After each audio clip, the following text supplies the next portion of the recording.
Hello! Hello! We're back. We're playing the Final Fantasy III. Oh boy. I can't believe, like, they keep finding, like, more fantasies. Gonna be honest, that does just... Man. It wasn't under a mattress? Cool. Right when I start streaming. Yep. Cool. Go play your Switch. Jesus Christ. Amazing timing. They really gotta make one of them the last. No, the final ever. Oh, hell yeah, we got some of them. Fuck yeah. And no, the last ever Final Fantasy game that's gonna come out, like, the day before Square Enix, like, collapses and dies.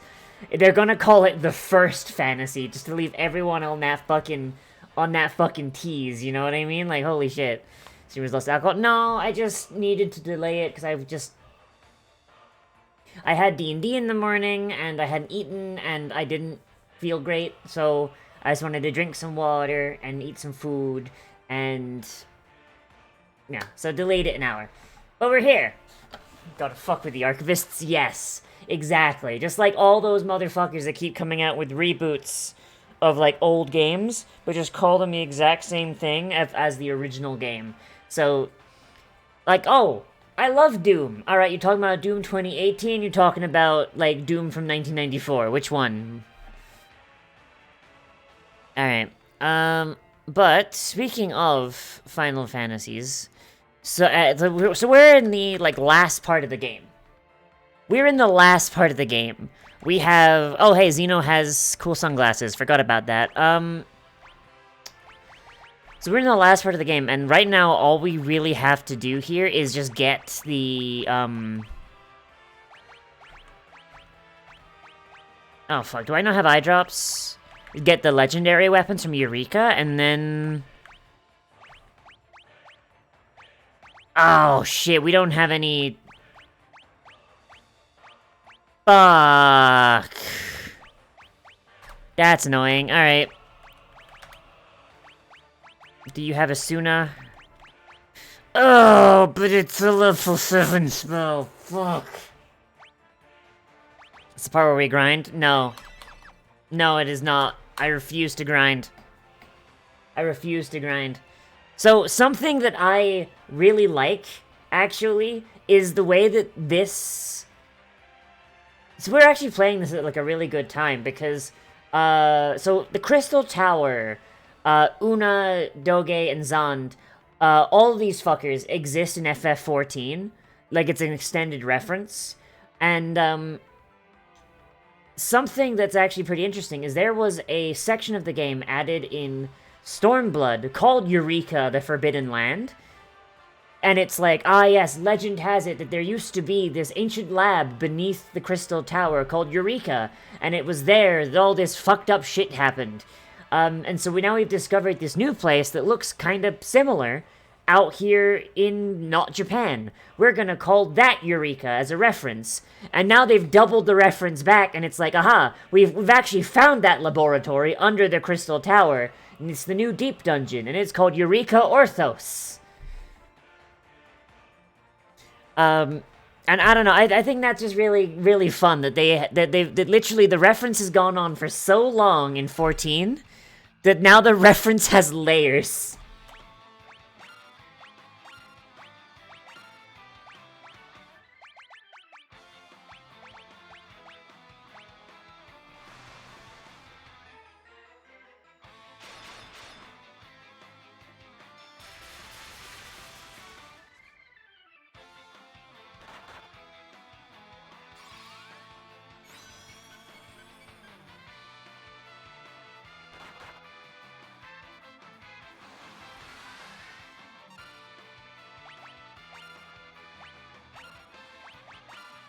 I don't know, like, I really like that, like, concept in games like that, where it's just kind of like, alright, here's the reference. Here's a reference to the reference. And then just like, the deeper the layers get, I think the funnier it is.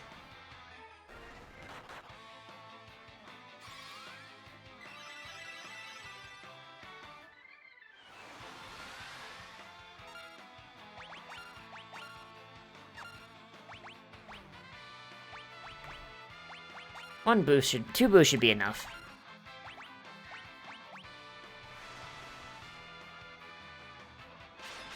So the fucky thing that's going on right now is that Viking is starting to drop off a little bit because we don't really need the tanking. But I don't really know what the fuck else to make him. Like, we do... Like, right now we've got, like... We got our Dark Knight, we got our Black Belt, we got... Like, we could have Nim be a caster, but, like... I'm gonna keep it a buck. I don't actually know, like, what would be a good fit. Also, he's level 87 as a Viking.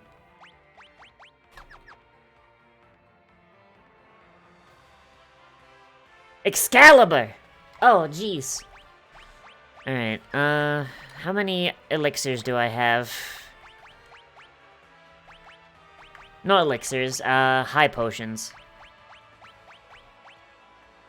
Time to pull the stone from this sword. I'm gonna be honest, I really love the sword and the stone thing. And I'm going to steal an idea from, a Tumblr post I saw.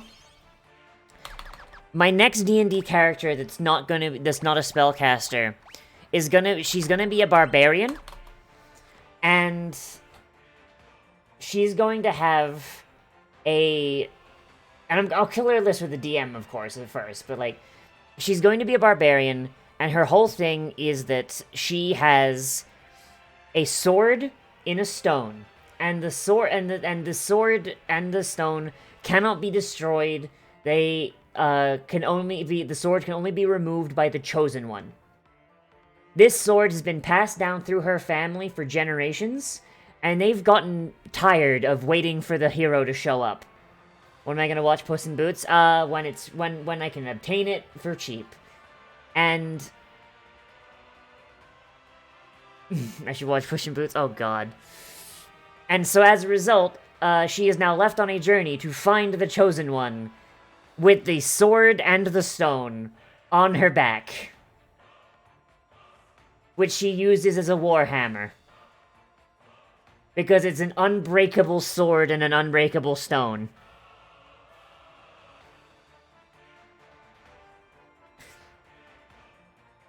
Is your favorite idea? Yeah? That is going to be the character. Bonus points if at the end of the story eventually it turns out that she's the chosen one. And she swings it in a moment of desperation and the rock just flies off. Oh, please tell me please tell me that the Puss in Boots movie didn't steal my fucking idea. Please tell me that the goddamn Puss in Boots movie didn't steal my fucking idea. Excalibur, the sword of legend. Is her name Jill Horner? No! No! No! I know that the villain of Puss in Boots is named Jack Horner. Tell me he didn't do that. Tell me that's not his bit. Ah!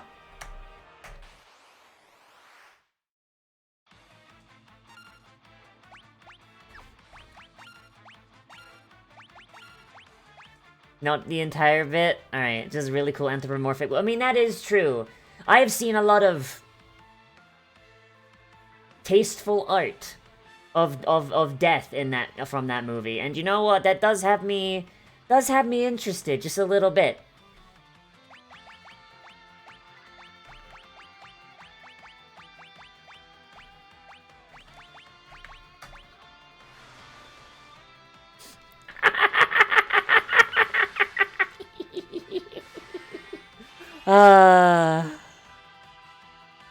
Oh shit.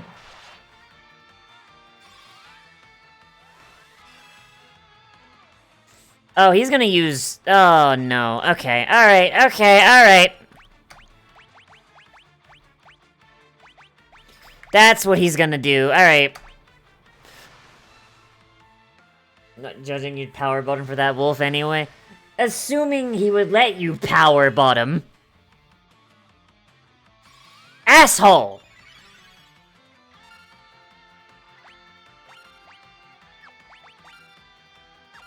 Yeah, see, this is the problem with having,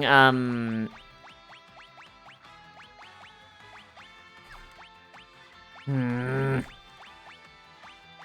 This is the problem with having a, Bruh! Bruh! Oh shit, I accidentally boosted too much, fuck.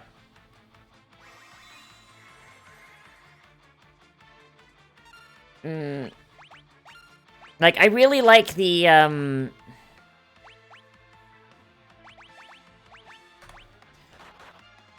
really like the Viking, but we've got running into so many magic users here that it's like, we're kind of having an issue.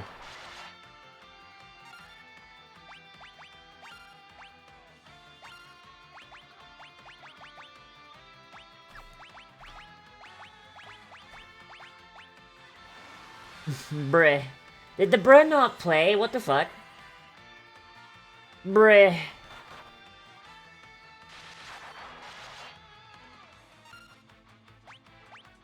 Bruh.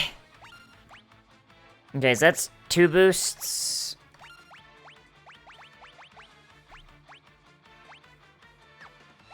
I'm gonna use, like, the full Curaja here. I kinda wish I could use Reflect on, multiple people.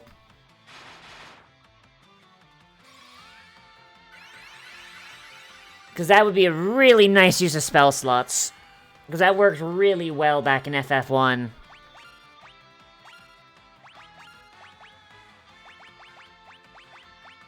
I don't know. Yeah, just... I don't know, I like the idea of someone whose, like, entire thing is like, ah yes, my family protects this ancient thing. This, like, really super important thing. My family protects it, and I have to keep it safe. And then, and I have to wait until the actual hero shows up. And then the twist is that they are the hero. It's just they weren't ready yet. Like, I don't know, I really like that as a concept.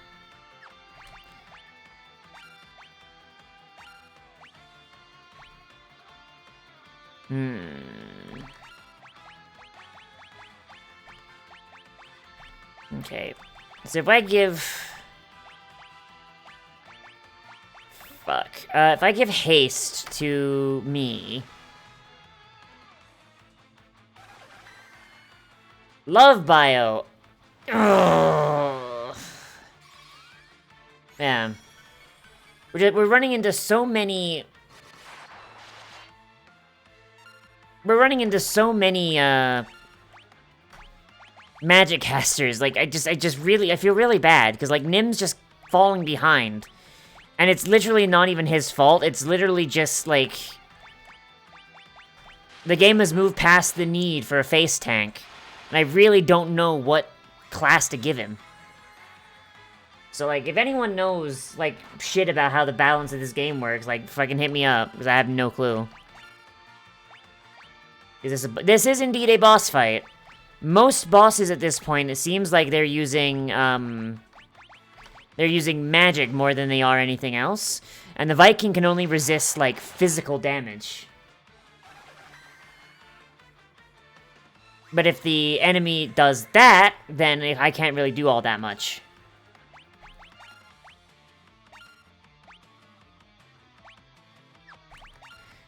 And just the Viking just does not do what we need there.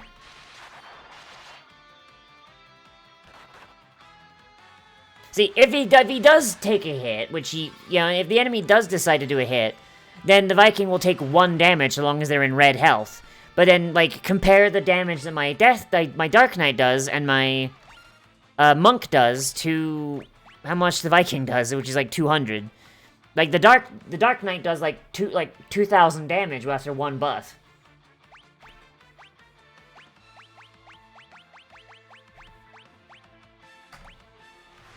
Then feels incredibly spongy. To be fair, this is very late game, so yeah.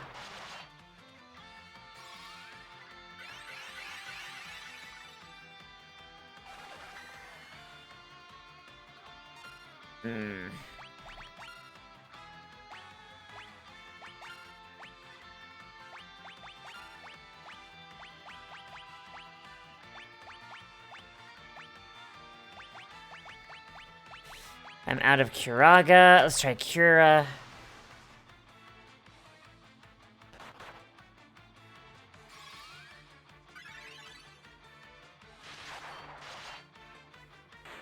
There we go.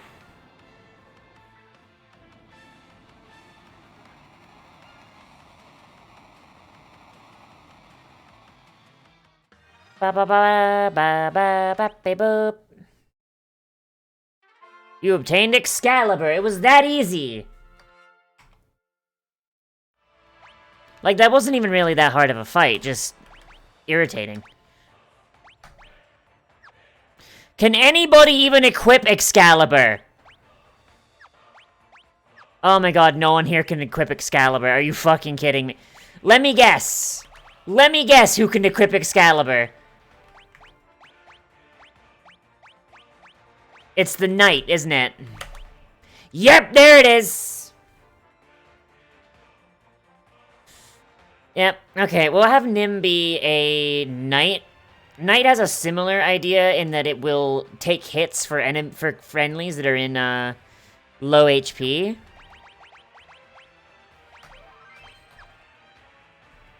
But it's not proactive, and he also doesn't get a ton of negation, so that's also an issue. It also does not work on spells, which is generally what is going on, so I'm hoping that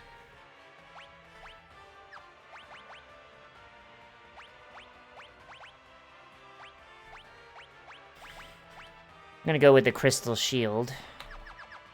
I'm hoping that with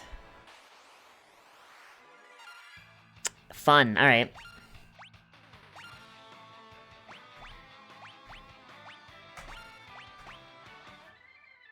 Pretty sure what Guard does is it increases his defense while also allowing him to take hits for other people, but only when they're in red health.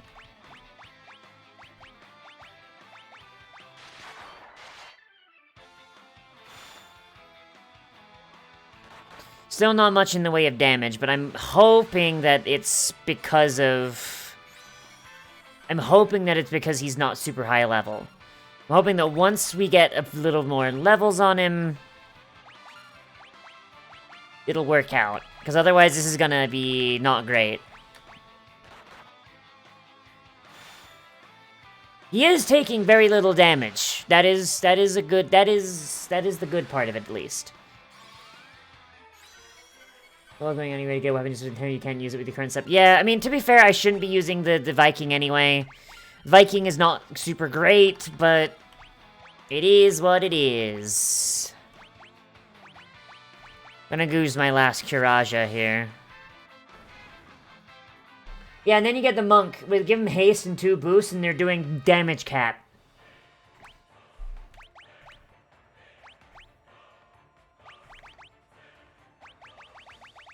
Like, if we could somehow get the monk to have,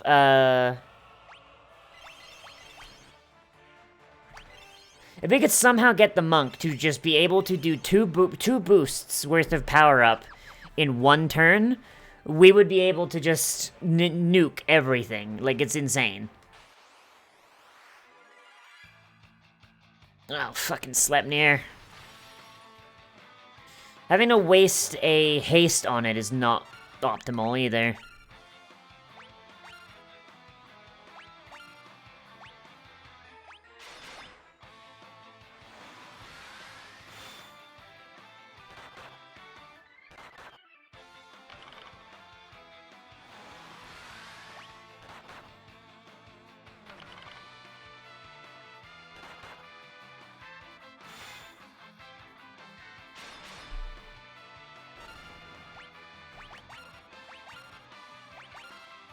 Like, in theory, I should be, like, you know, evading these fights, but I really need to boost Nim's job level.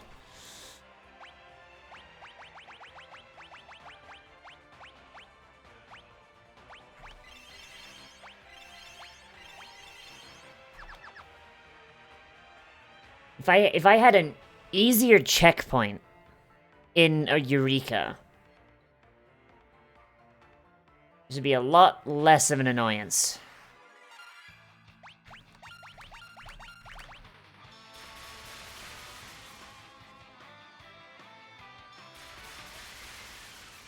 Come on.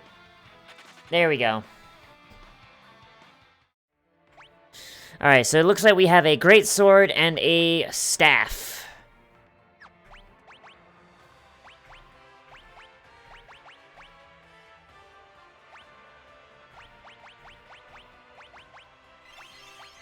You're gonna want the staff for Xeno. The great sword is probably for me, but... the Elder Staff. Defeat me and I will grant you the titles of Ninja and... Yo! Ninja and Sage? Alright, I will take Ninja and Sage. Those are pretty fucking good. Assuming they work like they do in other games I've played. Okay, first things first. Haste.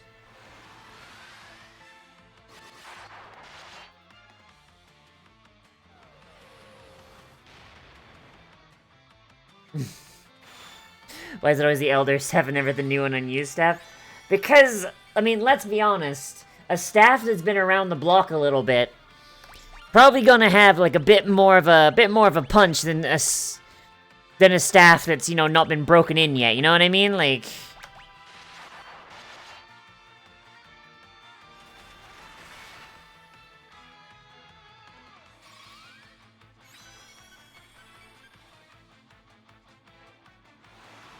Alright.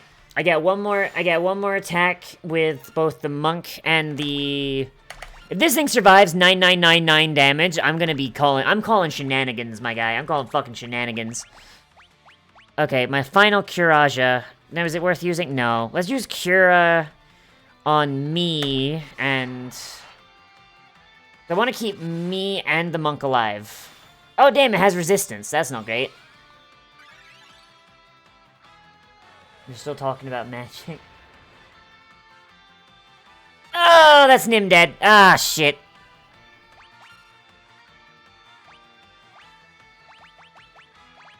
I wonder if haste stacks. Joke's on you, idiot. I'm a... Whoa, shit!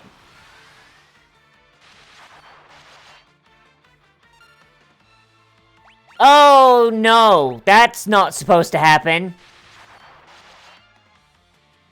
White mages are supposed to have holy resistance.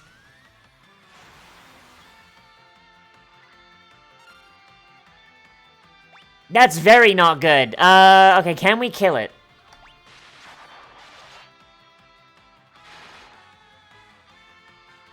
Oh god, no we can't. Alright.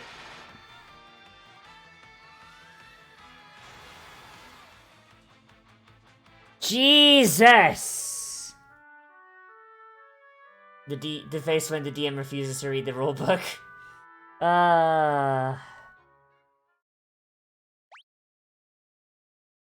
Alright. That thing pretty strong. Alright, let's have a look at this one over here. I am Ragnarok, the Unparalleled. You can't hope to handle my power. Okay, so this one is just another sword. We take this fucker out, it's not a problem.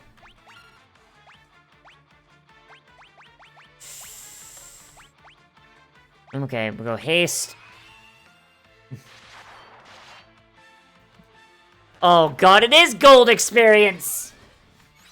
Oh, are you fucking kidding me?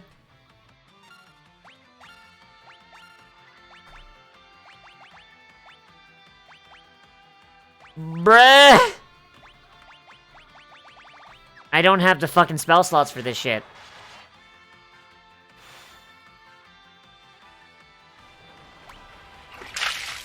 Hydrate! Time for a sippy.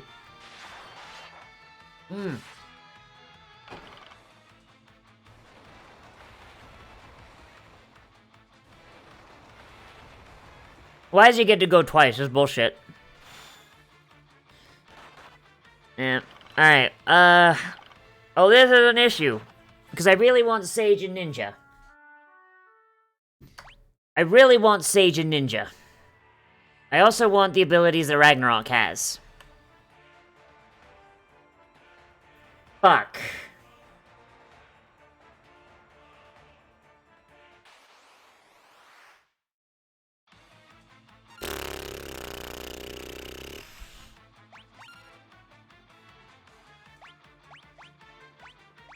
Like, is it better to just, like, start just nailing it? Like... Or do I have too many marshals? Like, I don't really know what I'm doing wrong here. Other than the fact I've got barely any goddamn spell slots.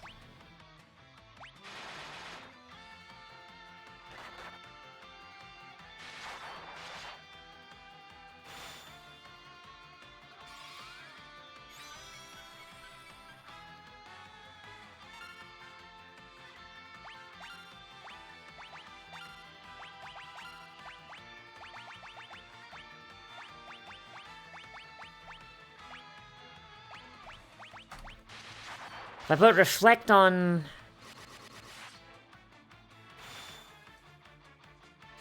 If I put reflect on him, then if he starts casting holy, at the very least, they'll start reflecting.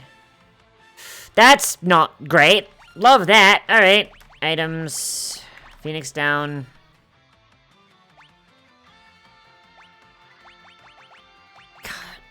If I put... And I don't have enough for more reflex. Fucking son of a bitch! Ugh.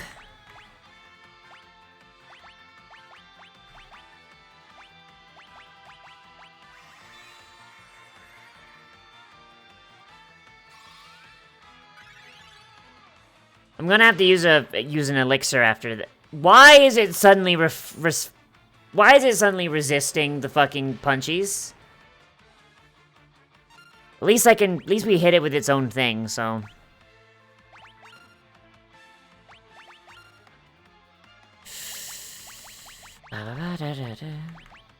God, this is getting to be some bullshit now, Chief.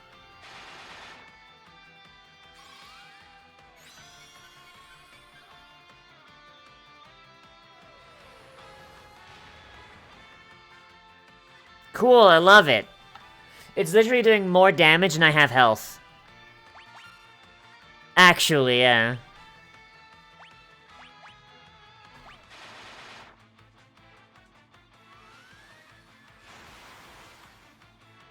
And that's more damage and I have health! Love that!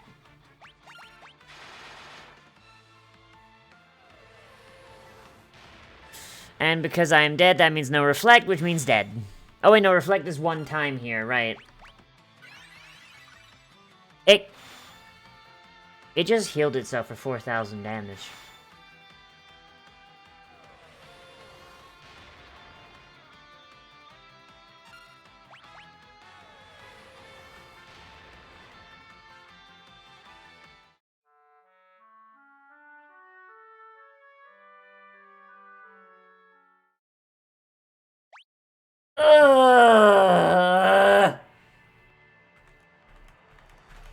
Well, I guess we gotta fucking...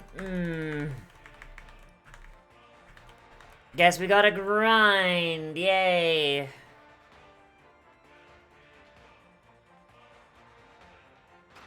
Elixir! Shuriken! Shuriken! Elixir! You trans over Bahamut, Leviathan, and Odin, I'll bestow you upon your summoning magic. Fuck you. Alright, okay. Flare. Okay, we can get Holy. We can get Arise. We can get Tornado. And I don't have a Black Mage, so this is useless to me.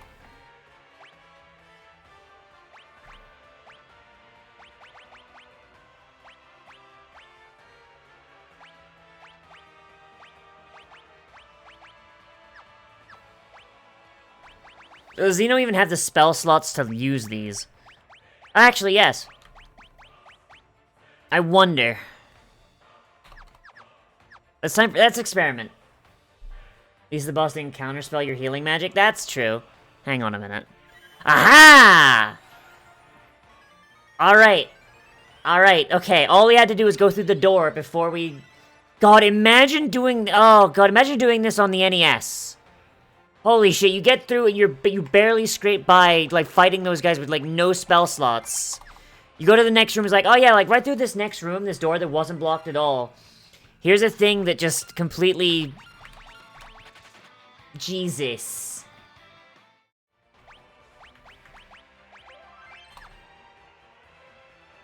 Alright. I want those fucking jobs.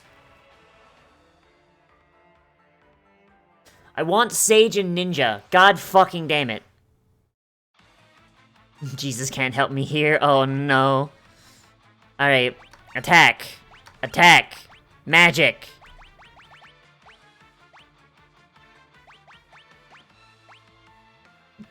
Get him with Tornado. I swear to God, if this shit misses, I'm gonna be very mad. I'm fucking sorry, what?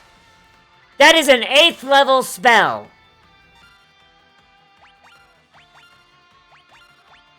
Okay, what about Holy, then? What's the betting this does nothing?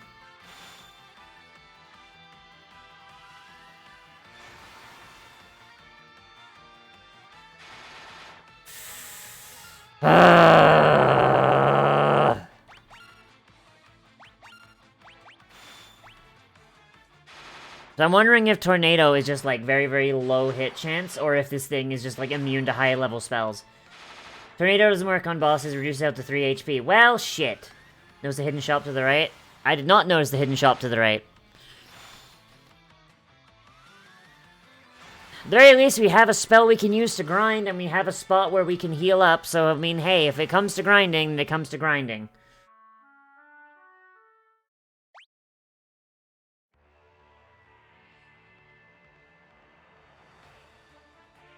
I really don't want to grind if I don't have to. Say it with me, kiddos. Grinding means you failed as a game designer. This is a noble boss, he's gonna give you a noble death. What you do in between is up to you. Yikes. Okay. Decent damage. Hey, Malichan, how are you?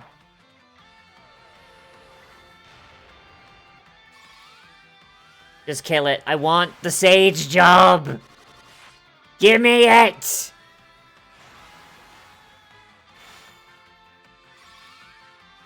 Give me! If I can't kill this thing in 9 casts of Holy, I'm gonna be upset. Playing Postal 4? Is Postal 4 even good? I've heard, like, some really mixed stuff about it. Why does it get to just go consecutively? Pretty jank? I mean, that describes Postal in general, right?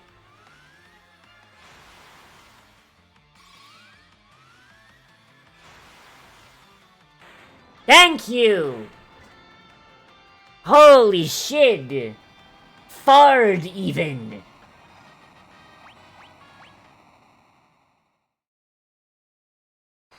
Obtain the Elder Staff. Faith-filled Wednesday. I will... Ow! Break my hand. Ow. Obtain the arts of ninja and sage. Masters in the arts of weaponry and magic. Ba ba da ba ba ba ba. You fail again unless you're in Japan, which means you're doing something wrong if there is no grind. Man, look, I've said it once. I'll say it again. The Japanese are wrong about like a lot of things. Grinding in games is one of them. Like, okay, alright, holy shit. I got called an Orientalist for saying that before, by the way. Which is the funniest fucking thing ever. Because you know what is Orientalism? Oh, the way the Japanese make games is the perfect way and everyone should emulate it. My brother in Christ. Holy shit, the Japanese method of game development is so goddamn fucking toxic, it's insane.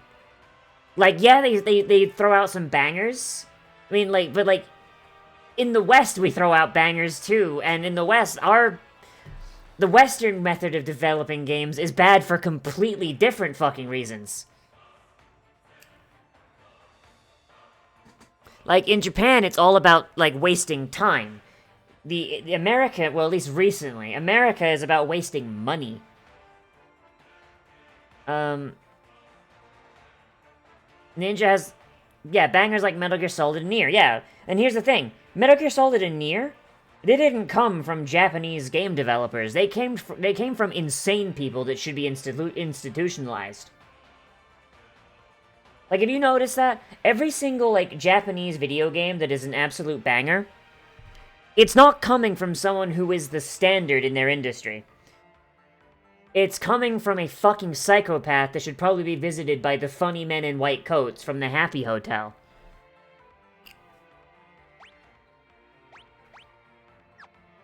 Okay, I'm hoping I can get to the exit and heal up before I get jumped.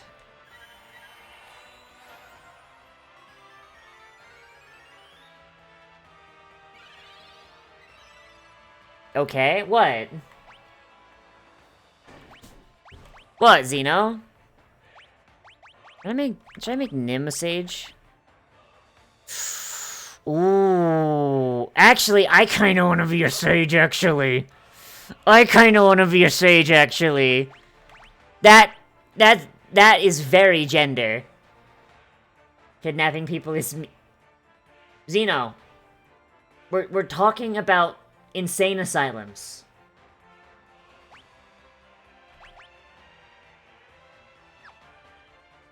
We're talking about how Yoko Taro and Kojima are, and Swery and... God, there's a lot of actually clinically insane Japanese game devs, aren't there?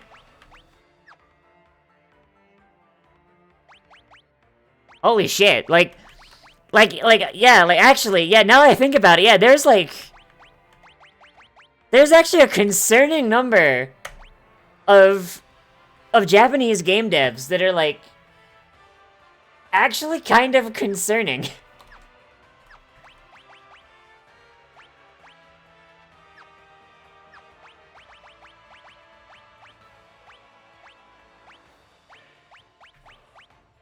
Okay, so he still needs some claws.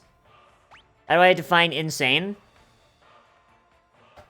Look at, No More Heroes, look at... Yeah, look at No More Heroes, look at Miyazaki, look at, look at the Deadly Premonition guy, look at Metal Gear, look at, you know, like that. Like, basically, these people make games that are so outside of the norm that, like, they defy conventional logic in a way that really speaks to a non-standard thought process. And a lot of them really just kind of, like, when you hear the way they talk and you hear the way they think about things, you're just kind of like, oh, well, neurodivergent? I mean, look, I am neurodivergent, and I'm not the kind of motherfucker who goes, yeah, so, I wanted ice cubes in my game to melt. Actually, no, I would do that. Fuck! Shit, I would do that. Damn it, you're right! I hate you. I hate you. Yeah, okay, fine. They're not insane. They're neurodivergents pushed by a torturous... by a torturously insane fucking, Alright. Now, here's the problem. We need money now.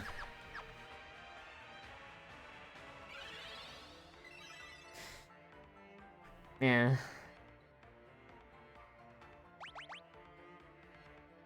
Flare. We need death and meteor. Alright, so we need to kill some people.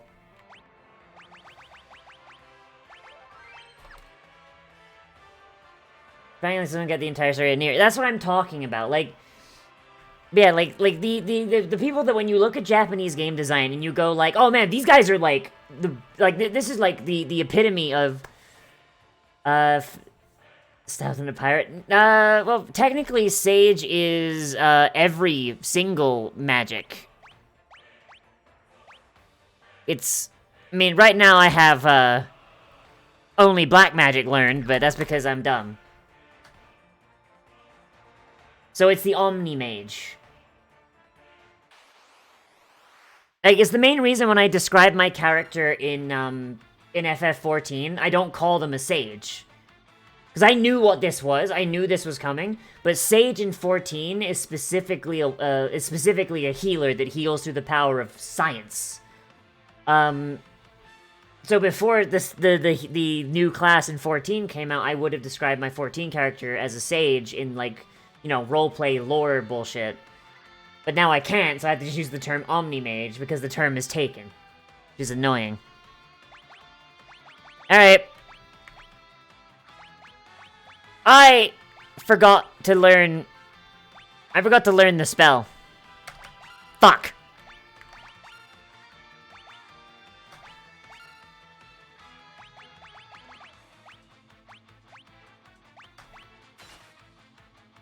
Holy shit!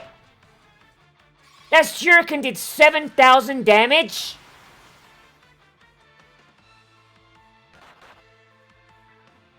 That is insane! Lives ERP sessions?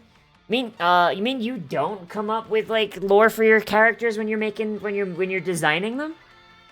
Like, if your character doesn't have, like, a pre-established backstory, you mean, like, you don't get bored and just be like, okay, here's my character's life from birth till now.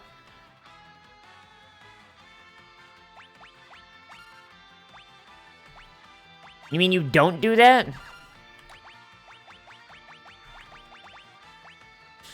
You don't do that either? What the fuck? You only sometimes do that? Am I the weird one here? What the fuck?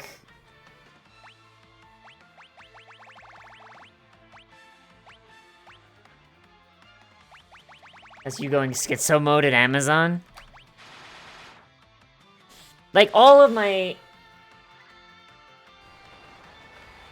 characters in, like, MMOs I play, or, like, RPGs I play, where I have, like, a pretty good, like, control over what the backstory is, because it's not brought up. Like, that's generally what I do. Oh, shit, we're gonna die here. Because I forgot to learn the spell.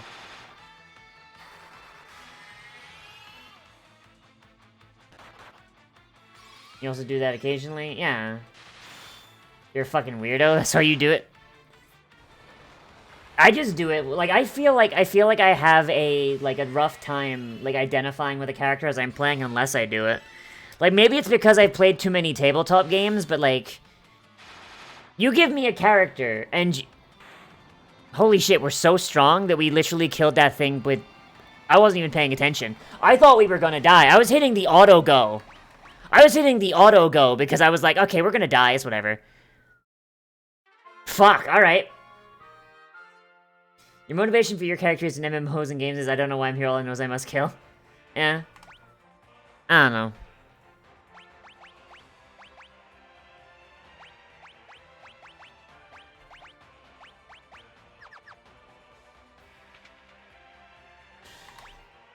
Alright, I'm gonna learn Flare. I don't know. Like, maybe it's just the way my brain works, but just, if I don't know a character's backstory, or I'm not given the space to make the backstory up, I don't care. And I'll drop off a story like that. 14 is really good, because it goes out of its way to, like, leave hints at stuff that's in your character's backstory, but then leaves, like, 99% of it for you to fill in yourself. Like, you know who your character's previous incarnation was, like, in the distant past, but you know their title, but you don't know their name, you don't know what they look like, and you know their emblem from the noble house or whatever the fuck they were in. But you don't know, like, the fine details. You have, like, and then you have your own character who's like, hey, you're on a carriage going to the city-state that you picked for your starting location. Your backstory beyond that point doesn't matter. And, like, there are some things that are kind of like, well, if I did have a backstory here, then, like, it would come up. and I would love if they would be able to implement that, but they're not going to because that's way too much work. But stuff is left vague enough around your character and your character's backstory that at no point they're going to come in and be like, hey, remember me from when we were 5 and we had all this stuff happen? Like, your character is very, very much a blank slate for you to impress your own ideas upon. And I like that very much. I very much enjoy games that allow you to be like, hey, here's your character. Their backstory is a question mark. Go ham. Do what you want. It's honestly why I have actually a really tough time getting into Dragon Age Origins, actually, and Dragon Age 2. Like, mechanically, I like Dragon Age Origins the most, followed by Dragon Age 2, and then Dragon Age Inquisition. Actually, no, Dragon Age Inquisition, I think, is going above Dragon Age 2 as far as mechanics now that I'm getting into it. Go to the right. I'm not done yet. I'm not done yet. Like, I know this is here, but I'm not done yet. I need money.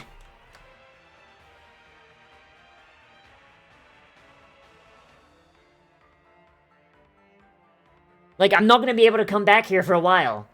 I'm not going to be able to come back here for a while. I need money. No, no, do not bring up the worm. I swear to God.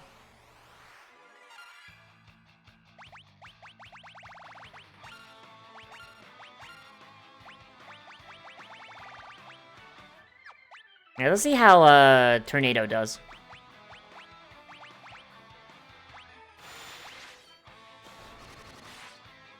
Jesus Christ! You do not want to know about the worm. I don't know. Point being, grinding is bad. Grinding is bad, and it's one of the worst things that... I'll never forgive the Japanese!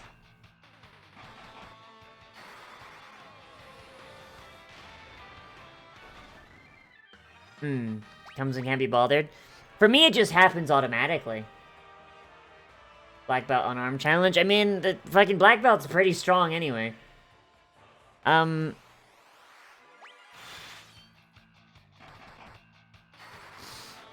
sometimes I'll, like, go into, like, a tabletop game and be like, alright, this character has no backstory, I don't care. And then the character will just have a backstory by the time I finish that thought. Like, maybe my brain is just kind of wired to do this, but, like, I'll design a character with no backstory in mind, and then based off of, like, visual cues or just, like, very, like, small things about them, by the time I finish the thought of, okay, they've got no backstory, oh, hey, here's a backstory.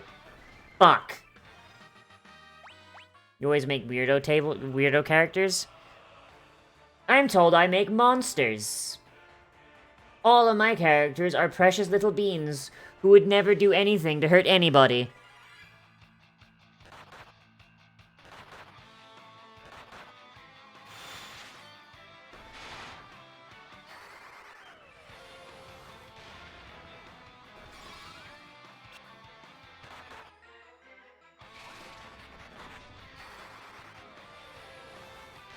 They turned him into a froggy. Yeah. Check that belt unarmed damage. I'm pretty sure the black belt...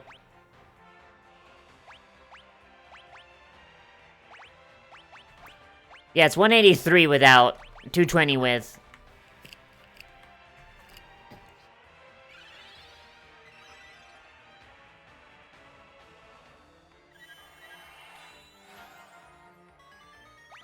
So I need... Oh, for fuck's sake, really? He's gonna stay frogged?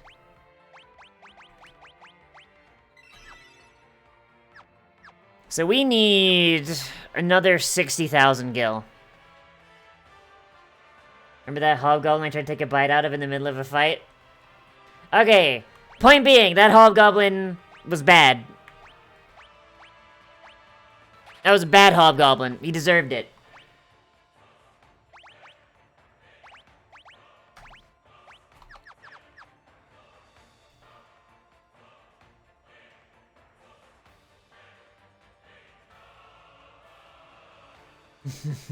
Goblins are friend.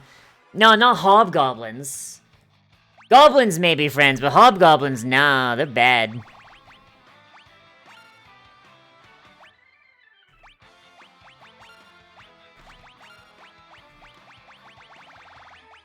The white mage looks like Toad from the...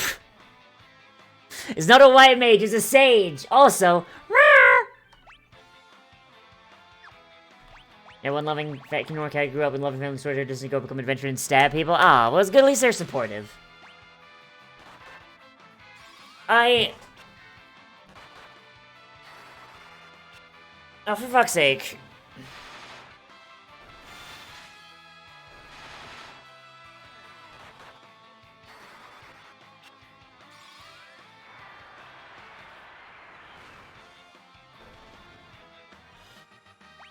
Okay, so death is a useless spell. Got it. Fuck's sake. Tabletop news? Alright. Why do I still have a white mage if I decide to use a sage? Isn't a sage filled to brim with light magic? Okay, wait, is sage better or worse than devout? How is sage work with devout? And also I like Xeno's little cat ears. They make me laugh. They're funny.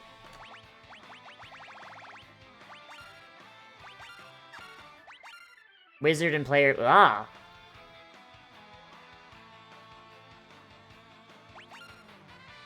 Wizard and fighter playtest is out. God. Do I even wanna... Do I even wanna ask? Lower stats and less spell slots compared to Magus and Devout. But I'm gonna be honest, I'm mostly using the Sage because I enjoy the look of it. I'm gonna be honest.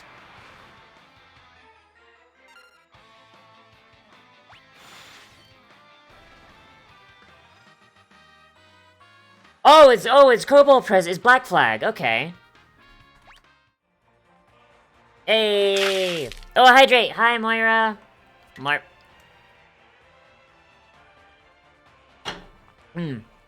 don't know. Like the thing with Magus, right? I don't like the way it looks. I don't like the way it looks. Versus Sage, which is just gender. You know? Need campaign for Circus Bold? But Moira...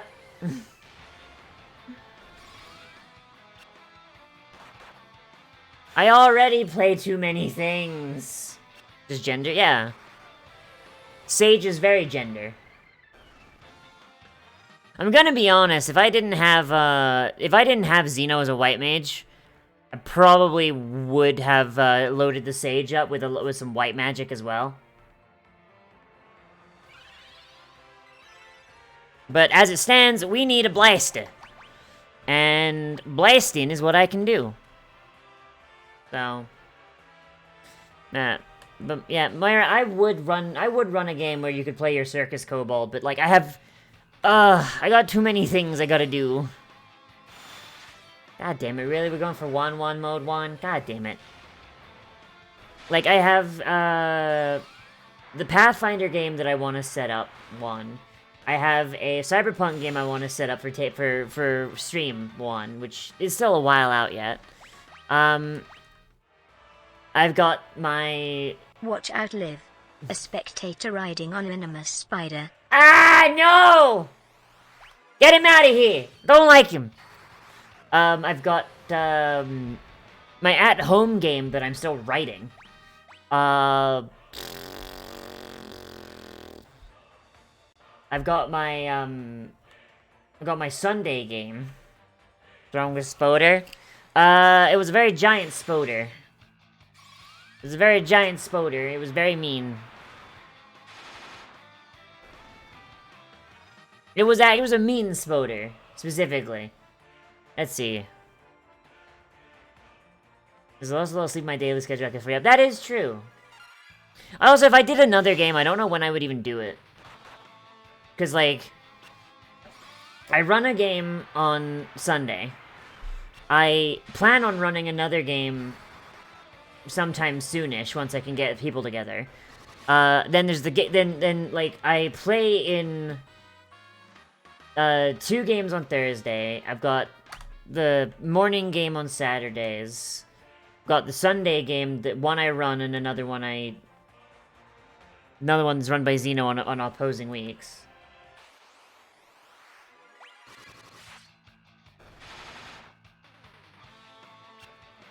I don't DM as many as I used to, which is good because I got very lost in the sauce. But like,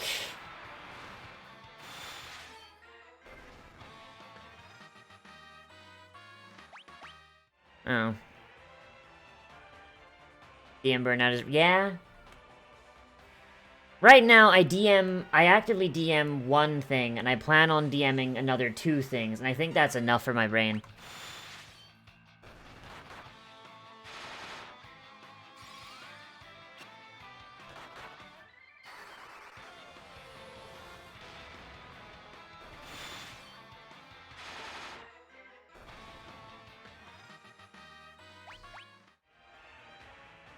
Being dim too much makes it hard to listen to music. Exactly. 4 might get 5. Oh boy.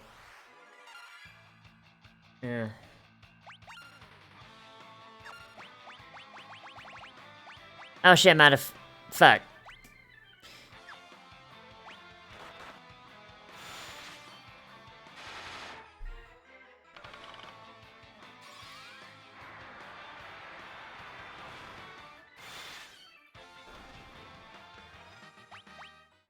Yeah, I think...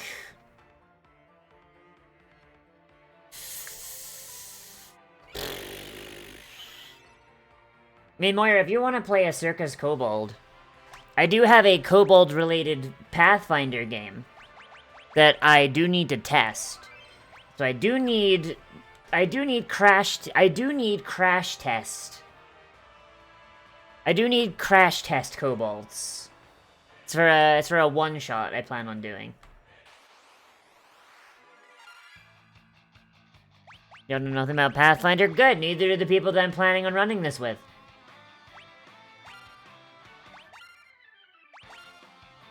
You can say crash dummies, it's not an offensive way to describe kobolds.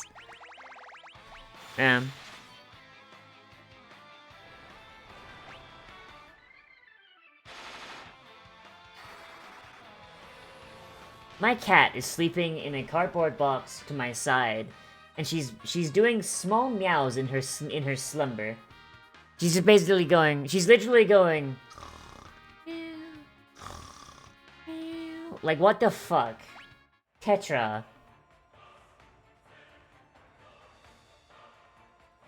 Like, I wasn't even aware the cats could snore. Until I got this cat. Like, I love Tetra so much. She's my little baby. God. She is gonna be old. She's gonna be old soon. Old baby. See, I got her in, like, 2016. It's, like, she was, like, 2 weeks old then? Or no, 2 months old then, sorry? It was Holland that was 2 weeks old when we got him, and that was back in December. So your chunk... I did see your chunker, yeah. God, so 2016... Whoops. 17, 18, 19, 20...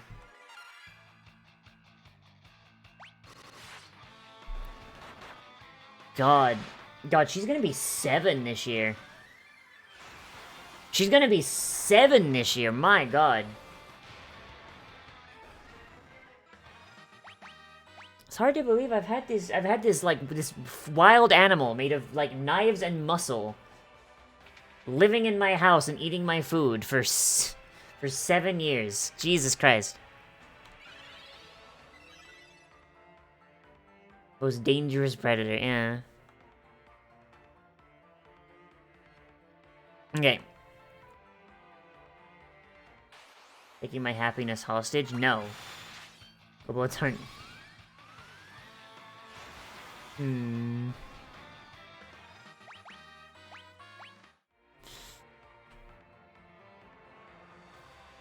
don't know, she's just a big fat pippy cat. Now she has a little brother to look after. And by look after, I mean, play fight with. And by play fight, I mean, she punches him in the head and the sound reverberates throughout the entire house. If Holland doesn't have brain damage, I will be surprised. Lightning cold in a war should feel like Vietnam. It should. I think the only thing that's like that's like a little bit annoying with Tetra is that she doesn't like dogs. She doesn't like the dog. To be fair, the dog is a dipshit. Your sister and you used to each other in a loving way. Ah, yes, a loving way. I mean, the thing is, they do actually come to each other's defense, though. Like, if Tetra's upset at the dog, Holland will run up and, like, try and, like, you know, separate them. And if the dog is being too, violent with Holland, like, Tetra will run in and, like, she will actually fucking attack him. Like, it's actually kind of fun. Because, like, she will, like, if Paddington comes anywhere near her, she will fucking run. She will leave.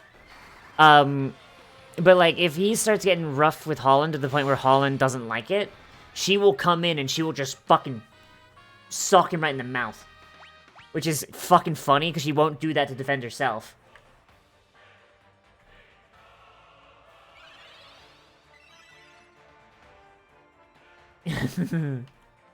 Yeah. Alright, meteor. Glad to see the death is a useless ability.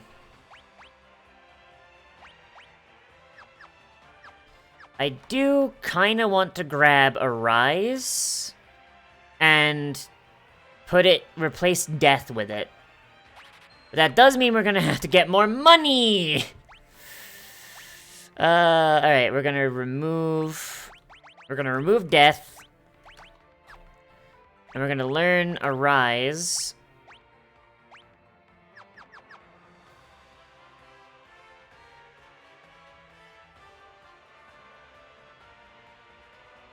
Okay, now we just need some more for those shurikens. How much are those shurikens, actually?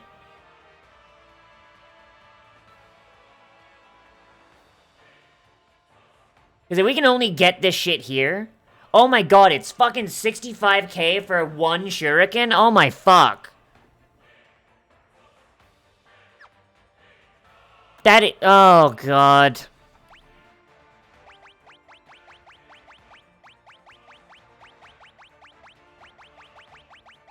Is it even worth... Like, okay, so is this the only place we can get them? Is this the only place we can get them, yes or no? Because if this is the only place we can get them, then fuck. 'Cause I don't want to go through 7 floors of fucking bullshit just to go on a shopping trip.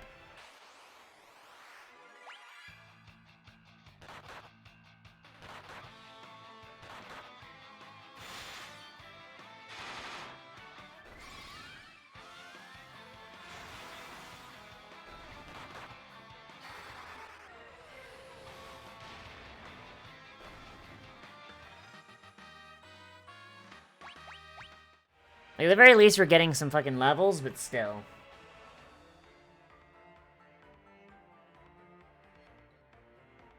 When there's an RPG with the price scaling is in for we can go to where everything costs more than Final Town's price scaling.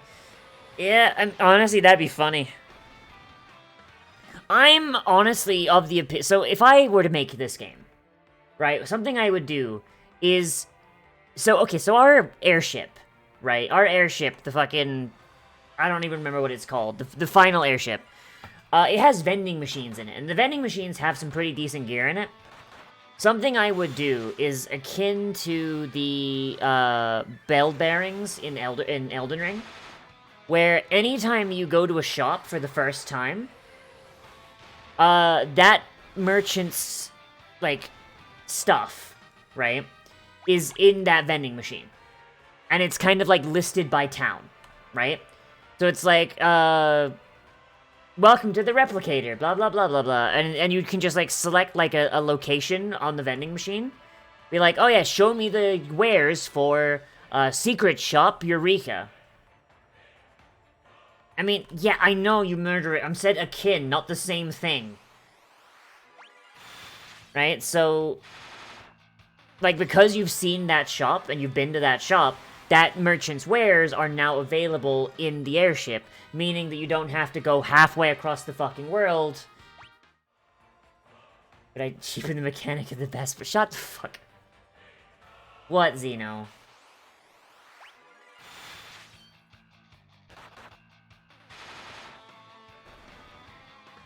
Thing is, it wouldn't even be that hard. You would just need to make the vending machine a dynamic entity and have it be like, when you open the store and you select the different stores, it basically just replaces the ID of the airship vending machine with with the ID of the store in whatever village or wherever dungeon. I don't know. Yeah, that's what I fucking thought. See, it's almost as if I went to college for this shit. I didn't graduate, because I can't do math, but... I'm gonna be honest, like, if I knew how to do math, it'd be a fucking rap. Yeah. But I was there! Yeah. Like, I really wanted to be, like, a game developer, game designer when I was a kid, and I worked my fucking ass off for it. But it turns out, having parents that don't believe that, mental illness is a thing, and, like, neurodivergence is a thing, kind of bad. So, I could not get my degree because when it came to the math portion, I fucked it up. A lot. And I couldn't do it. Didn't help that the college I went to was kind of a scam. So, you know, that didn't help either. But they... Yeah. Like, I don't know. Like, I've got a lot of, like, really cool ideas and just, like, a bunch of, like, stuff that I could do. Is one of those for-profit schools? Yep, that's the one! That's exactly what it was, a for-profit school. Love that. Alright, later, Toby.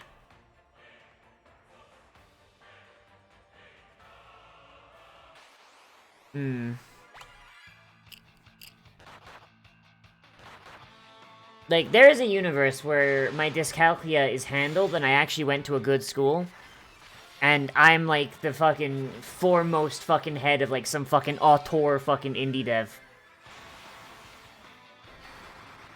Was it DeVry? No, it was not DeVry. It was... I don't know if I can say what it is, because it's a very litigious school.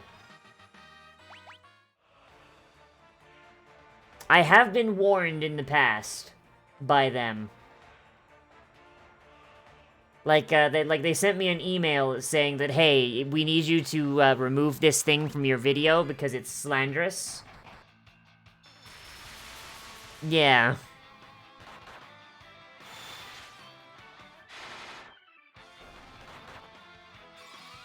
It means that they are very quick draw on the lawyers.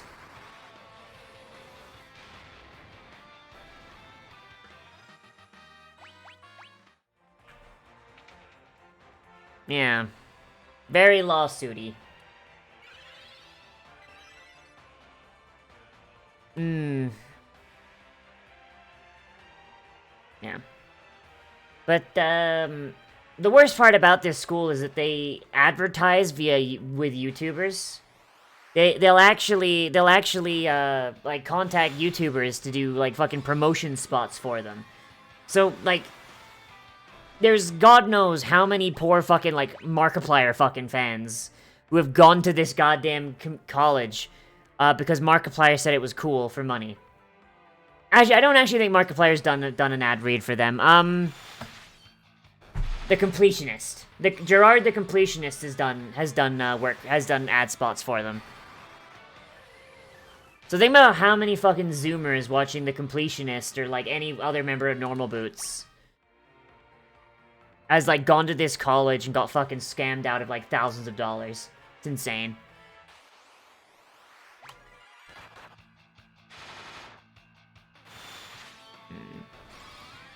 But there was this game that I was like, when I was like in fucking middle school, I was like designing it out. Like I had the story written, I had like game mechanics and stuff.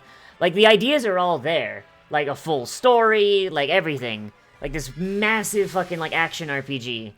Probably is garbage now because, you know, like the landscape has changed a lot since I was in middle school, and also I was in middle school. But I was continuing to write it all the way up through senior year of high school. But even then, like, that, I graduated in 2013, so, like, that's still 10 years out of date.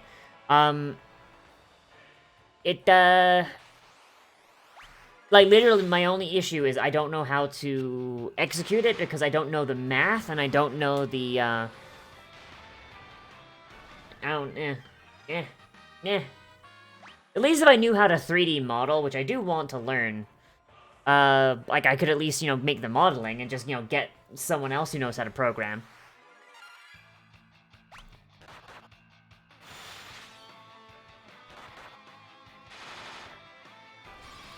Modern game engines don't need a terrible lot of math, yeah?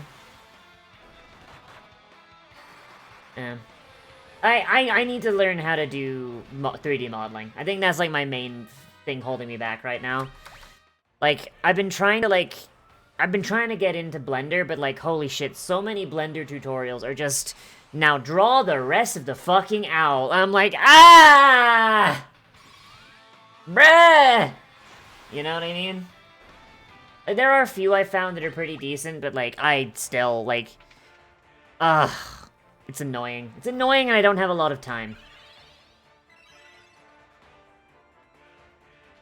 Gonna be honest, if I could do 3D modeling, I'd just make my own I'd just start fucking making VTuber models.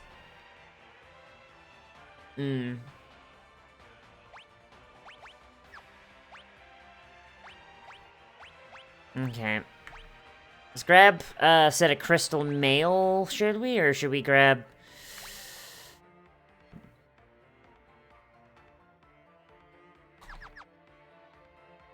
I said the same thing about Pathfinder, and then I drew the owl. I mean, yeah, that's true.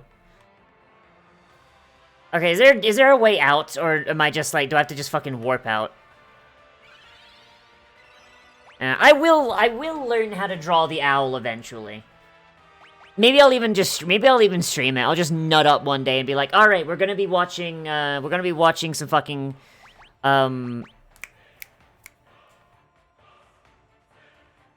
tutorials and doing shit. Okay, is there no way out of here? Do I gotta walk all the way fucking out? Jesus.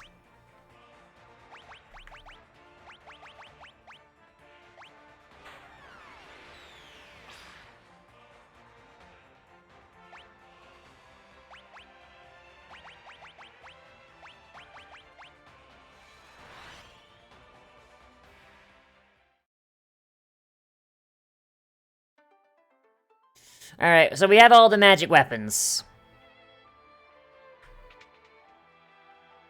Now we have all the magic weapons, now we can actually do the fucking dungeon. That was just a dungeon within the dungeon. Oh, fuck, alright.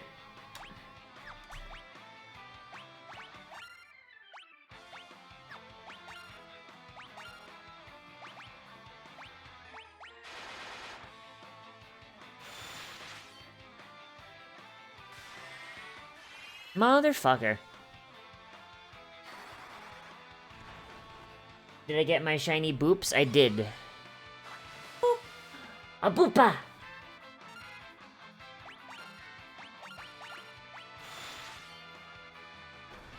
I'm gonna be honest, I don't actually know, like... Okay, how many elixirs do I have? I'm actually curious. If I have elixirs, then fuck it. I'm just gonna blitz right through here. I have 4 elixirs.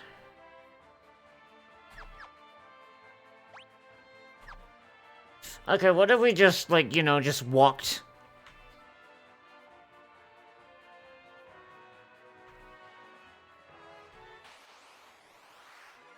Was there here? It is. Well, I didn't get the sign. Okay, I did not get the boots yet, but I know how to get them.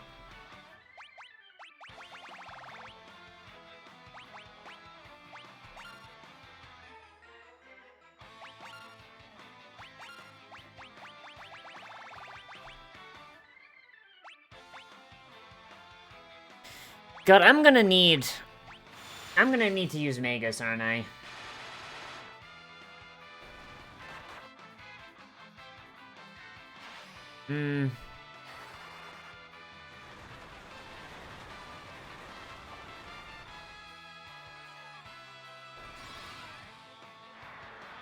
I'm going to need to use Magus for the extra spell slots. Fuck!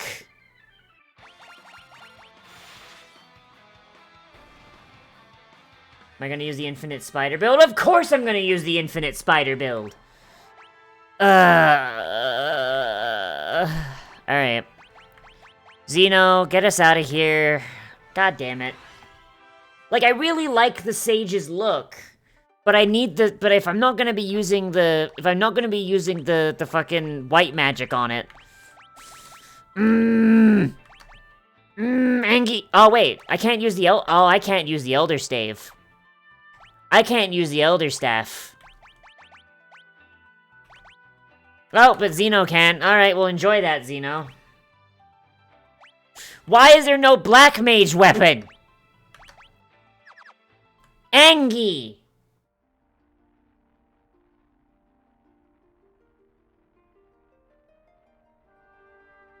Skill issue? Shut the fuck up.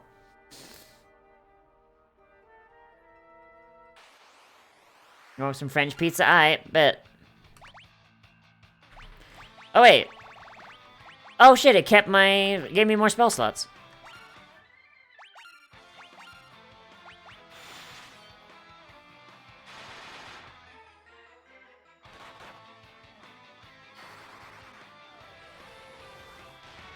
Skill issue? You're a skill issue.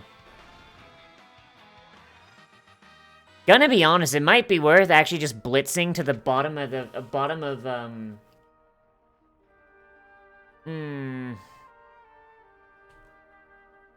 It might be worth blitzing to the bottom of Eureka just to get the fucking... mana... Actually, no, we've got 4 elixirs. Fuck it. We've got 4 elixirs.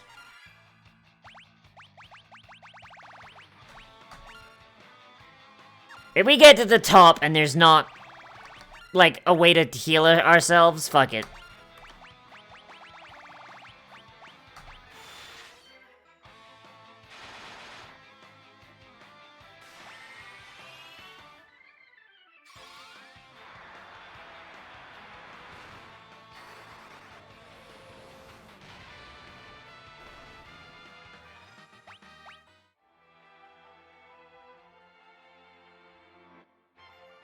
Like, at this point, any enemy that, like, like, we're the random encounter at this point.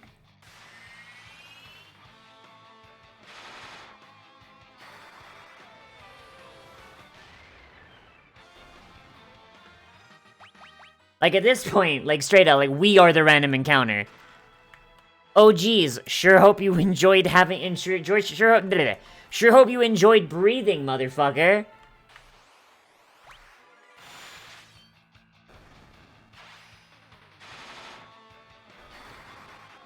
Bang! Like, holy shit. If I had to use an elixir at the top, then so be it. I don't care. Okay, how the fuck do I get out of here? Oh shit, they killed Xeno.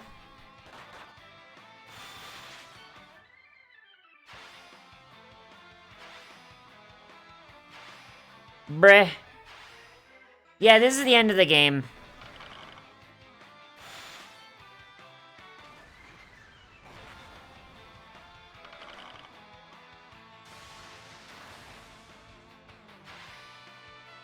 Oh, they're gonna just keep doing that, huh?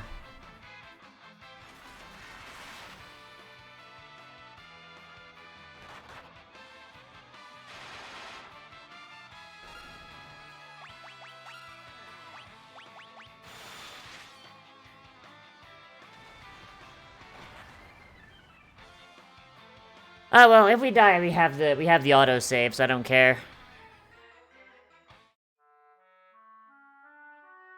Okay, so what the fuck?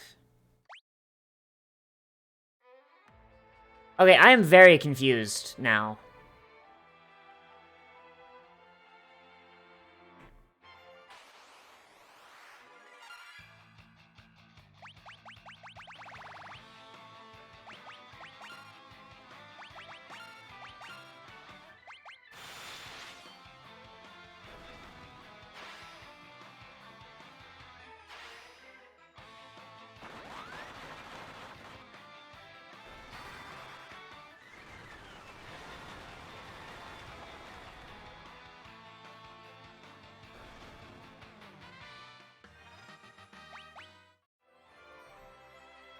How do we get through this area? Oh, there's a hole in the wall. Chocobo's Wrath. Earthen Drums. Alright, found it.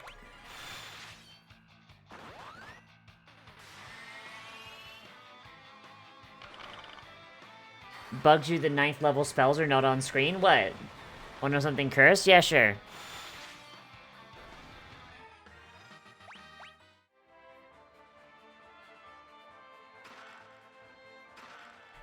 White Musk. Wait, they're not on screen? Wait, what do you mean not on screen?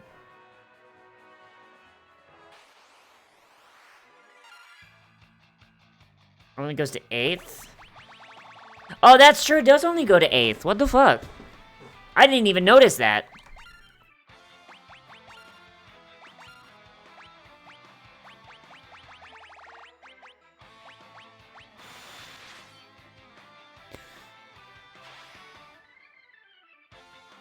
Is this like air style frames and uppers? Yeah?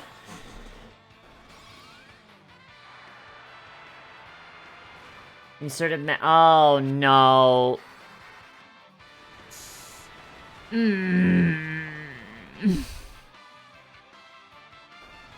feel like you're telling me about a crime here.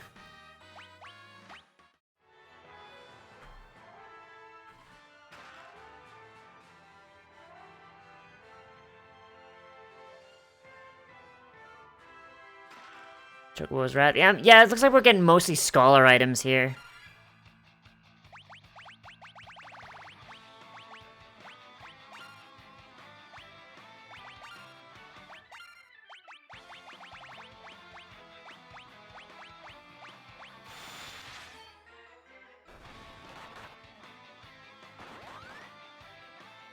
You get a transfer stamp Mac 10 for like 5. Oh god. No, by crime I don't mean like, you know, legal crime. I mean a moral crime. A moral failing.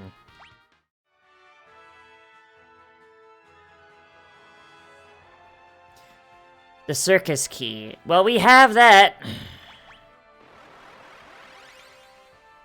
How did they expect me to get here without that? The circus key, I go, like, what?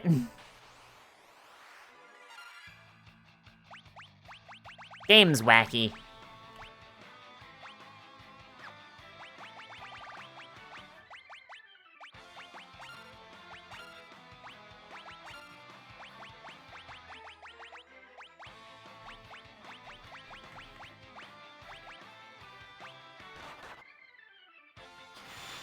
Bag of French Riches pizza with only the floor and some creme fraiche and bacon. Jesus Christ, the French just find a way to make everything miserable, don't they?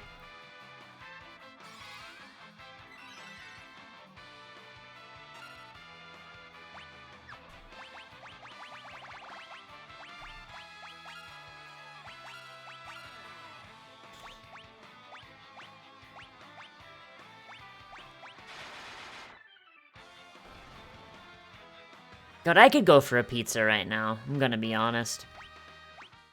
Like, there's a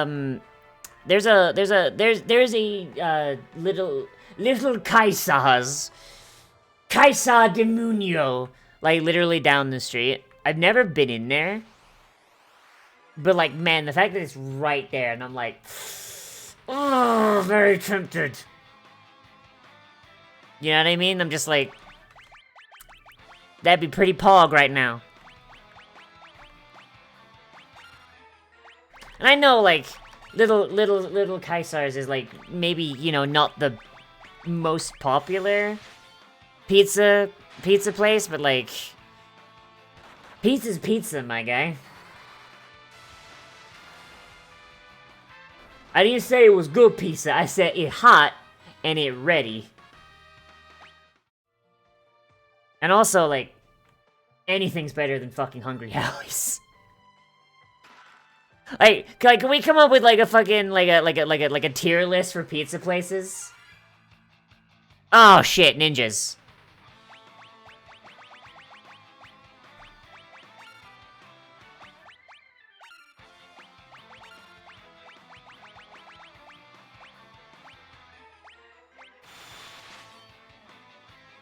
Thin full or thick full? I don't know. Little Hungry Howie's is thin as shit. Hungry Howie's is thin as shit, and I hate it. It's the worst.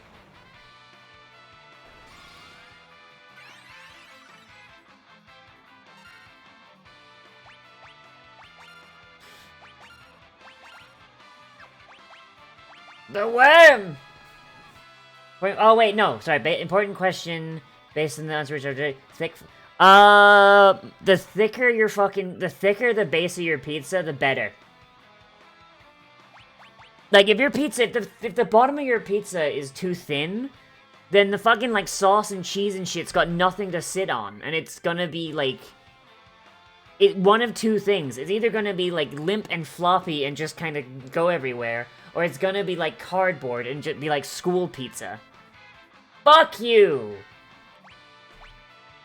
I like my pizza like I like my men and my women and my non-binies. Thick as shit. Thicker than a bowl of oatmeal.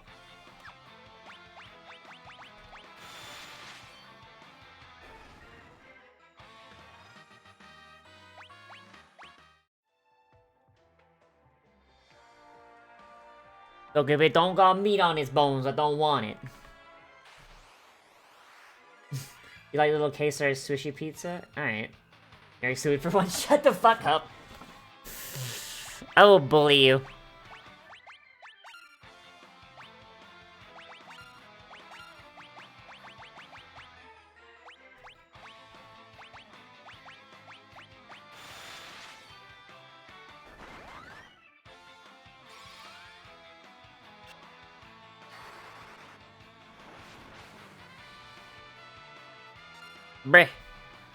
Bruh, why my lower level spells do so little damage, man? Needs some bullshit.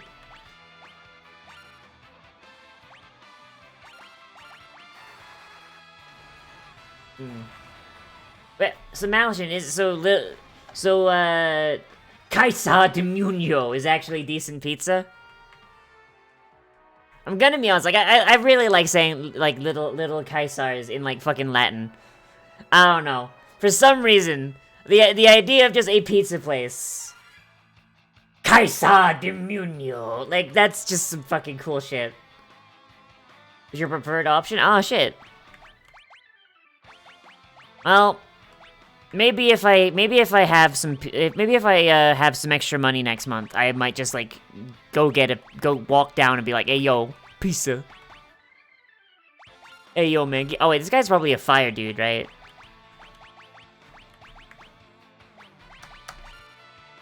Don't think you have little Kaisars? I think it might be, America only. Because I think it was founded by some, like, former baseball guy. If I remember right. I'm pretty sure, Little Kaisars was, like, it was, like, this big, like, Major League Baseball player, and, like, he, like, saved, like, every fucking bit of money he got. Like, he lived like a regular fucking human being instead of living in, like, a giga mansion, like so many sports people. And then when he retired, he just founded his own pizza chain. And then when he died, his wife and kids took it over. And it's basically just been owned by this family for, like, the last, like, fucking, like, 70 years. Or whatever the fuck.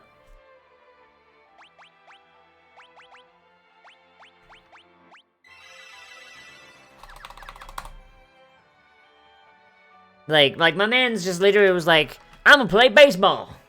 Alright, I'm done playing baseball. I'm gonna, like, and that's apparently is why, their pizza is, like, a lot more affordable than, like, the bigger chains. Is because, like, they kind of take that philosophy and just go with it. At least that's what I've heard. I don't know if that's, like, a psyop or whatever. Corporate propaganda, you know, but I hope it's true. Because I like the idea of just, like, a company that's just, like, yeah, no, some fucking baseball guy just fucking decided to make pizza. Because that, to me, is the most wholesome shit.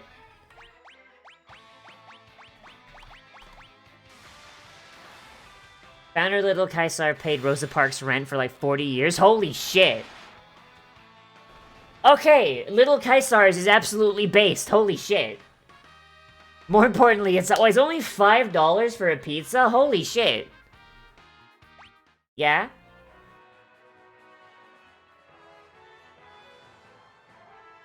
Honestly, just buy her a little condo or something to be cheaper. I mean, if he offered to pay Rosa Parks' rent, and Rosa Parks enjoyed living in her apartment...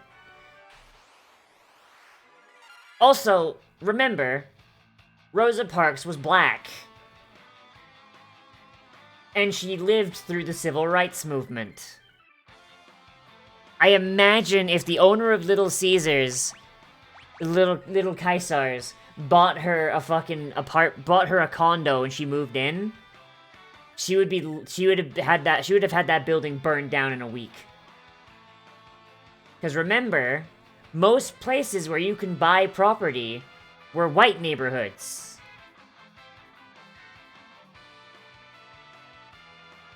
Like, it's less likely that she didn't want to move, and more likely that, like, if she did move, people would fucking kill her. Randy Johnson does photography. Really?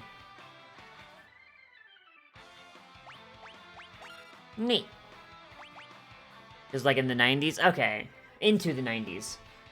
I mean, fair enough on that one, but it could also be, like, I think by the time, like, you know, the 90s comes around, or the 80s comes around, she probably was just too old. She's probably just like, I've lived here for, like, decades now. I don't give a shit. You know? I feel like once you get to that point, you're just kind of like, I've lived here, I'm gonna stay here.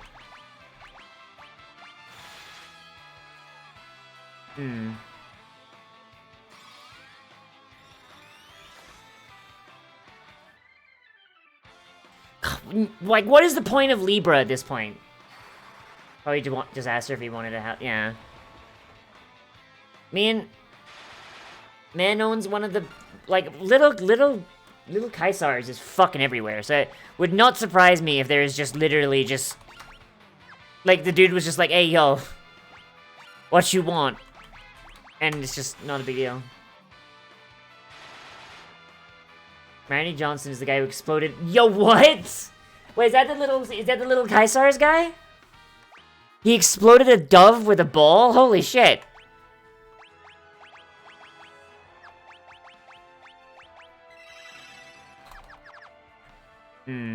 Oh.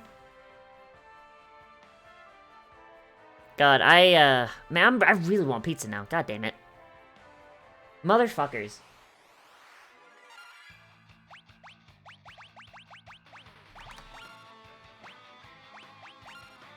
Hey, yo, can I get a little Caesars sponsorship? Little Caesars exploits a loophole in service triangle to give you a good value. Okay. Oh wait, are they exploiting workers? Oh shit.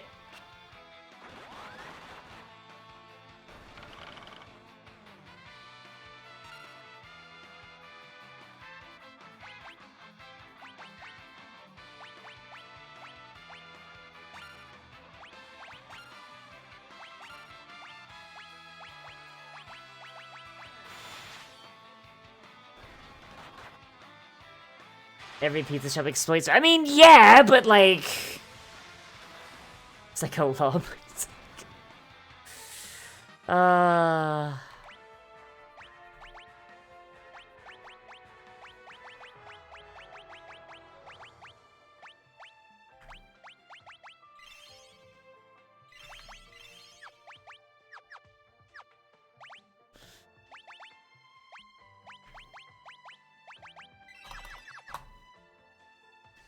The way they can do fast and cheap, and then being pizza, they don't have to worry about the good.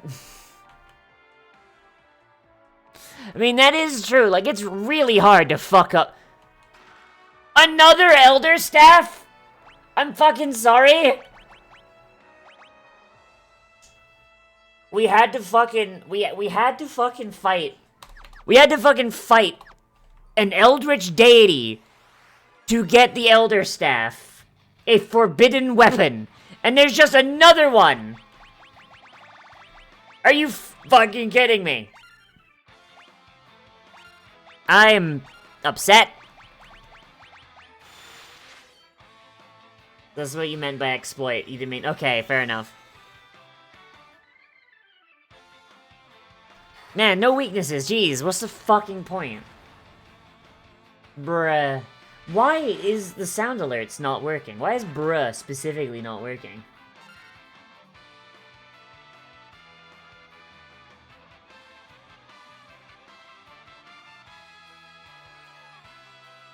Why is it... Why?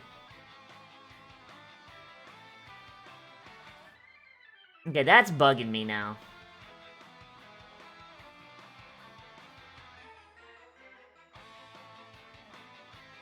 Alright. Well, that's fun. I have no clue why that's not working.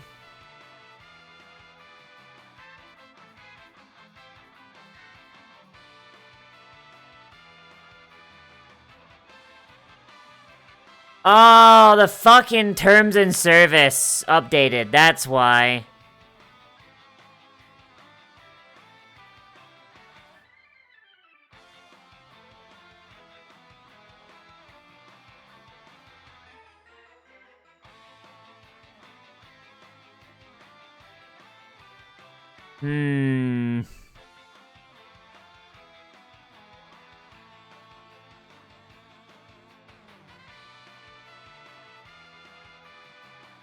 I long for a future where shit doesn't break? Yeah, no, that's not happening.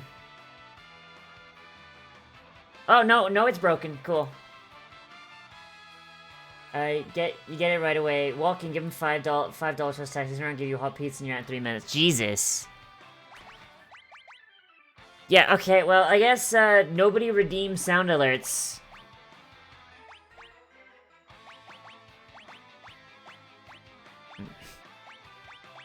Because they're fucking broken.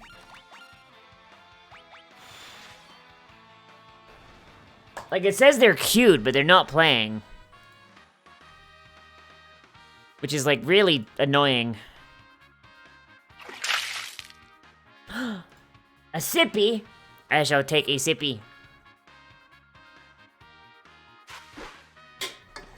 Yeah, I don't get this.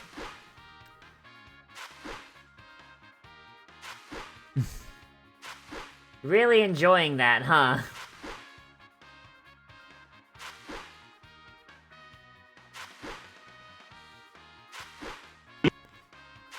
Oh, we got a little bit of it. NANI? Alright, I think I fixed it. What the dog doing? Alright, I fixed it. Oh, you gotta go? Aw, shit. Alright, well, thank you for hanging out with us for a little bit, Owen Wilson. Illegal Owen Wilson. Shadow Owen Wilson. Your coworker triggered your cataplexy and what the fuck? You stabbed them, right? You stabbed them, right? Stop! You violated the law. Drove your knife right into their chest?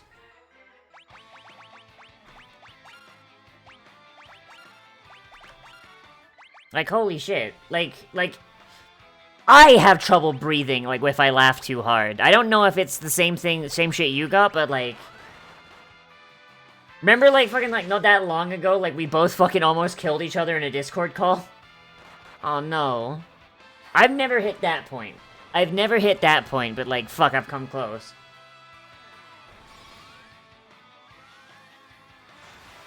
Poor Moira. See, now we have to teach Moira how to do Pathfinder.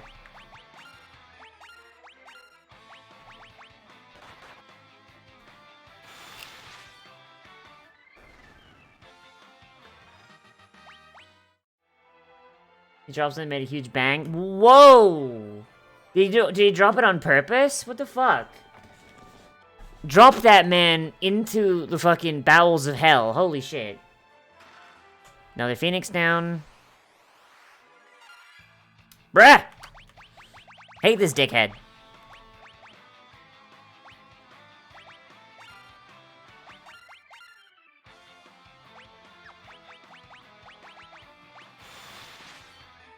Aww. Poor Moira. Poor Moira. Poor Moira. Pa, pa, pa, pa.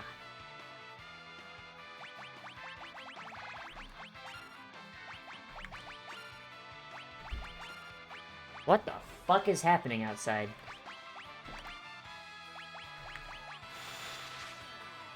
That's not the cue to give my return. Oh, fuck. By the way, what the fuck happened, like, on last night's stream with Bapple? After a certain point, I don't remember anything.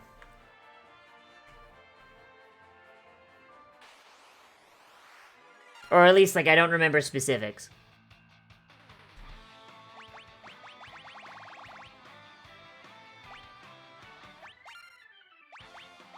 No clue you fell asleep drooling on the phone, as is tradition.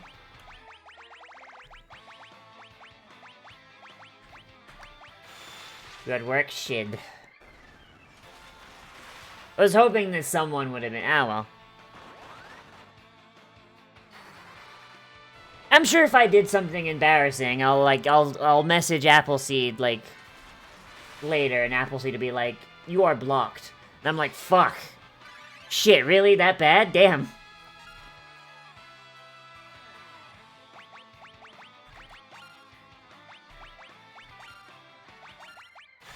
I remember we talked about Scalies, and I think we talked about if your sex life was a D&D spell, what spell it would be. And something about a mage band. And that's as good as I've got. And we woke up in apples. No! That is as, like, much as I remember specifics.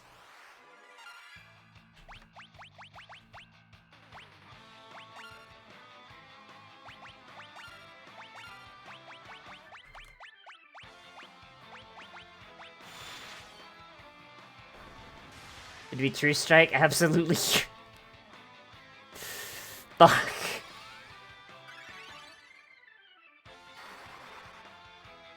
Oh, come on!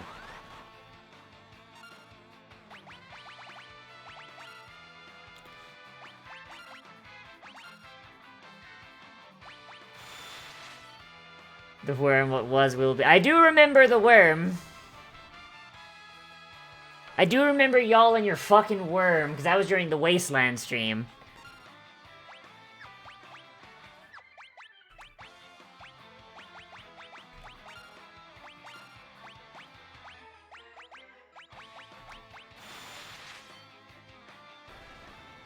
Time to sight gravity's desire.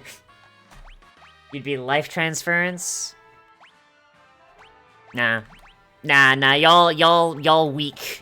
Y'all on that weak shit. Inflict wounds.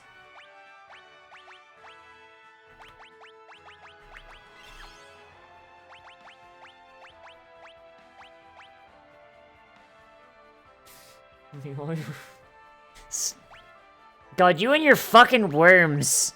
My god.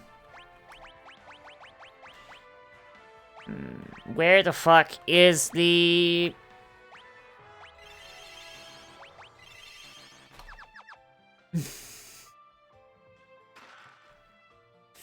The joke is masochism's life transference. Oh, mine is biting. You gotta bite him.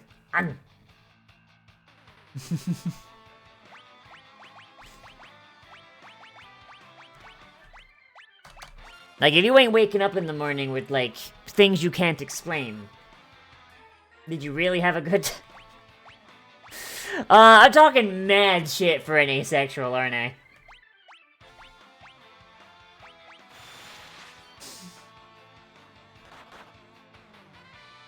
Power word.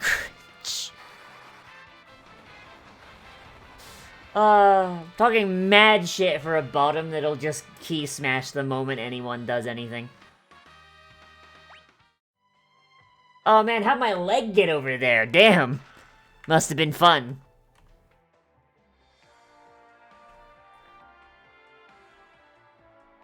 You can't call me cute, that's illegal, that's crime. Prison.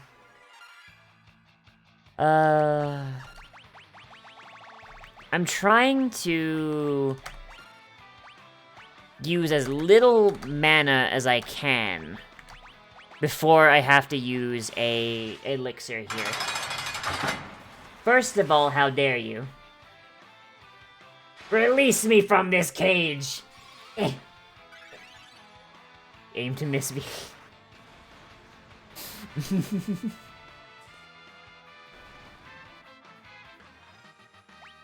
Ba ba ba beep. Oh my god, can we please? How big is this crystal tower? Eh. Oh god, not these assholes. Like, the worst part is like, they just they die in one hit if you hit them hard enough.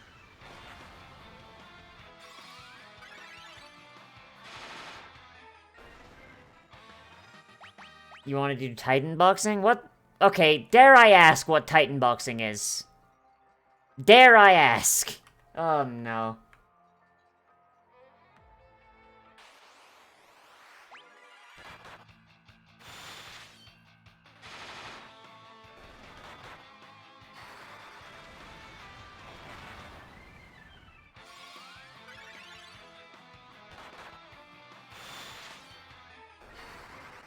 More yeah, it is more dusty knees.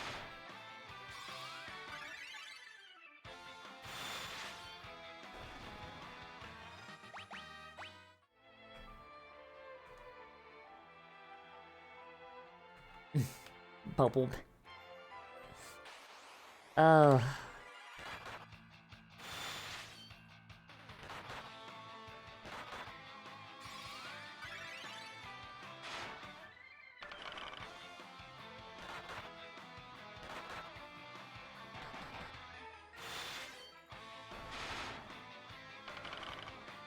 Drop down a ward of both, then drop your barricade. Oh, I see. Oh, I'm out of spell slots for what the spell I was using. Fuck's sake.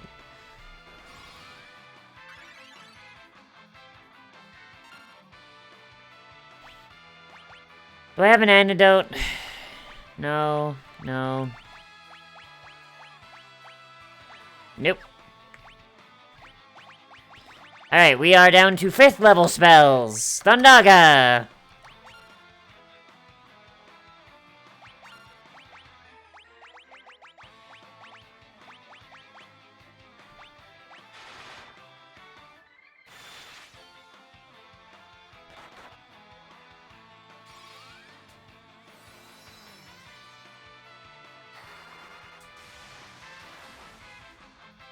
He gives damage resist and basically turns off lunge. You can only throw punch. Oh, I see.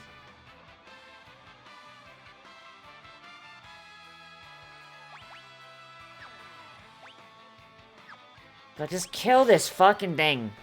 Thank you. Alright. Oh god, I'm gonna have to use Asuna on all of this, aren't I? I don't have eye drops. God damn it. Angie.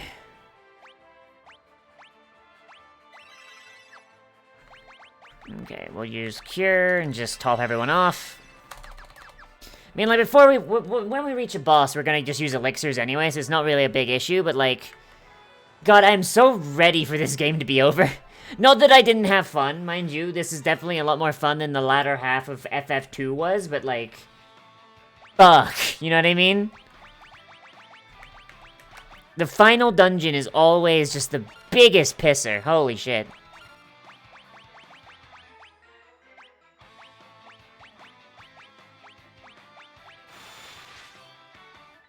The standby Titan greeting with firm right. You know what, that explains a lot about Titan mains. Explains a lot.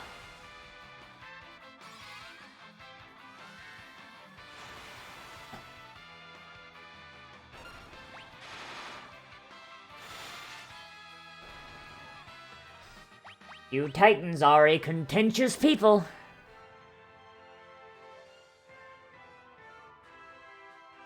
That's like FF seems full of trying to really fun good size bomb towards third act. Yeah. I mean, that's definitely how 6 went. That's definitely how 6 went. Like, World of Ruin is, like, unironically just, like, not as good. And I think the idea there is that it's thematic, because the whole idea is that you've lost. At this point, it's damage control. Like, by the time you hit World of Ruin in FF6, the whole point is just like, okay, you were so focused on trying to take down the evil Emperor, thinking that Kefka was a clown, but really, Kefka is the big villain, and Kefka basically took advantage of your attention being divided to just fuck your shit. So now, the world is destroyed. It's a matter of damage control now. Can you stop Kefka before he destroys the world beyond the ability to repair? And as a result, it very much goes out. Like, Kefka routinely just burns down villages using his fucking death laser. The Earth's crust itself is upheaved. Villages that used to be, like, on mountains are now underwater. Like, fucking, like, shit is fucked. And the game tries to get that across with a decently sized difficulty spike and a little bit of unfairness.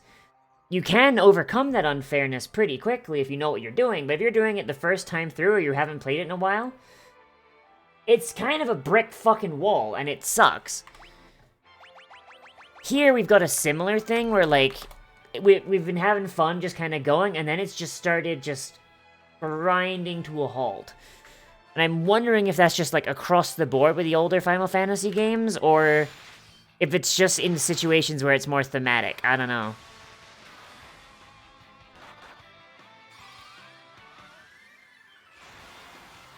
Like, Nim seems to think that Jesus Christ. Nim seems to think that FF4 is, like, the best game in the series, and that it's gonna be my favorite one. But I do not know how true that is. Like, it's his favorite game, so I'm gonna give it, like, I'm definitely gonna go into it with some fucking bias, but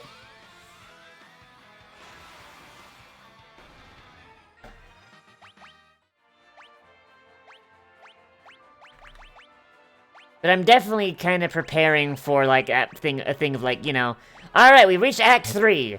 Time for the game to be less fun.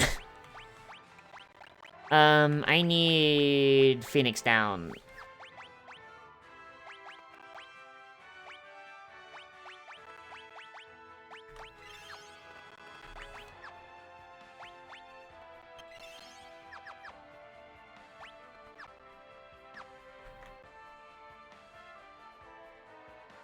Nim also enjoys some interesting ends to stories. Nim likes happy endings. That's something I've noticed. Like, his favorite type of story is one that has a happy ending, no matter what. So that's why he does not like FF6, from what I can tell. And he also doesn't like stories that I write.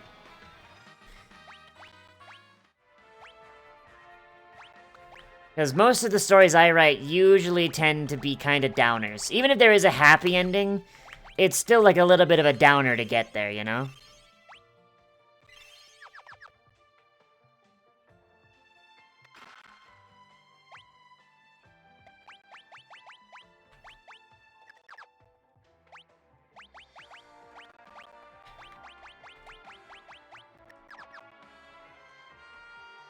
Yeah, Postal is sus? Of course it's sus, it's fucking Postal!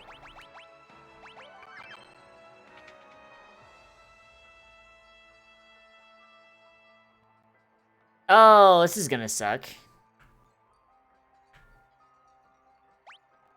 This very much looks like a boss room, so we're gonna use some of those elixirs that we have. We got 8 of the fuckers. And we're gonna use high potions on everyone else.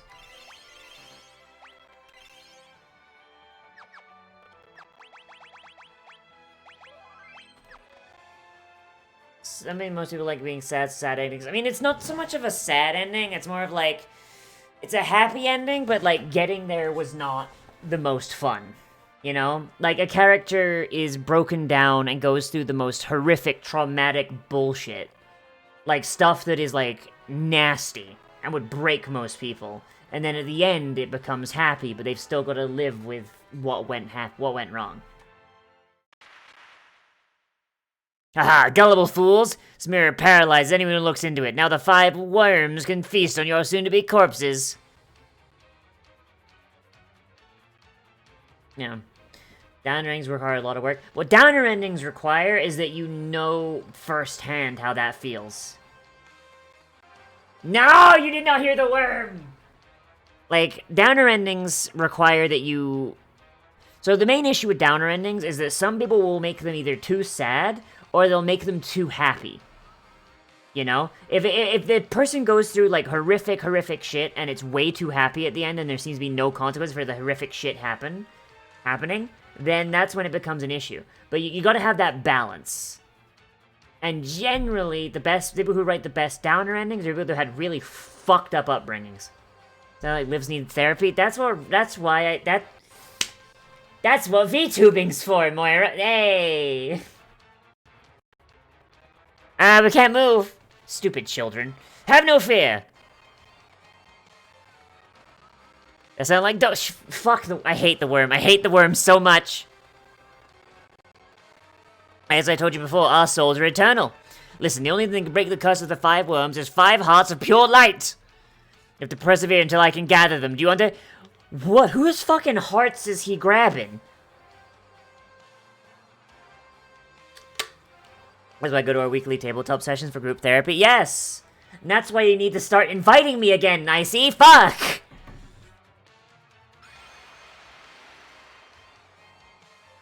Doga's soul left to search out the 5 hearts of pure light. Your work... Oh, hey, it's the princess! Liv and the others are in grave danger. Come with me, your highness. He fucking just reaches into her fucking chest, like, chunk! Pulls out her heart. They need a heart filled with light. Your heart in order to break the worm's curse. Oh. We getting gay in here. Stop crying, I have Thursday look forward to. I know I do, and I'm very excited for Thursday. Can't believe this princess is extremely gay. Okay, we're just gonna have the princess fist fight a dragon?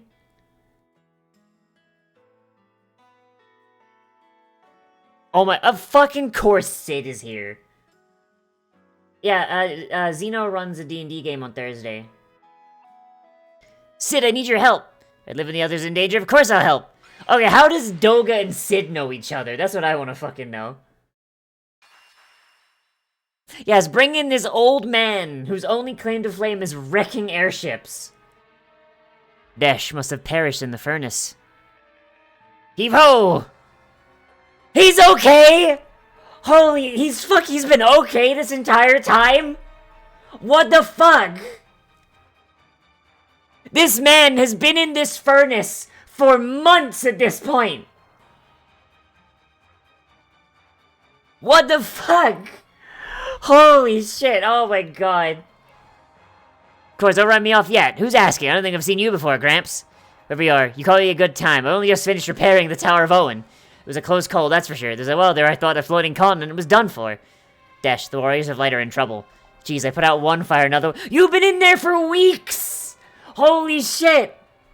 Local man, too fucking edgy to die. This man's was so intent on dodging his fucking alimony payments that he pretended to fucking die in a furnace accident. You know what? I respect the hustle. Holy shit, this boy.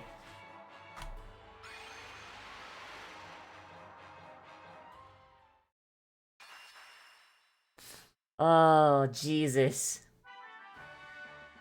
Hey, it's the new king! Prince Alice, he's King Alice now, thank you, Doga. The Warriors of Light need you!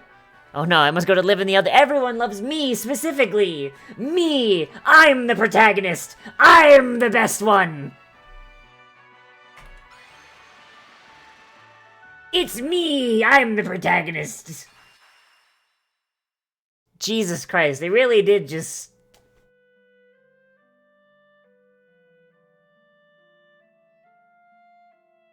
No, not these assholes, are you kidding me? Would one of you come and help aid the Warriors of Light? They need your help. Now's our chance to be the heroes. I'll go. Lead on. You can do it. Stop. Of course I can, haha. You violated the law. Imagine if he brought all of them. Everyone wants to cleric, but no one likes the cleric. Imagine if he brought all 4 of those fuckers and they just ganged up on the dragon, like, alright, motherfucker, let's rock! Liv, Econod, Nim, Xeno! Quick, we'll hold off the worms. You must change the fate of this world. We owe you our lives. Everyone, let's go! Oh, God. Alright, time to kill Zonda. God, he really does look like he does in 14. Holy shit. This is like exactly how he looks in 14. I'm impressed you made it this far, but your struggle is all for naught. Don't you see how close the darkness has drawn? You're too late, and now you will die. Jesus Christ. Like, that is exactly how he looks in fucking 14. Holy shit. Alright, counterpoint, motherfucker. Flare. Boost. I'm gonna throw shurikens at him. Holy. Take that 9k damage, asshole. Oh, that's nothing. Jesus. This guy's bitch-made. This guy might actually be bitch-made.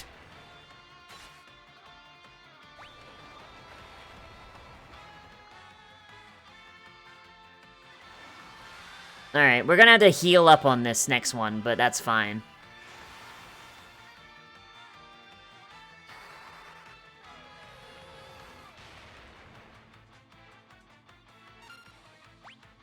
To be fair, we might have another thing after this, because the final boss is never the final boss, is it?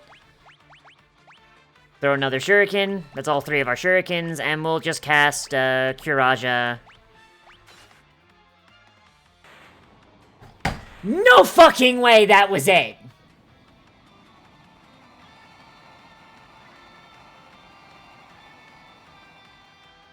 Come on. Come on. Where's the actual final boss? You think it really Oh yeah, the Cloud of Darkness. Right, I forgot about the Cloud of Darkness. The Cloud of Darkness has already gathered. The land will be shrouded before long. Blech. I forgot about the Cloud of Darkness. We will return the world to nothingness. We are the Cloud of Darkness. Everything enshrouded, enveloped in shadow, the light, the darkness, all will become nothing. We will start with the warriors of light, perish together with the world you are beholden to protect. And yep, that's the same as it is in 14 as well. Alright, time to kill this bitch. Flare. Boost. We're out of shurikens to throw, but eh. Oh my god, this fucking final music. Holy shit. Oh, that's rough. Oh, that's everyone dead. Oh, it was on purpose. Okay. Wait. Wait, no, it's the game over music, but they gave us a cutscene. Okay, yeah, no. Yeah, no, it's not over. Come on. Come on, we know it's not over. You can't give up. Come on, you can't die here. This is not your time. Don't you dare die on me. Huh? I like how I'm just like a fucking hat and a robe. Power of friendship. The power of friendship. The souls of Doga and Une appeared. Our souls are with you. Rise, warriors! You cannot be defeated yet!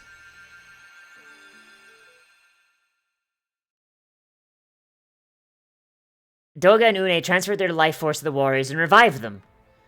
Thank you, Doga. Thank you, Une. That's the spirit! Now I think you have a job to do. Zande's transgressions diluted the light's power. He enabled the darkness to grow and give birth to that shadowy abomination. Zande was a pawn, a puppet of the darkness. Few could have resisted such power.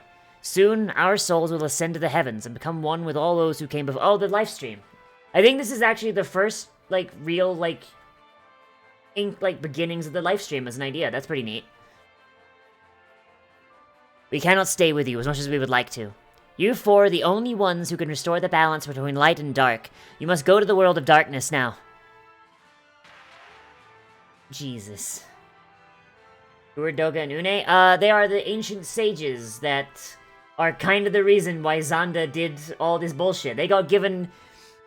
Literally, they got given immortality. Actually, no. No, okay. So they were the three...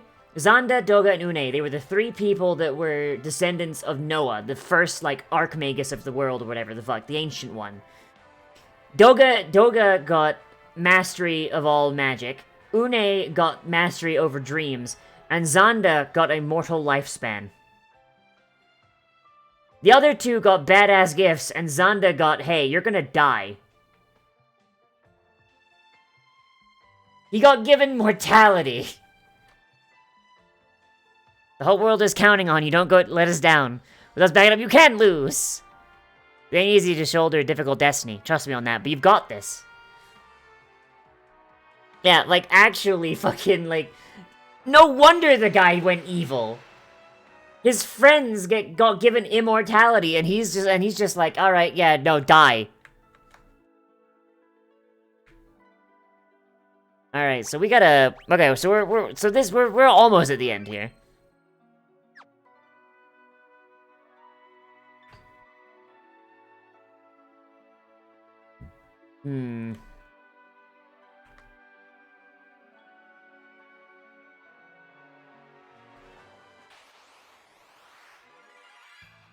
Oh, fuck off. Yeah. Like, no wonder he turned evil. I still have elixirs, so I'm just gonna go ham and just blow shit up. I'm hoping we can find some more shurikens, because I really should not have wasted them on Xanda.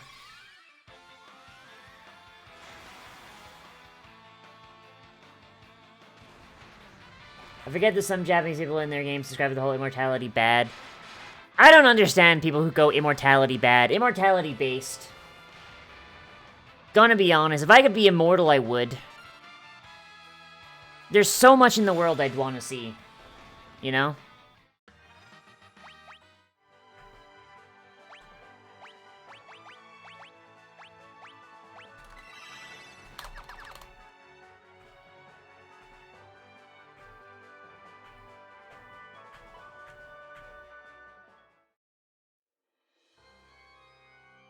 Don't want to hang around for the heat death of the universe a few trillion years. I mean, I'd want to hang out to the heat death. The heat death sounds pog. And if I have to float around for a few centuries, yeah, so what? You know, like... If the heat death happens and I'm just kind of floating around in nothingness for all eternity, I'm like, alright, cool. Wake me when the next Big Bang happens.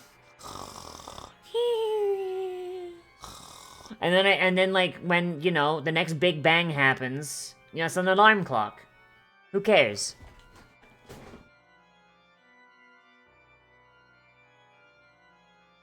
It's 50 trillion years of nothing? Yeah, I'll take a nap. I'll take a nap.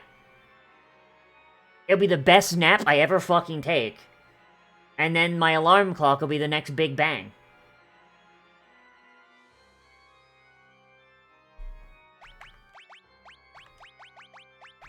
And if I go, yeah. And if there is no next Big Bang, and I go insane, then okay, cool, I don't care. If I go insane, because there's never going to be another Big Bang, you know, which I personally am I personally subscribe to the theory that after the heat death, everything will just and go again. Yeah. So, like, chances are good. But even if there isn't, then if I go insane, who gives a shit? I won't give a shit because I'll be insane. And there'll be no one around to say I can't be insane and for me to inconvenience. Who cares? Give me, like, full-on immortality, and if I live through the heat death of the universe, I'ma just take a nap. I'm gonna have the loudest fucking alarm clock.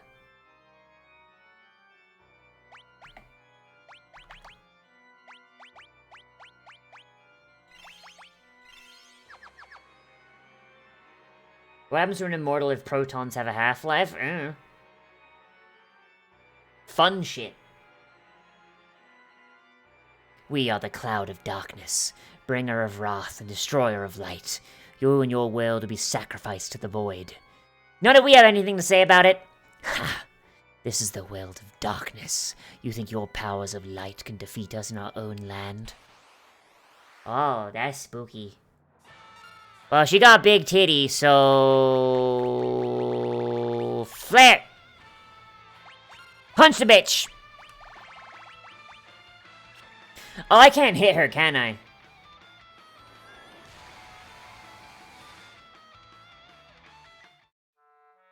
Fuck! I have to do something about this. Oh, shit. Damn it. I gotta pay their goddamn electricity bills, really? Bruh.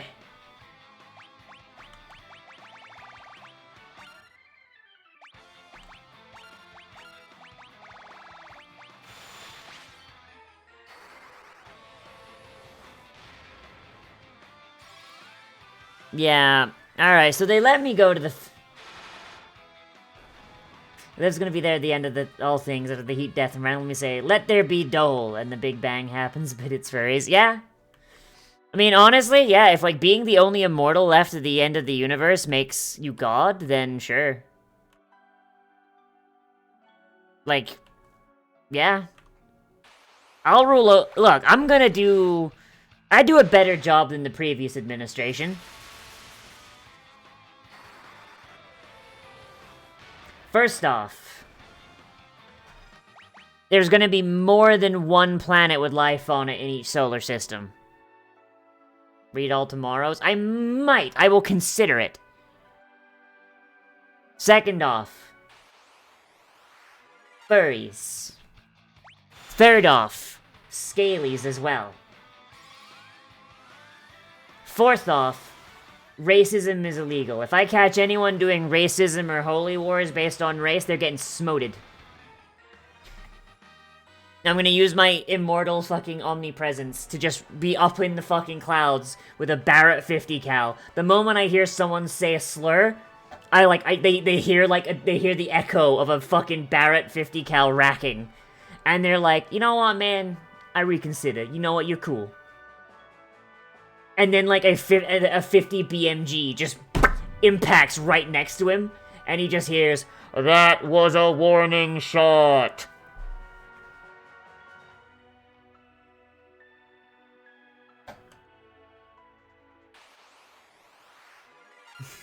Very kind of, I will consider it. Bing.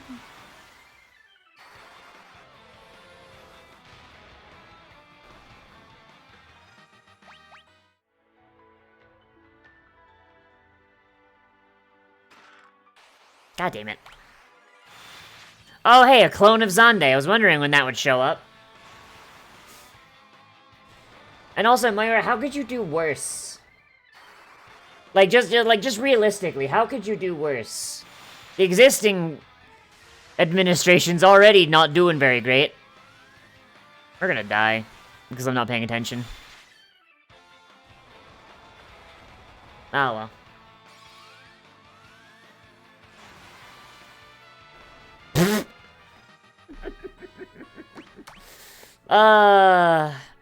Contained a ribbon. Really? A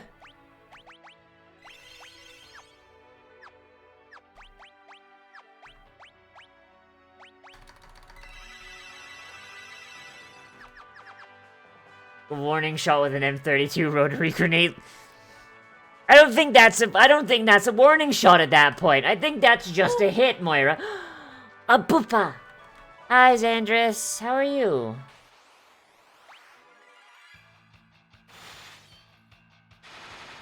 Oh, shit, we're fighting the Hokage. Oh, shit.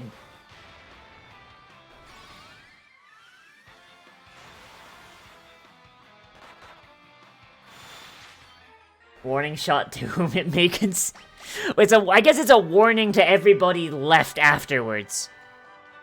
Okay, I thought there would be a chest up here. Damn it. Cold wind's been hiding in the windows in my place are old and sucky. I understand that. The windows in my office are not great either. There's a big fucking hole in the wall where I swear to God I've seen ice peeking through here and there. But of course it's above 0 right now. I think it's like, it was like 16 last I checked. Which is decent. It's Kage no Hokage. Look, the 5 Kage Summit, alright? Who would have known it takes place... The Dark Wind Crystal? Really? The Wrath of Dark cannot be stopped. This will be your final resting place. You like real having your kids do sprinkling? Got to advise on the wise. Hell yeah. Alright, Xandris. Wait, really? It's just a Kerberos? All it is?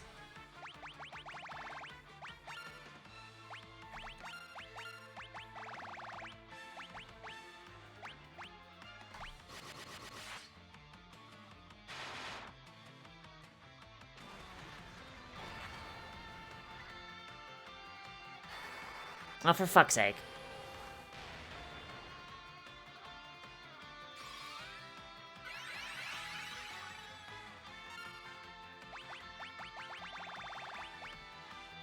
Darkness left their evil dog, and now thinks it's of a major antagonist. Bro thinks he's on the team, Lamau.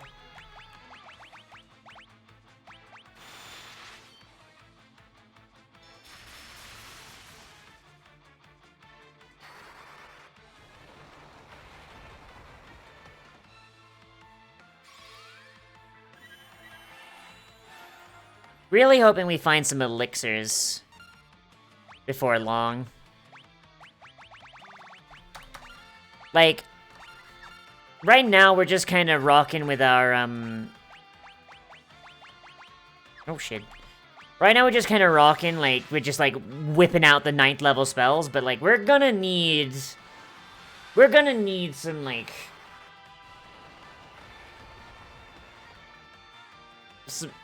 What's the word I'm looking for? We're gonna need some spell slots before we go after the big boss at the end. But, like, if I use, like, my lower level spells, we're gonna get dunked by the shit before the final boss.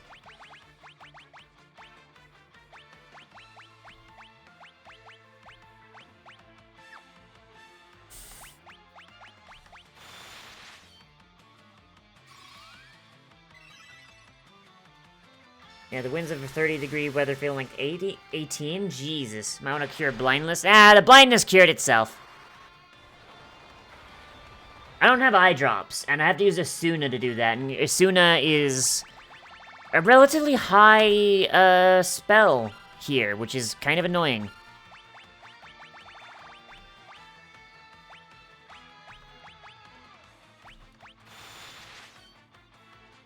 Remember what touching a crystal does? It gives me a job, right?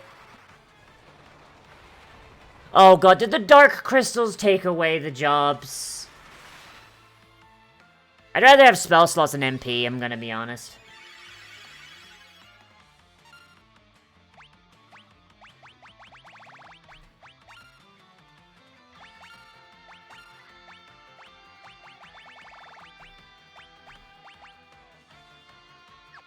Also cures...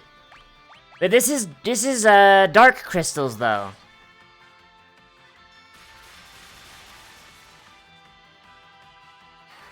Like these are, like, we can only use the light crystals because we're the warriors of light.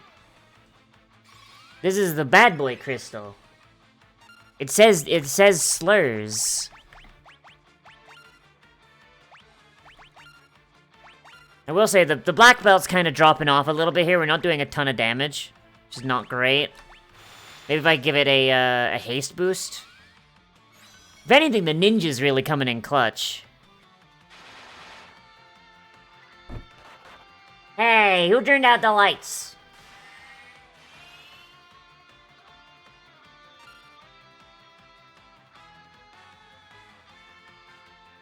Eh.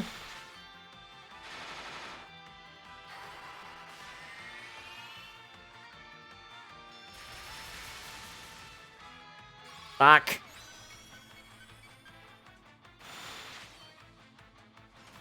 So let's cringe? No, you're cringe. God, is it dead yet? Fuck.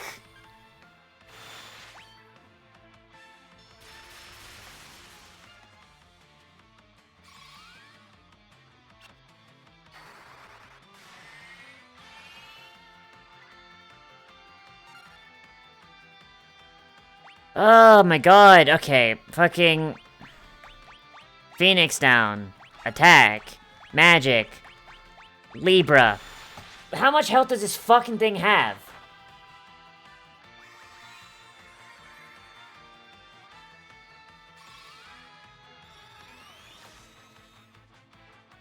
Oh, it won't even tell me how much fucking health it has. Jesus Christ!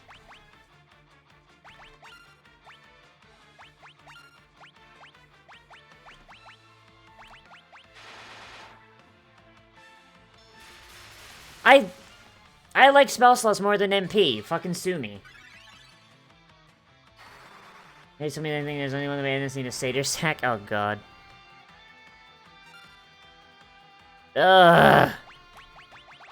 Like, this isn't even fun at this point. This is just tedious.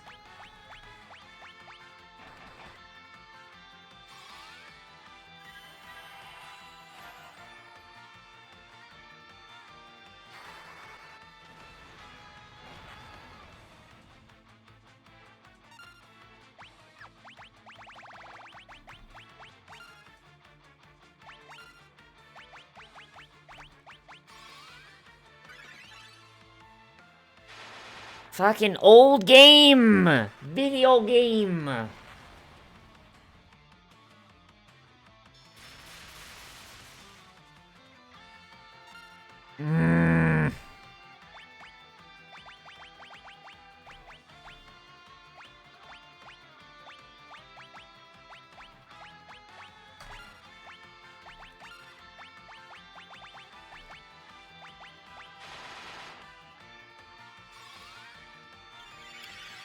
Like, seriously, how much damage have I done to this thing? I enjoy players not having to have a nap after every room of a dungeon. Just don't use all of your spell slots. Use, like... Understand how much of a resource you have and use it accordingly. I don't, like... unironic skill issue. Unironically skill issue.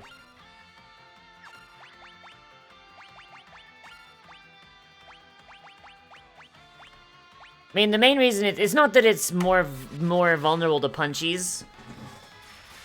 It's that we've run out of our good juice, our good nerds. What even is a spell slot?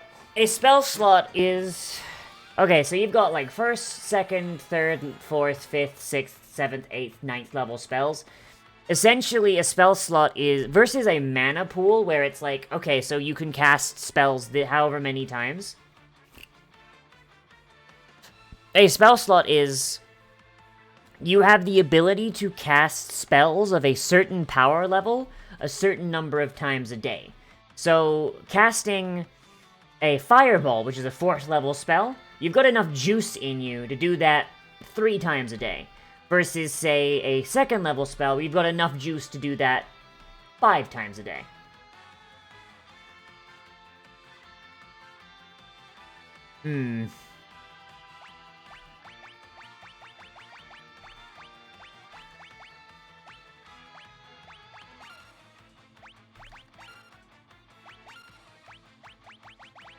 Like, it does require, it is a little bit more,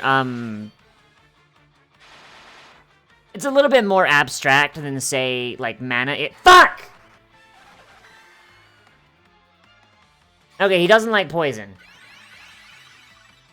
It's a little more esoteric than, say, like, you know, using, like, a mana system is. Like, mana has its own, like, positives and negatives.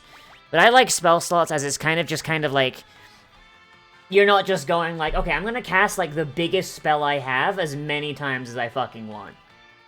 It's like, no, that super big spell you have, you can cast that 3 times.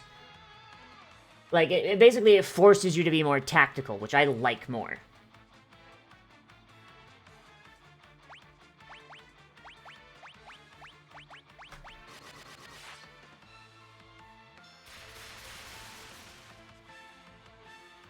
Like, Dungeons & Dragons does have a variant rule for a mana system. It's called Spell Points, or SP. And it can kind of get a little ridiculous. Because you can have, like, fights where it's just kind of like, alright, you have this many spell points. Like, instead of being able to cast Time Stop once a day, now you can cast it, like, 3 times a day in exchange for not being able to cast any other spell. I think that's a little busted.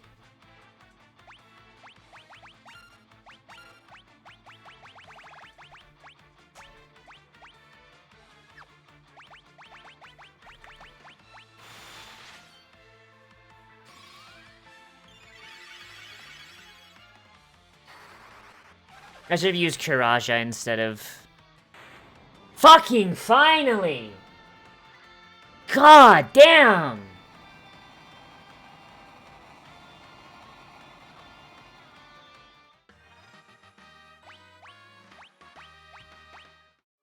And we got 1 high potion out of that.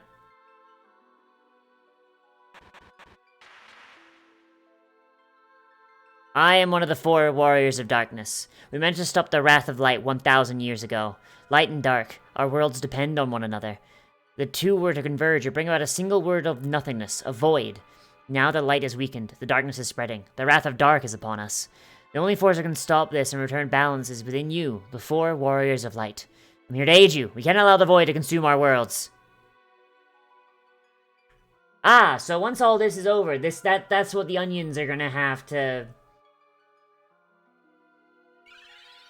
Okay, so it's not bad. Okay, so the crystals aren't inherently bad. Alright then. Now check the black belt, unarmed damage, fine.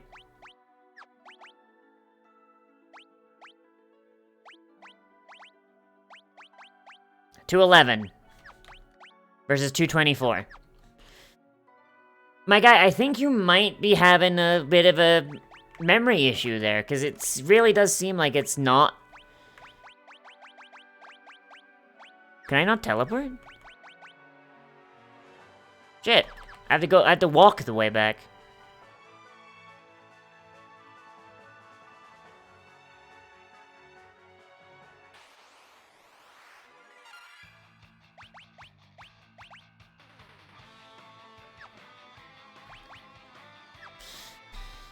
Alright. So we have to fight smart. We're gonna have to fight 3 more bosses. That means we can't actually use our big spells on the guys coming up.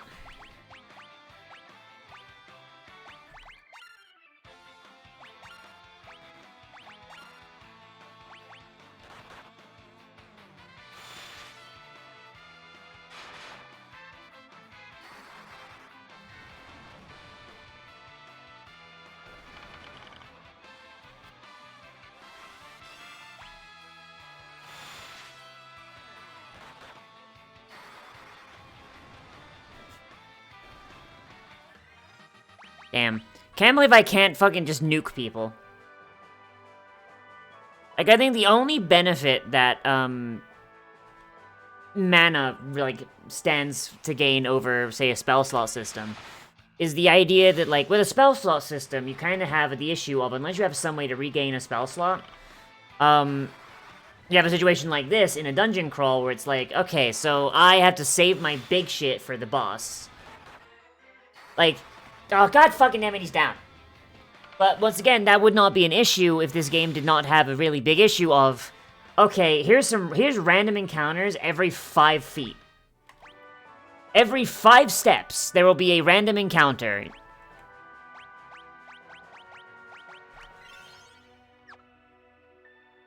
Might want to try Geomancer, it gains a nuke here. Well, if I pick a Geomancer, I lose all my spell slots on some of my other characters, so I'm not doing that.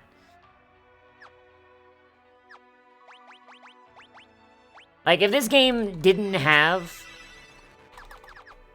Isn't that what the Warlock is good for? What do they do under the mana rule set? That's another thing. Under the mana rule set, Warlocks get a lot lamer.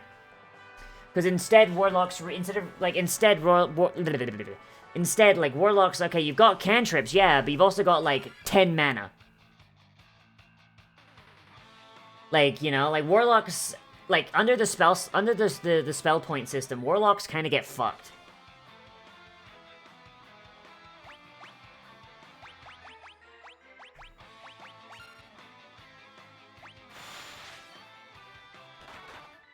Cause it's like, yeah, you've got your infinite cantrips to work off of. But like, basically, like, everyone else has nigh on infinite fucking mana too. You know, above like the spell slot counterpart. All I know is that it sucks, and if I ever run into a DM that's running spell points, I'm never playing a Warlock. I don't understand how it works, all I know is it sucks. Another thing this game would benefit from, cantrips. If this game had cantrips for White Mage and Black Mage, spell slots would not be an issue. Like, there is an alternate timeline where Final Fantasy kept spell slots, but then gave us cantrips. Of course, you know, there's also the timeline where they didn't abandon turn-based combat for whatever dog shit they're doing in fucking 15. They were doing in 15 and 16. I've not played like anything after 7, so like I don't actually know at what point they have abandoned the turn-based system. It must be not useless. I mean, yeah, that's also true. Like, if Final Fantasy had cantrips, like, the whole spell slot system probably could have stayed. The main reason they got rid of it was because it didn't work super well. And the only reason they brought cantrips, they brought spell slots back to this one, is because FF2 was very, very poorly received. Turn-based shit. Shut the fuck up! It's better than fucking, like, the dumb shit hack and slash shit that there was in goddamn 15, where it's just kind of like, alright, Noctis, mash the X button.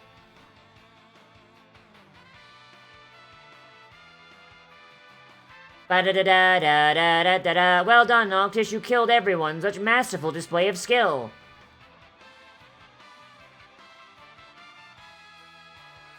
I would rather have a turn-based system. I was hoping for 16 we'd actually go back to it because, like, the guy who's making or at least like something similar to it, because the guy who made who's making 16 is the guy who basically saved FF14, and I was hoping that, like, you know, the MMO style thing, which is as close to turn-based as modern shit can get without being actually turn-based, would be, like, a nice thing to go back to? I don't know. Shut the fuck up, Myra. Turn-based is Pog.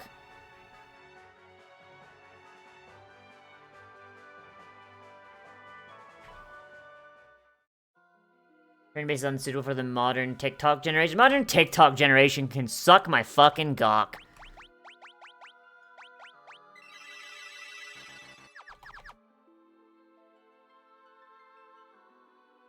You have come far, but this is the end of the line. This world will be engulfed in darkness and return to the void. Oh, well, shit. That's a fucking design. They made a new thing for .0056. Like, I just don't want another goddamn game where, like, the main way to play is fucking mash X until you win. You know? Like, I'm at a point here in this game where I can just go, like, okay, I'm just gonna cast Flare because it's the best fucking ability I have. But, like, but that's because I've reached this point by getting to the point where I can do that. You know what I mean? Like, I'm at that point where I can just go, yeah, I'll just cast fucking Flare and Holy Lamau. Because earlier on in the game, I was like, okay, so if I use this ability, this will do this, and it will save me this spell slot. And, like, I actually have to think for a little fucking bit. Shut the fuck up, Myra. Goddamn Zoomer. Thank you for the hydrate. I need to hydrate in order to talk with these goddamn Zoomers. Left turn-based when it's done right. Depth in FF7. And even then, like, I'm not, like, advocating for the return of, like, FF3 and FF2, FF1 style turn-based. I'm thinking more like the action combat that's in 6 and 7, where you've got a little bar under your name that fills up based on your speed stat, and when that bar is full, then you go. It's not so much a turn-based as it is, like, how quick your character is on the draw. And the faster you make, the faster your your speed is, the more turns your character will get. I think that is honestly the best way to do it. That's a really good way. It's how you avoid the thing of like, oh, I'm gonna stand here, her. But also not having it just be like, I'm going to mash the X button until I win.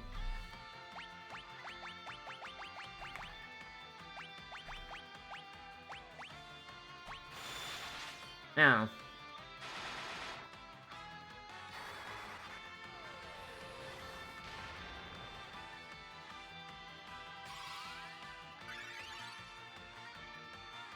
Not to be that guy, but...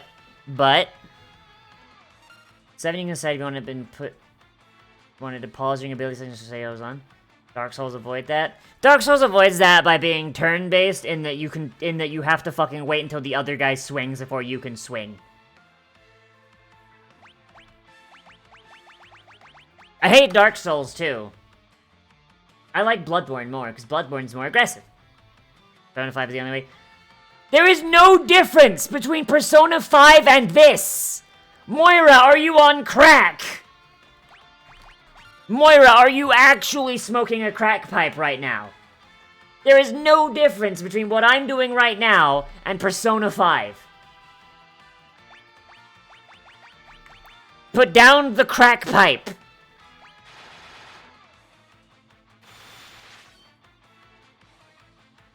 No! Stop giving each other crack pipes. Less guns. Shit, you're right. Less guns. You know what? My entire argument has been destroyed. There's no guns. That's true.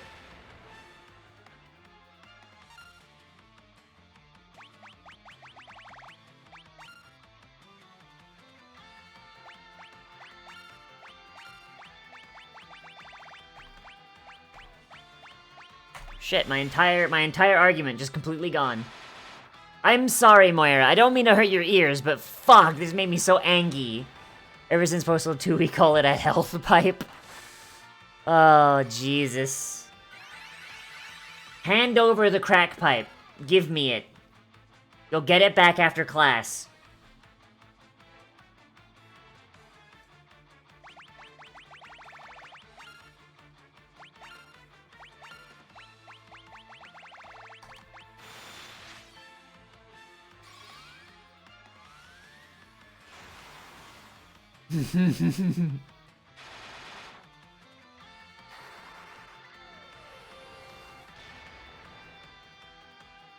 I will say, like, fuck! Enemies here are a little spongy. That is, like, my major annoyance. But also, we're at the end of the game, so... we're at the end of the game, and this game came out in the 90s, so... this is kind of how it goes, I guess.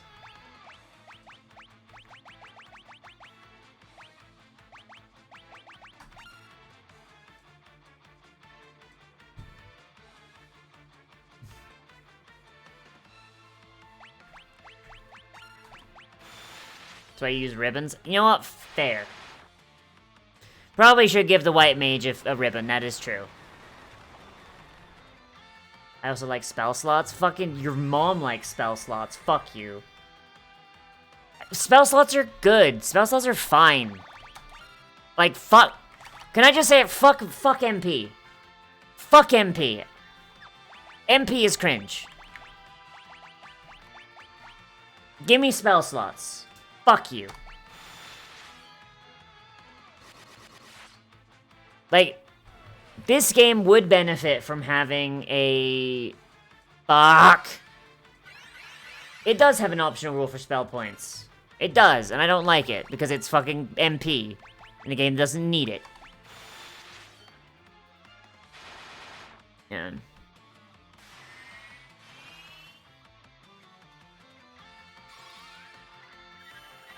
No DM has ever let me use the spell points because it's bad.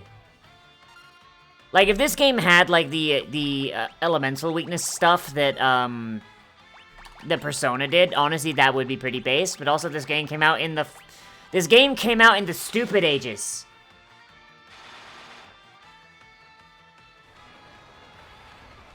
Ugh. Annoying!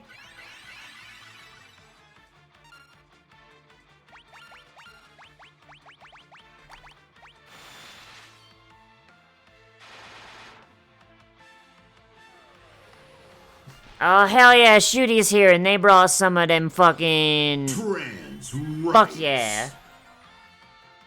Like, literally, like, the main problems with this game are shit that gets solved by the fact that, like, if it was made today, it wouldn't have those problems. Like, this game's the main issue with this game is it was fucking literally made in the stupid ages. When fucking cavemen were making games by smashing rocks together. Moira, you don't even play tabletop. Like, you're literally doing the same thing you complain about in my, like, I think you've complained about it, at least in my server. Where someone will fucking talk about something they've never done, or not done in years, and be like, oh, I hate this thing. Have you experienced it? No.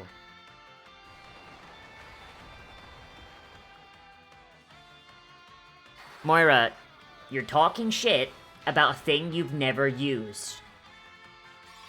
Shut.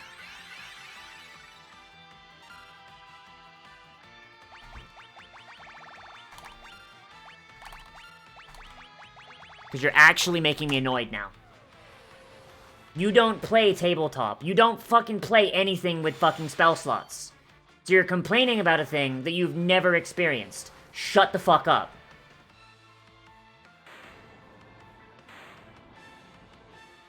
Moving on. Please. Fuck.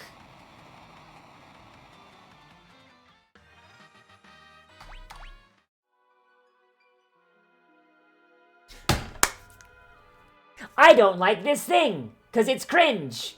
Okay, what's your problem with it? An example that never happens.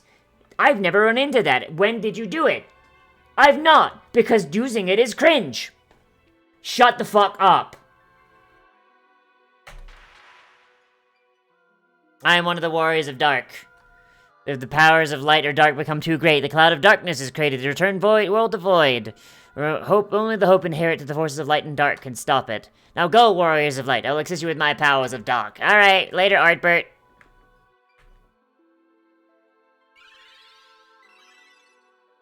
Like, I'm sorry, I don't mean to get, like, upsetty, but, like, fuck. There's nothing pisses me off than, like, more than just, like, someone talking shit about something that they've not experienced.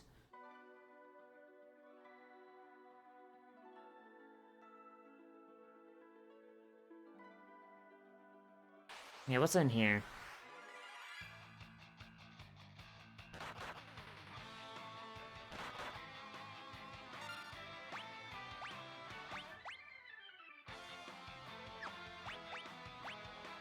I'm just gonna flee.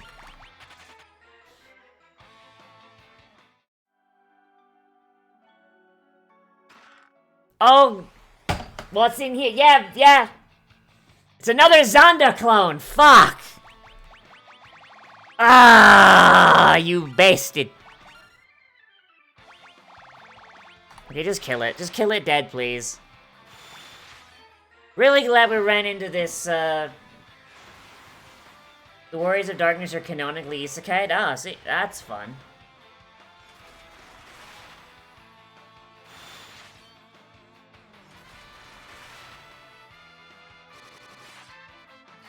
Like, Zonda is not really that difficult of a fight. The main issue with him is that he's got, like, a chunky bit of health. Another ribbon! Alright, neat. Alright, equip. Equip the ribbon.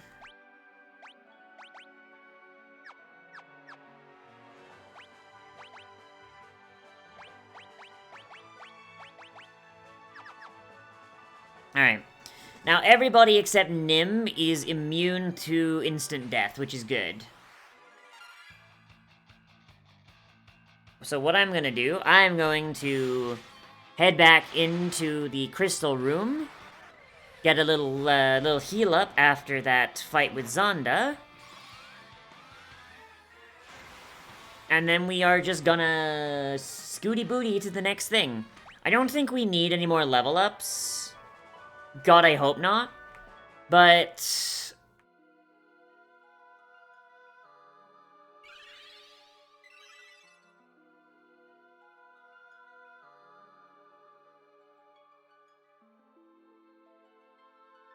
And Xeno, let Moira in after 5 minutes. Assuming it hasn't been 5 minutes already. Like, I have Moira's not, like, too fucking mad, but, like, that was just so fucking frustrating for me. Like, I like this game. I really do. I think it's pretty neat. Like, the only issue is like, old game. And that's just kind of unfortunate. As tastes change over time, and, like, what people like as entertainment changes, and media, you're gonna just get, like, to a point. Like, I imagine... even games that, like, we see as, like, modern classics that are, like... even, like, modern classics, right? Like, okay, like, name a game that came out, like, within the last 5 years, everyone. Like, there was, like, is just kind of, like, the game.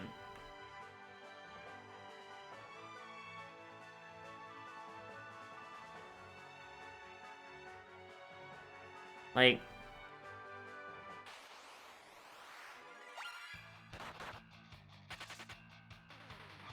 it's like, I'm trying to think of one, but I can't because I'm gonna be honest, my brain melty.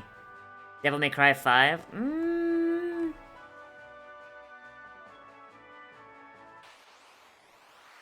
Yeah. But I imagine in, like... 15 years, maybe a little more, taste in games will have changed so much that even games like those were like, especially DMC5, like, they're going to feel clunky and shit. Because everything that's gonna come after is gonna build on the lessons that they basically learned. And, like, going back to them is just gonna be like, oh, why didn't they fucking do this? And the answer's gonna be because this is the game that taught people that that was an idea. You know what I mean? And even then, I still don't like... okay, can I give a hot take? I think Doom Eternal has already done that. I think Doom Eternal has already, like, started to show its age. Like, there's been such a resurgence in movement shooters that, like, Doom Eternal kind of stanky a little bit compared to, like, some of the other shit that's coming out lately. You know? Gonna keep it like 2016 was better. Gonna be honest, I don't like the idea that in Doom Eternal... I don't like Doom Eternal's idea of, like, forcing you to use different guns. You know?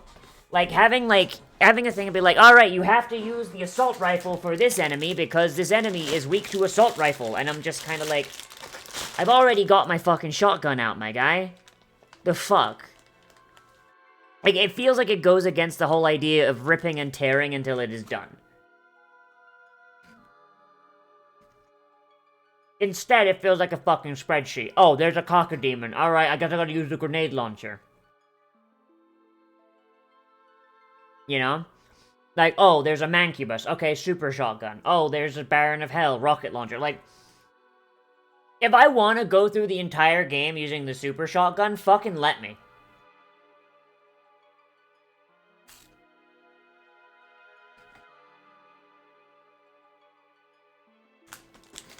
You don't get the highest point rating?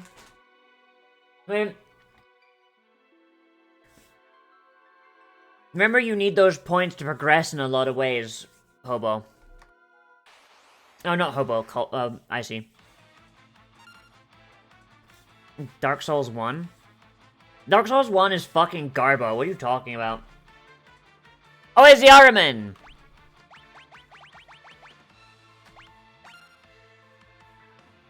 You don't need those points for 2 P rank bosses? Fair enough.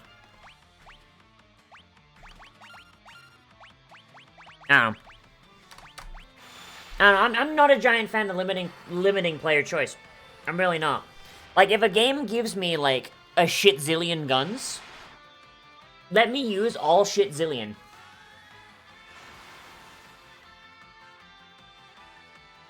Like, if you gon' give me a shit zillion guns, all shit zillion, best be something I can use and it be, like, somewhat effective. Like, I understand the idea that, like, oh yeah, you can still kill a cockademon with a rocket launcher if you want, but, like, the fact that, like, the fact that, like, using the ballista or the grenade launcher damn near insta-kills them is like, well, what's the fucking point? You know what I mean? The game is not, like, forcing you at gunpoint to use them, but it's basically going, well, if you do, you're a fucking moron if you do it another way. And with how limited the ammo economy is, well, fuck you.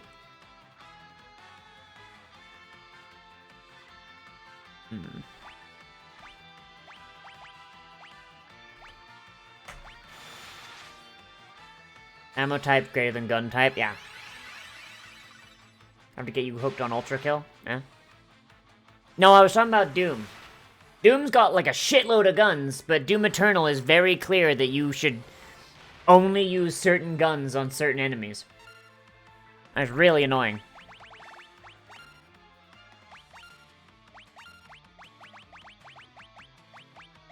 God, I should have just ground out for more shurikens. I'm really missing being able to do almost a fucking million damage with one shuriken.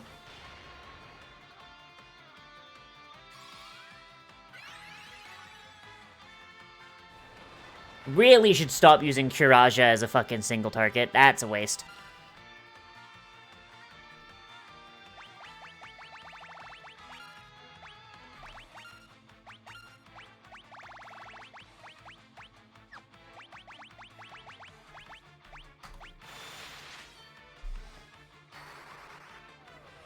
I don't know. I think that, like, I understand the issue they had with in Doom 2016. There was a big issue where players would get the super shotgun and then only use the super shotgun.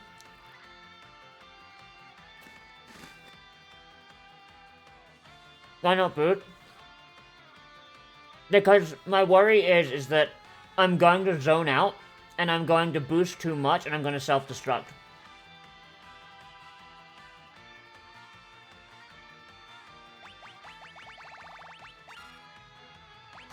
Like, I'll boost there, but, like... Especially because the boosts don't last for more than one attack. You know what I mean?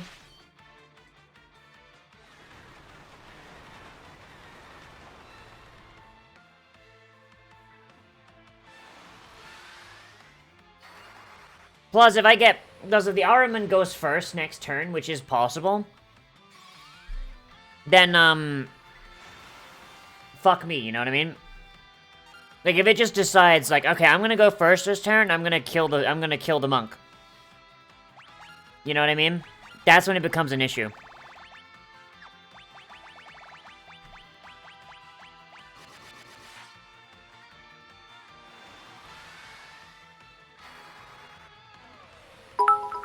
Sandris! Thank you for the sub. Thank you for the Prime sub. You see what I mean? If he just decided to use that on the monk, it would have been a waste. Yeah, I hope your spring cleaning goes well as well. Ah, a ball! Can't believe you would do this with the ball. You know what? Let's go for the... Actually, this thing's probably gonna hit us with an AoE. Fuck it, why not? What's the betting it goes before? Oh no, it actually went before. It actually went before the white mage this time. Neat. Thought I'd catch it. I would have... I'm gonna be honest, I would love to catch it. I've caught it once before. I've caught the ball once before. And I did it by complete accident. Things are going alright? Hell yeah. They switch job, pick Dragoon or Geomancer, and a new special move that might as well use a different job. But, like... It does a lot of damage, though, is the thing. Even with, like, the basic punchies, it does a lot of damage.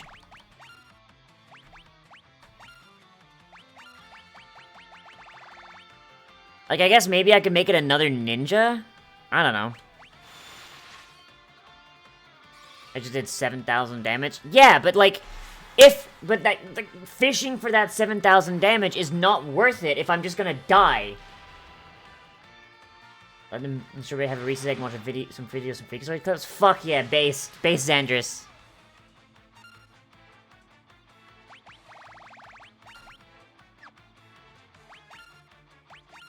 Fine, like, what would you recommend if I don't want to waste the turn on the boost? What would you recommend?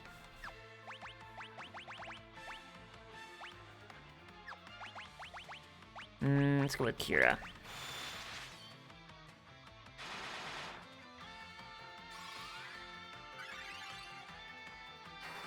Alright, fine. Maybe I have stuff for Dragoon. I don't know.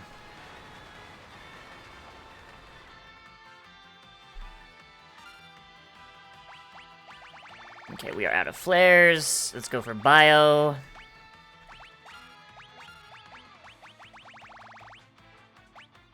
Nope. Kiraja. Okay, there we go. Hey, we got him. Fuck yeah.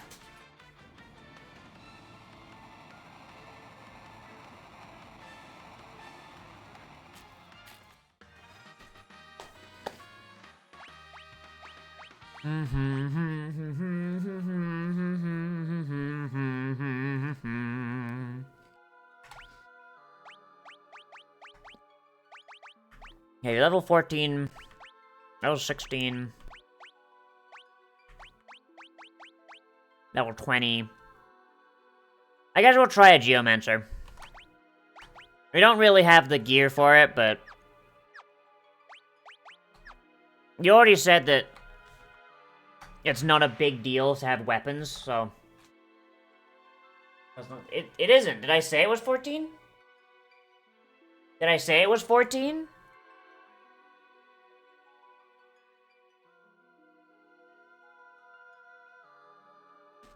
Okay.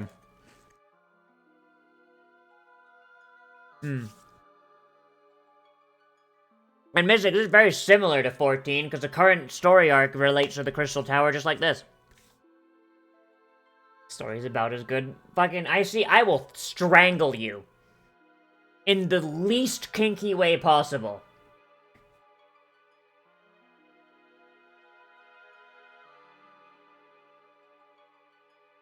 Fuck!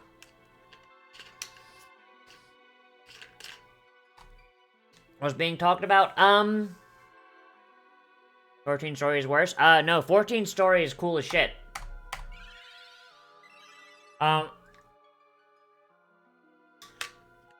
Yeah, we were kind of talking about what, like, the main issue with games like this is, and it's mostly the fact that they just age. You know? Like, games as, like, a medium, they, like, build on each other to such a degree that, like, this game was probably, like, pog as shit when it came out. But because of the goddamn passage of time, right, there's some parts of it that are very, very poorly aged. Being sure because you want me to play. Yeah! Play it, you bitch! Like Moira brought it up, if the elemental attacks that Persona has were in this game, that'd be cool as shit.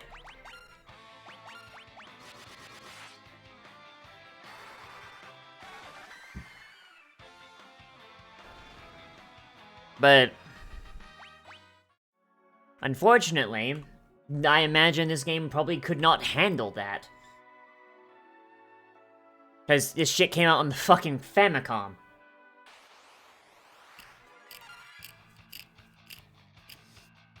One thing they did right here is the antagonist. There is none, it's just a force of nature caused by an imbalance of energies. Which is honestly pretty... Well, the main antagonist is Zonda. But it's because Zonda is... It's because Zonda's a bitch. You know? Like, but also, like, it's not even really his fault, because he got gifted the ability to die.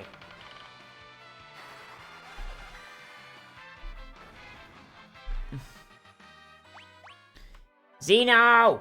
Play it! Do it! Do it or I'll make you play it for your debut. And because when you do debut, I'll be like, hey, Xeno, when's the 14 stream? Xeno, when's the 14 stream?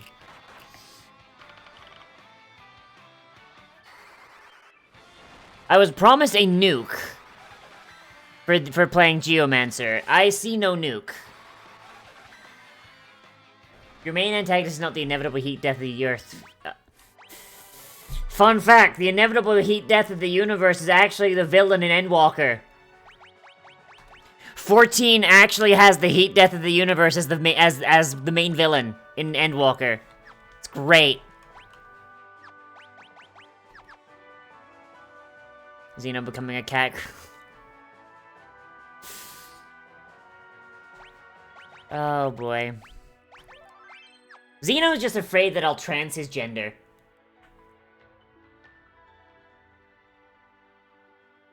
Like, just saying. Ida got back into 14, came out. Cat started playing 14, came out. I'm 2 for 2, baby. I'm joking. I'm being a shitter. I'm being a shitter. Before anyone accuses me of pink pilling or whatever, I'm being a cunt.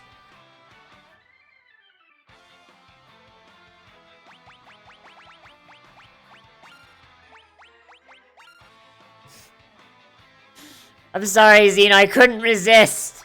I couldn't resist making the joke. I'm sorry.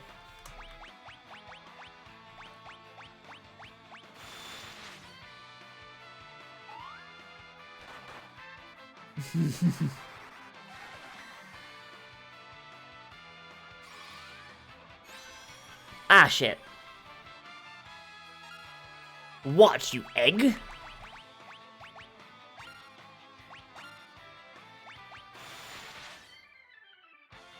Alright, how much damage is this jump gonna do?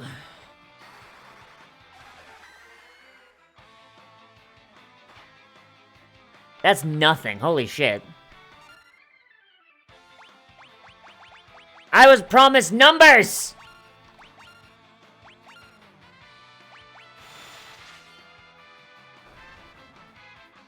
Wait.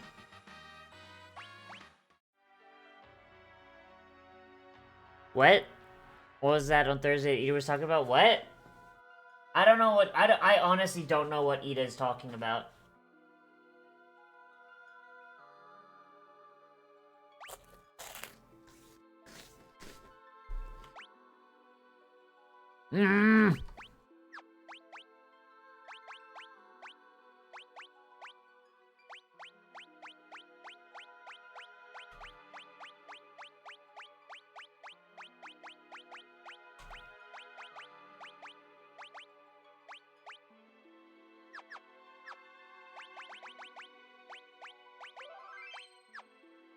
Bigger number drop. Well, I guess that means we're playing Black Belt then, because fuck grinding. I'm not grinding shit out.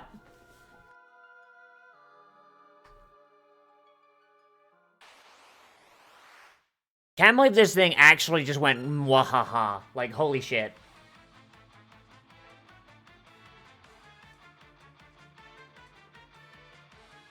Xeno, I unironically don't know what you're talking about when it comes to... Well, Thursday. I unironically don't know.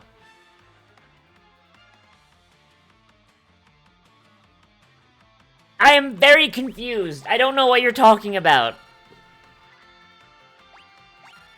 Fine, I'll boost, and I'm gonna get killed in one hit. Watch it happen.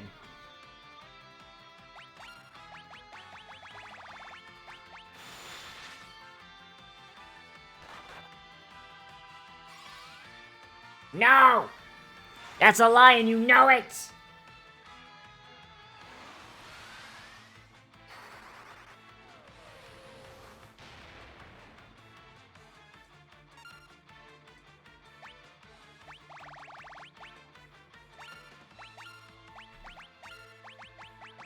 That or I'm gonna accidentally triple boost and fucking explode.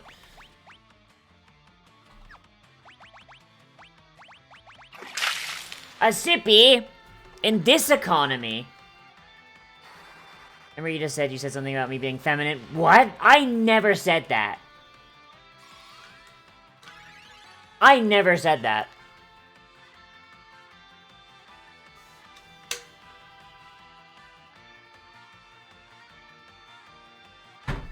We made jokes about femboy streamers, but nothing about you.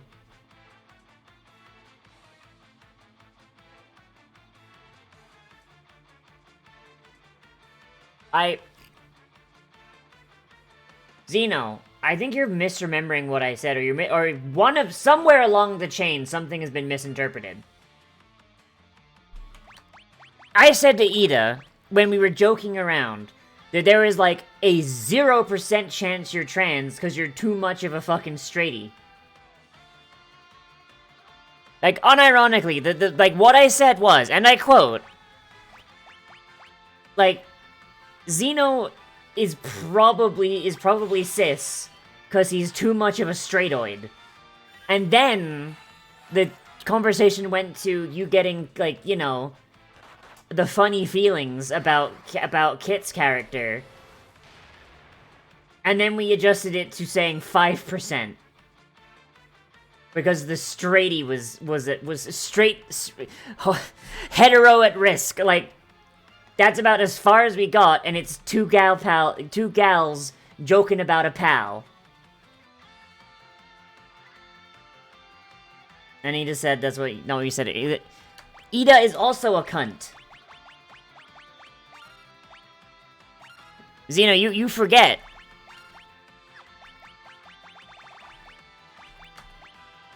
You forget, we are women. We thrive on confusing the shit out of people.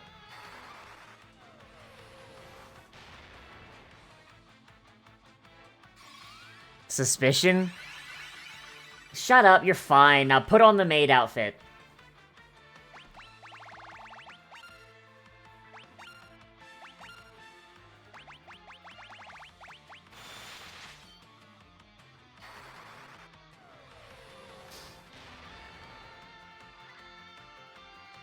Maid outfit is extremely cis. It's the most cis thing you can wear.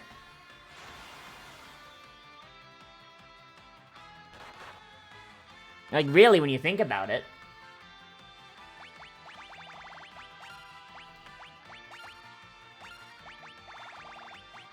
Should I heal? Nah, I'll be fine.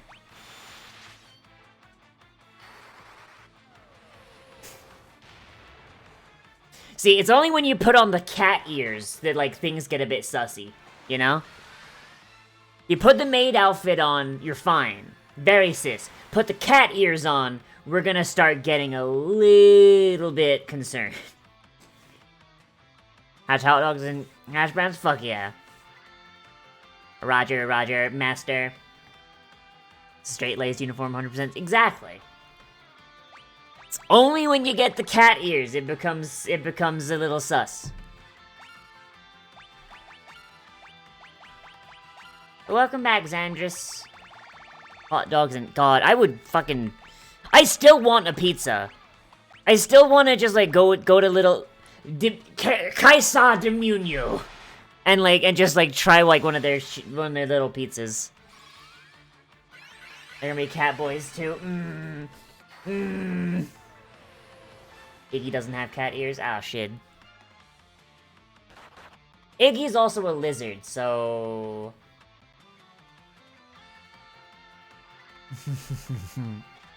Cat ears, I saw your gender. You're a simple man when it comes to pizza, meat and cheese? Oh, shit. Oh, God. Really? Really, Nemo? You're going to make me break out of Nesama mode when I'm in fucking... Oh, God, wait. Ikedot's dead. Fuck!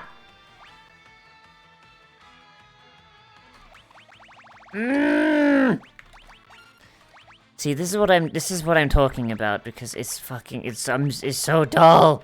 It's so dull. Ugh! Someone fucking refund the Onesama mode. I don't want to do it. I don't feel like it. Onesama lasts for 5 seconds? Yes, because I'm bored! I want to fight the final boss already!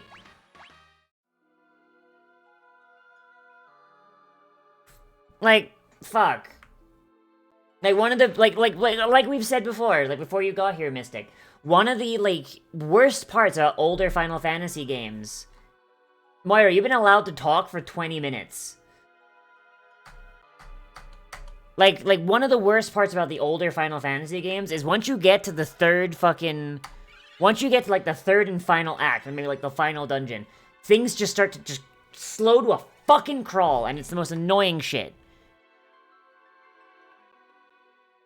Like, later games get a lot better at it, but, like, fuck, is it annoying.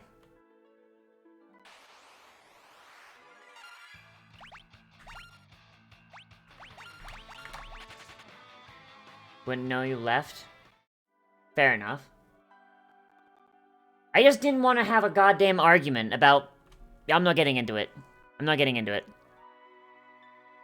Alright, so we've gotten all 4 crystals. I swear to God, if it kills us again... Yeah, Zeno, can you refund that Onesama mode? I don't have the brain for it. Or I swapped to doing Crystal Tower in 14. I mean, here's the thing. This is the very end. Like... Thank you. Moira, I'm not asking you to leave. I just don't want to argue with my friends on stream.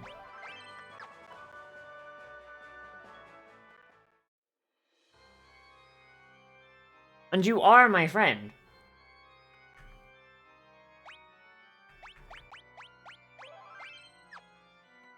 Alright.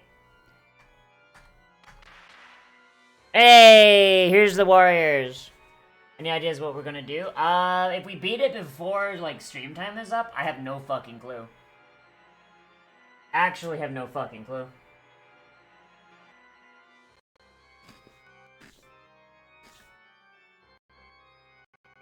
Their light alone might not be enough, but our powers of darkness could suppress your evil!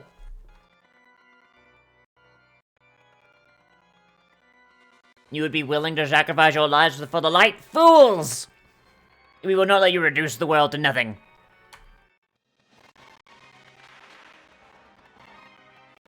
If I finish this game before, like, the stream time I want to do is up, like, so... If I finish it within the next, like, hour, I have no idea what I'm gonna do, because I still have, like, 2 more hours left of stream. So I have no clue what I would do.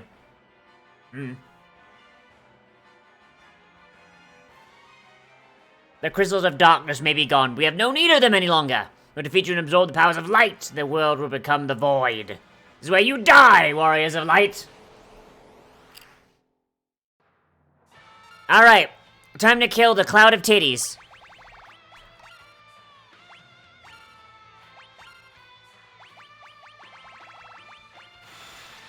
Kill the bitch! God, the music is absolutely fucking pog, though. Holy shit.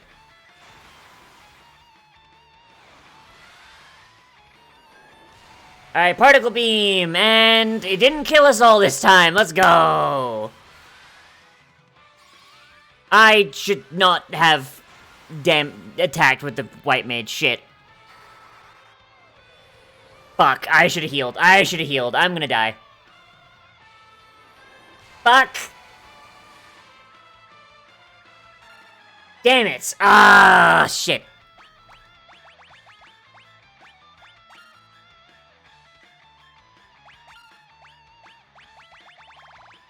Okay, we're gonna use Kiraja. Bruh! Like, okay. Like, that's another thing with this game that's a little annoying. It's just the fact that just... Sometimes the enemy just decides, yeah, I'm gonna go first. Fuck you. I don't know if Moira's actually gone, but I hope she's not. Because I wasn't kidding when I said, like, I do actually consider her a friend. Just, she's very, very... She's like a rabid dog with some shit. Alright. It's a very no mistakes allowed kind of game. Yeah, exactly. And even then, sometimes it's not even mistakes. Sometimes it's just the game just does not... the game just decides, fuck you, you know? Which is a little annoying. But, once again, I think that's just a matter of old game. Game old.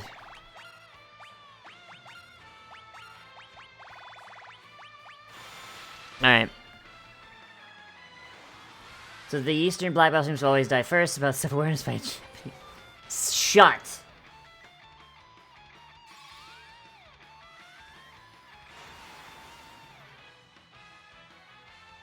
Alright.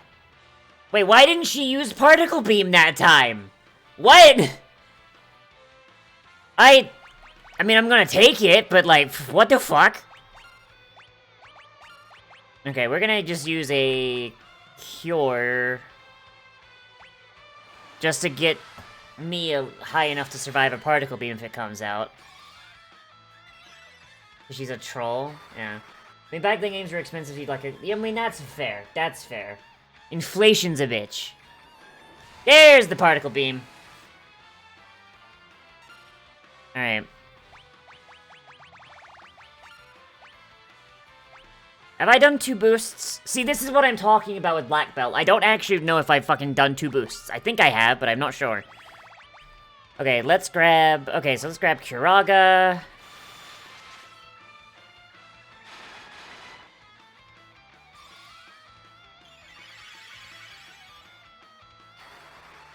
Actual Kaioken moment.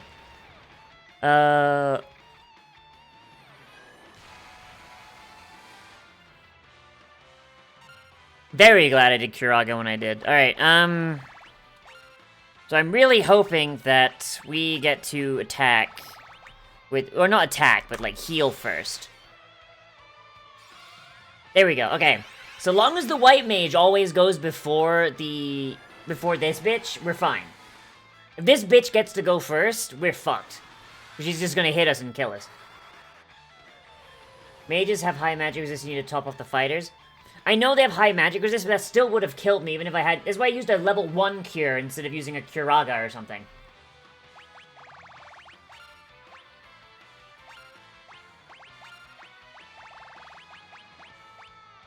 Speaking of...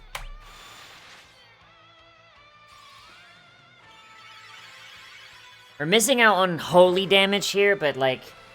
We don't need the holy damage. So it's like it's a drop in the bucket, all things considered. Yikes! Alright.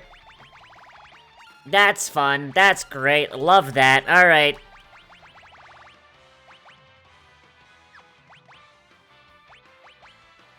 We're gonna use Kuraga. Please go first. Thank you. Give the monk a staff or they become a punk. No! Prison! Oh boy, that's good. Okay. Yeah, the monk is taking a lot of damage. We've only got 3 flares left, which is not great. Okay, I'm gonna go with a Kuraja for everyone.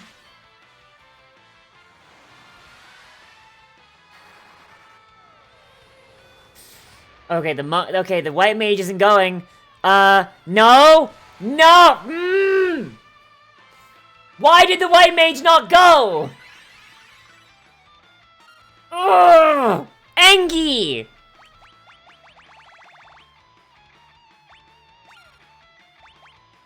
That actually makes me angry. Oh my fuck.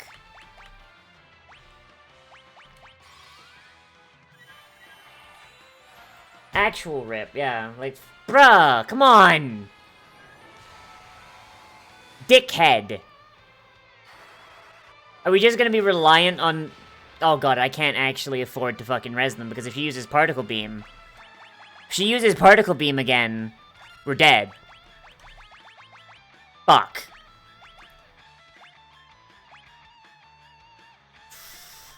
We might be able to survive. If I get Nima with a rise... Having the boss reroll initiative every few rounds is actually kind of fun. I hate it.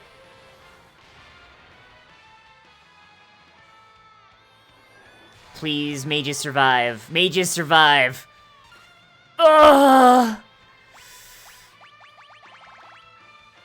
Okay. Okay, items. Phoenix down. Magic. Kuraja on everyone. Please go first. Please go first. Okay, good. Particle Beam is like a D&D enemy really should need a recharge. It should need a recharge, but she doesn't seem like she cares. Alright. We are officially out of flares. I'm gonna drink an elixir.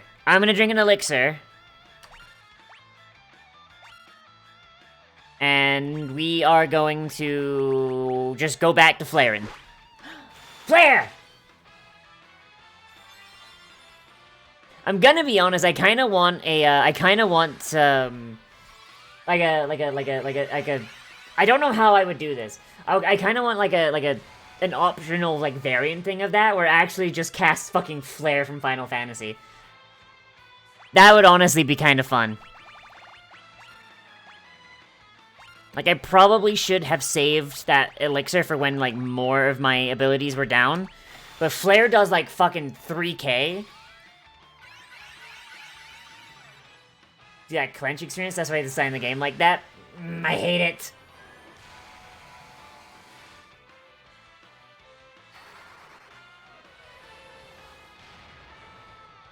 God. See, fucking Flare does, like, 5k.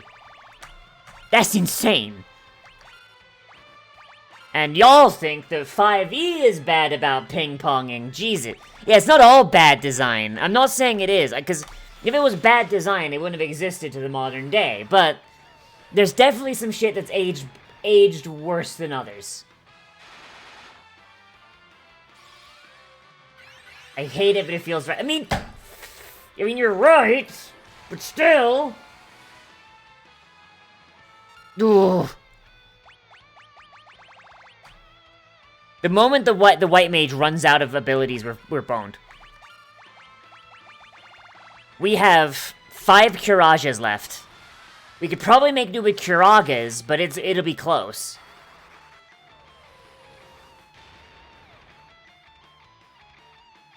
Fuck!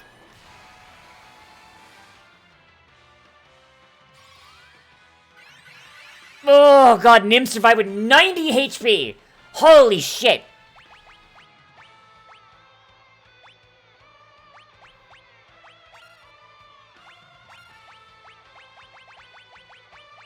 Oh, we can't even afford to use Holy because we're gonna use a Rise. A clutch moment feel aged. It did age very well, but still. God, my poor little heart, my poor little doll heart. Oh no.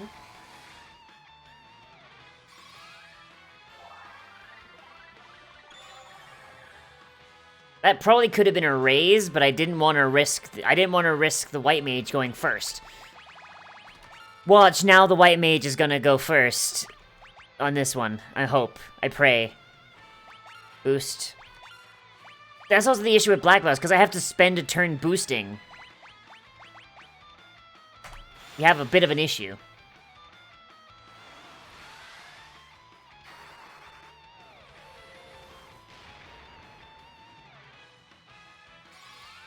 Okay, now we're going first. Like, what is it that makes it so? Like, what is it that decides whether or not the white mage or the cloud of darkness goes first? Got 4 more flares. Punch him.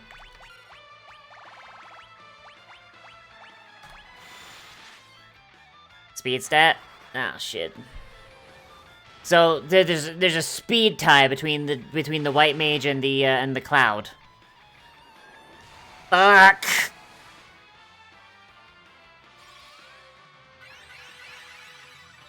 Like, Nim is surviving with, like, 80 HP, which is good. I think it's because he's got, like, a bit more magic defense than... Because Nim's been a red mage before, which is a magic class.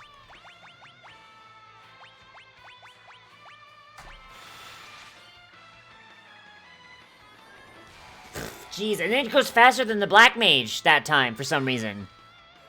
Okay, you get up. Like, unless this thing's better armor and stronger jaw. I mean, black belt tops out at black belt, so I don't really know what I can do there without... whatever. Boost. Attack. Like, there's also a lot of... There's not really, like... Martial jobs feel like they kind of fall off at the end, you know? Ninja's the only exception. Even then, it's barely doing all that much.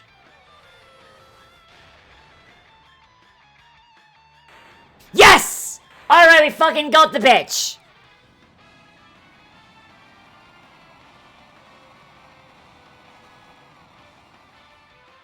Fuck you, Cloud of Darkness!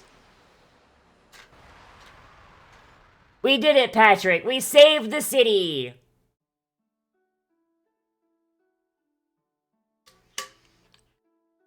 In the beginning, there was the void, and then came light and darkness. From then, everything was... Yeah, Fiesta Hat!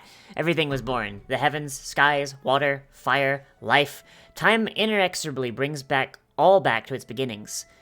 But from life, something new was born. A shining force that separated the light from the dark and illuminated the world. It was called hope. When the balance between light and dark is broken, and the world again slides towards oblivion, the chosen will appear once more. Oh shit. Do not forget that the source of the warrior's power is the hope that lives inside us all. Oh, this makes me feel tingly. Dreams, despair, love, time can obscure it all. Do not accept this, do not forget it, and time will never erase what life has to offer. Find your last remaining spark of light, a light that shines brightly when all else is dark, the light of hope. Yeah, it makes me all tingly, I hate this. Fucking get this shit out of here. What is this sensation? I hate it.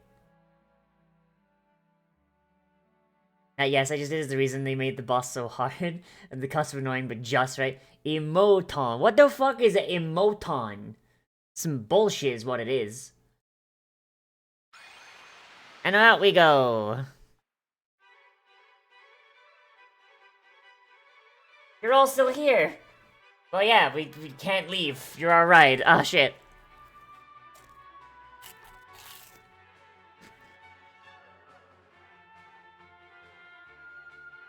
It's time to go home, back to our dogshit village in the middle of nowhere.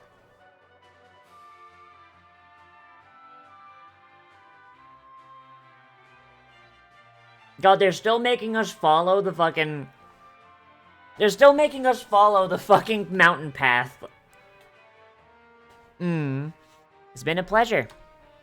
Pleasure's all ours, but I think it's time I return to Amor.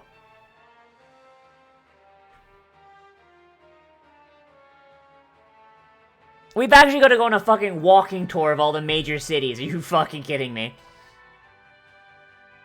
Fellas, you're back safe and sound. Of course, barely broke a sweat. This man fist-fought a dragon to a standstill. This is some balding man in his fucking late 50s who thinks he's like a who thinks he's the warrior of light.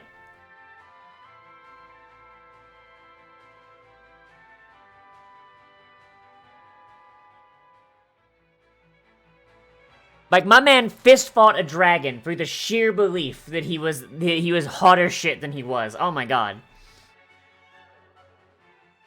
If you ever need help, we heroes will be here. Come and train with us anytime until we meet again. Oh boy. We reached Saronia, so as I must return. This man gets back to Saronia. It turns out that seeing as the king was gone, they've overthrown the monarchy, put all his officials to death, and it's now democracy.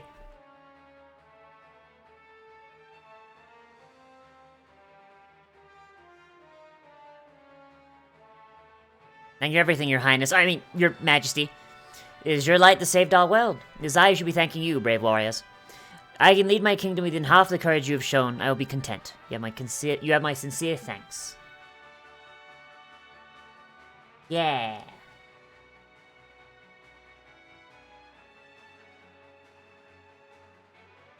I'm gonna be honest, I do kind of like that, this game essentially makes the heroes a blank slate that you can just, like, name after yourselves. Apparently in, Wait, did we leave the fucking... Did we leave the fucking Big Dick airship behind?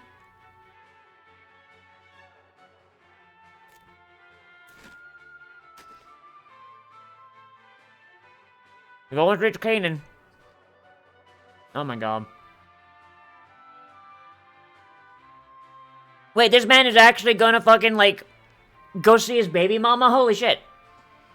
Are you doing something in Canaan, Dash?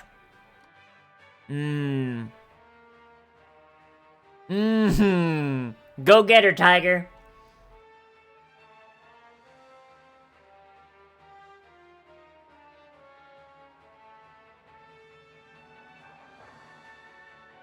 So why did we leave the Big Dick airship behind? Why are we going in the dinky one? Don't tell me we gave the Ceronians our fucking ancient airship, of which there's only one in existence. Don't fucking tell me we gave them our one fucking good airship. Like, we're the ones that found it. Fuck. Like, the one that we're going around on is a submersible. Like, that's theirs. They can have that one fucking back. Because how the cutscene is made. That's... bleh. Selena! Dash, don't ever leave me again. Never, I promise. This relationship isn't gonna turn abusive at all. Come on, honey, we can't let these kids show us up now, can we?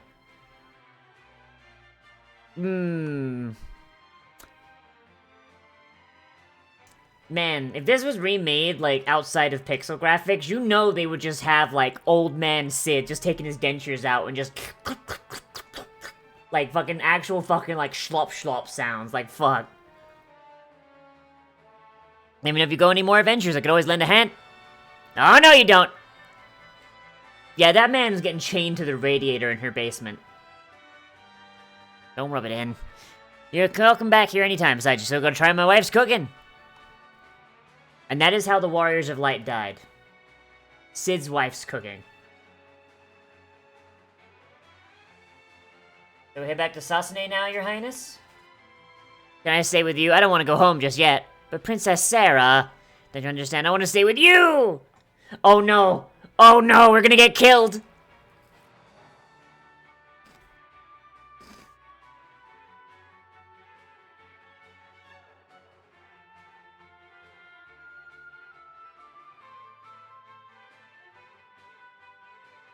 How nice of this game to portray a polyamorous relationship between 4 orphan siblings and 1 princess.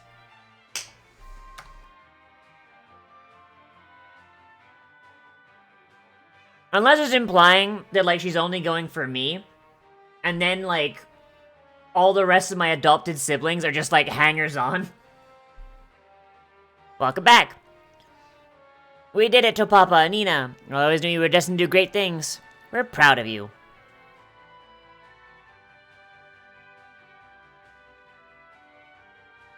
You're... So, by the way, I'm pretty sure we're all 10-year-olds here still. Like, when they were Onion Knights, like, wasn't the whole thing that they were children?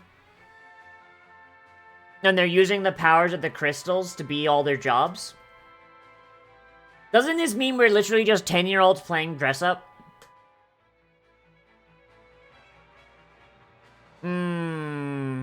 No, I'm making it weird. I think the game forgot.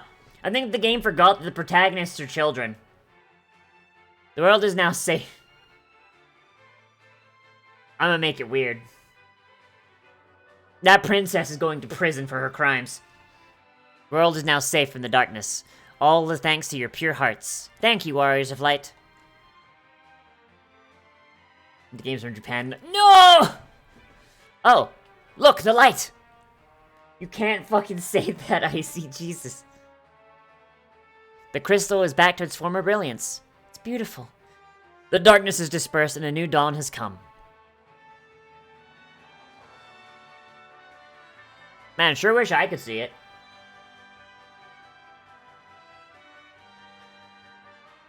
And then, everyone died, as the light that they saw was actually several thermonuclear devices detonating. The cloud of darkness, turns out, was just Lockheed Martin.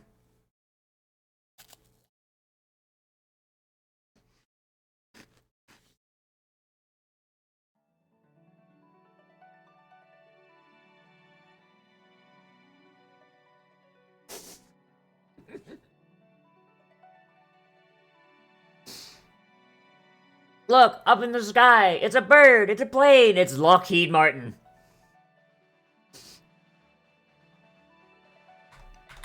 Alright. Pretty sure I can't do anything else here, so...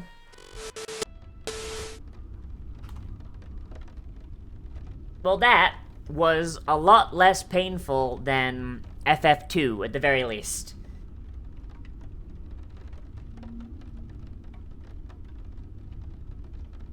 Now's the end. I'll tell you about the Onion Knight job. After character level 91, I beat that game at level 50.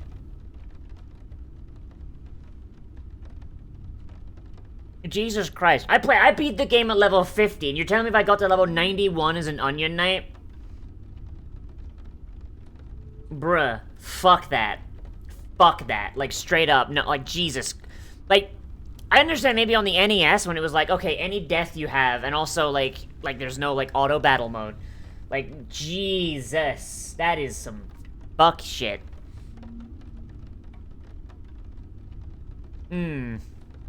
Alright. Alright. Okay, so that's FF3, so I should probably, like, make sure FF4 is downloaded for next week. Okay, so I do not have it installed, but I will. So the next... There's an Easter egg? Fair enough. So the next thing that we're going to play, next week we're going to do FF4 on Saturday, as always. So we're going to be going into that one. That one, has a really weird title page thing. Hang on a minute. I gotta show this off. Hang on a moment. Can I get, like, a larger version of this artwork? Hang on, maybe I can find it on Google. FF4's, like, title art is weird. I don't know. Hang on. FF4 is the first cinematic FF title. Oh boy. I know it's got Golbez in it, and it's, like, the basis for, like, the newest patch of 14. The one set in the 13th. Like, the main plot line, not the side plot line that came out with this recent patch. Final Fantasy IV.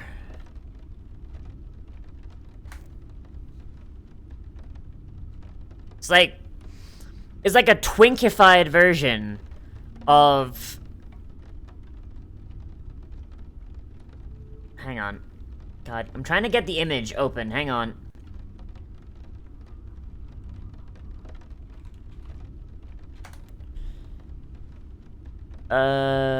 Fuck.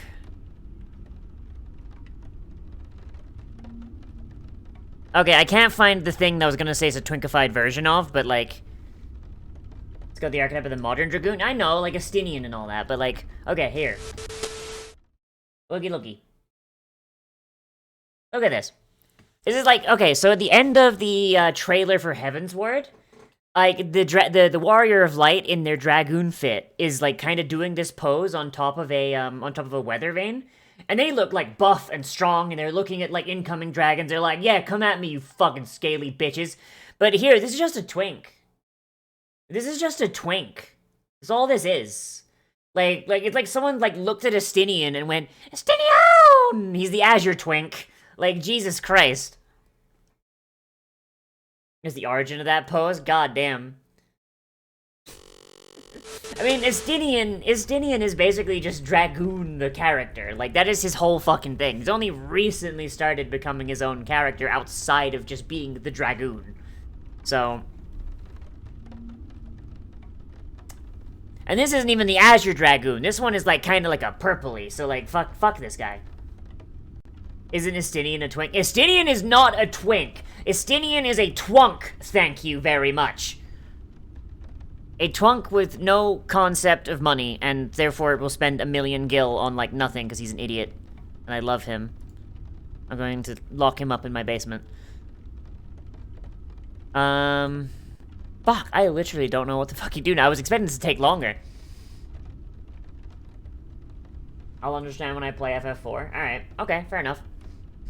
I unironically don't know what to do. I do not have anything planned. Ah, shit. Fard even. Play FF4? No, I'm gonna play FF4 when, like, I'm gonna play FF4 next week. I don't want to, like, just go straight from FF3 to FF4. I don't want to do that. I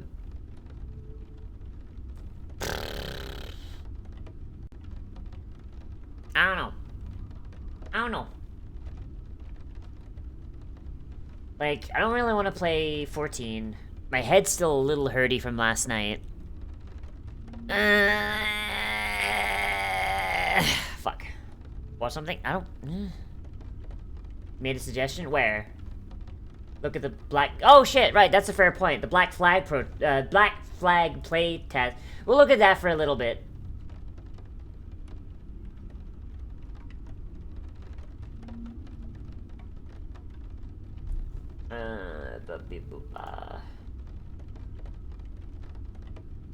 Let's have a look at this. Look at this song, bitch. All right.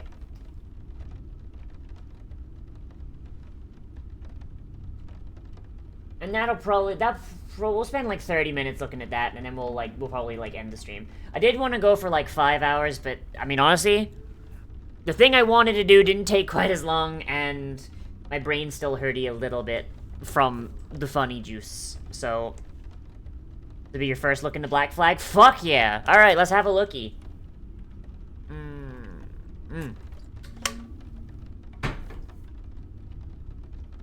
Alright, Skabingus, and... Oh, for fuck's sake. Okay, and... Skabingus. Alright. So let's have a look-see. Alright, playtest packet 2. Shit, I don't have... Okay, player options. This section outlines elements needed to create your character before you get into play. Luck. Every PC has a special resource called Luck, which can be used to influence the result of any ability check, attack, roll, or save you make. Okay. A PC with Luck points can spend them as a 1-for-1 bonus to any D20 roll they make. For example, oh, this is just how it fucking works in Cyberpunk. Literally, they just took the fucking shit from Cyberpunk and just put it in. Alright. If you have 4 luck points and roll a 13 on the die, you could choose to spend 2 luck points, reducing your total luck points to 2, and make your roll result of 15. You can choose to spend your luck points in this way after you make a roll, before the GM decides whether the roll succeeded or failed. This is not going to... Yeah, this is already something that's, like, going to be ignored.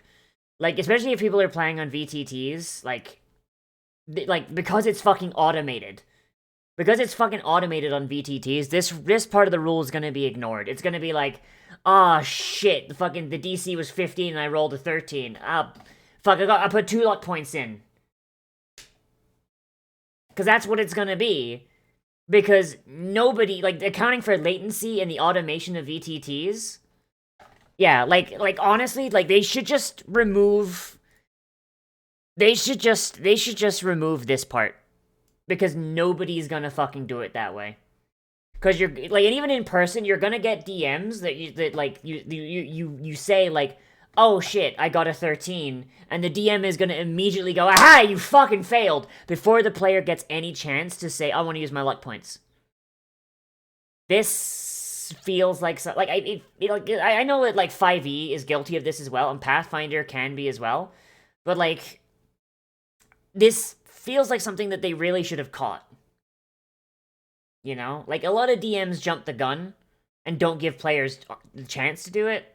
And also, VTTs, by virtue of them, the way they work, don't give you really the ability. Life points can be spent this way to offset the effects of rolling a nat 1, and they can't be used to create the effects of a nat 20. That makes sense. Hey, Nylock, what's up? We just got finished with FF3. Now we're looking at the Black Flag stuff from Kobold Press. Just roll back time and redo it. Yeah. Alternatively, immediately after you make an attack, roll, ability check, or save, you can spend 3 luck points and re-roll a d20 used for that roll. Again, you can choose to spend luck points in this way. Okay, so essentially luck points function like inspiration. Essentially, they looked at FFIII and how FFIII has inspiration and went, yeah, no, that shit cringe. Because no one ever uses inspiration, and tried to turn it into a stat you could use. That makes sense, but at the same time, based on my experiences with Pathfinder, it's gonna be like hero points, and no one's gonna fucking use them because it's like, oh, I might need them for later. In my experience with hero points, unless you're me, who uses hero points every chance she fucking gets, like, yeah. The card system, honestly, yeah, like, that worked really well, I see. The only reason I don't use them is because no one ever fucking uses their cards either when I run. Yeah. Like, to be fair, everyone I play with is 5e pill. That's fair. Like, I'm gonna be honest, I really just want to start bullying people into using their fucking hero points. Because it's like, the game is balanced around using them. Fuck. But it's like, whenever I play Pathfinder, I'm like, oh, I have a hero point and I fucked up at roll. Reroll. Like, so, like, you only need one hero point.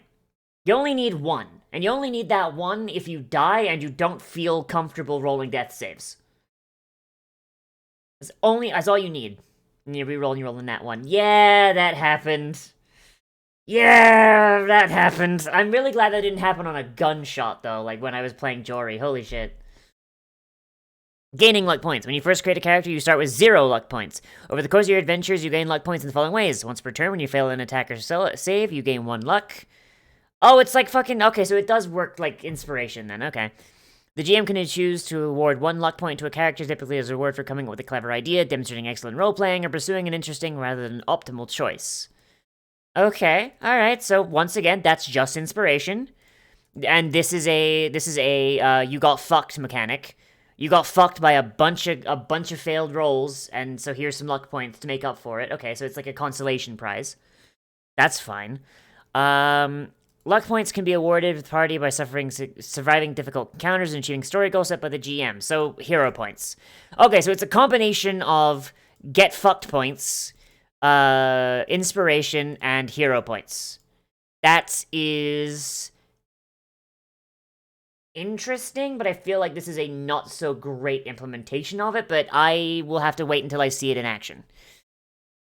A PC can only have a maximum of 5 at a time. If a PC has 5, they would gain a 6th point, and they must immediately roll a d4 and reset their luck points to the die result. Yikes, that is mean. That is mean. This is, like, really mean. Holy shit. I really dislike this.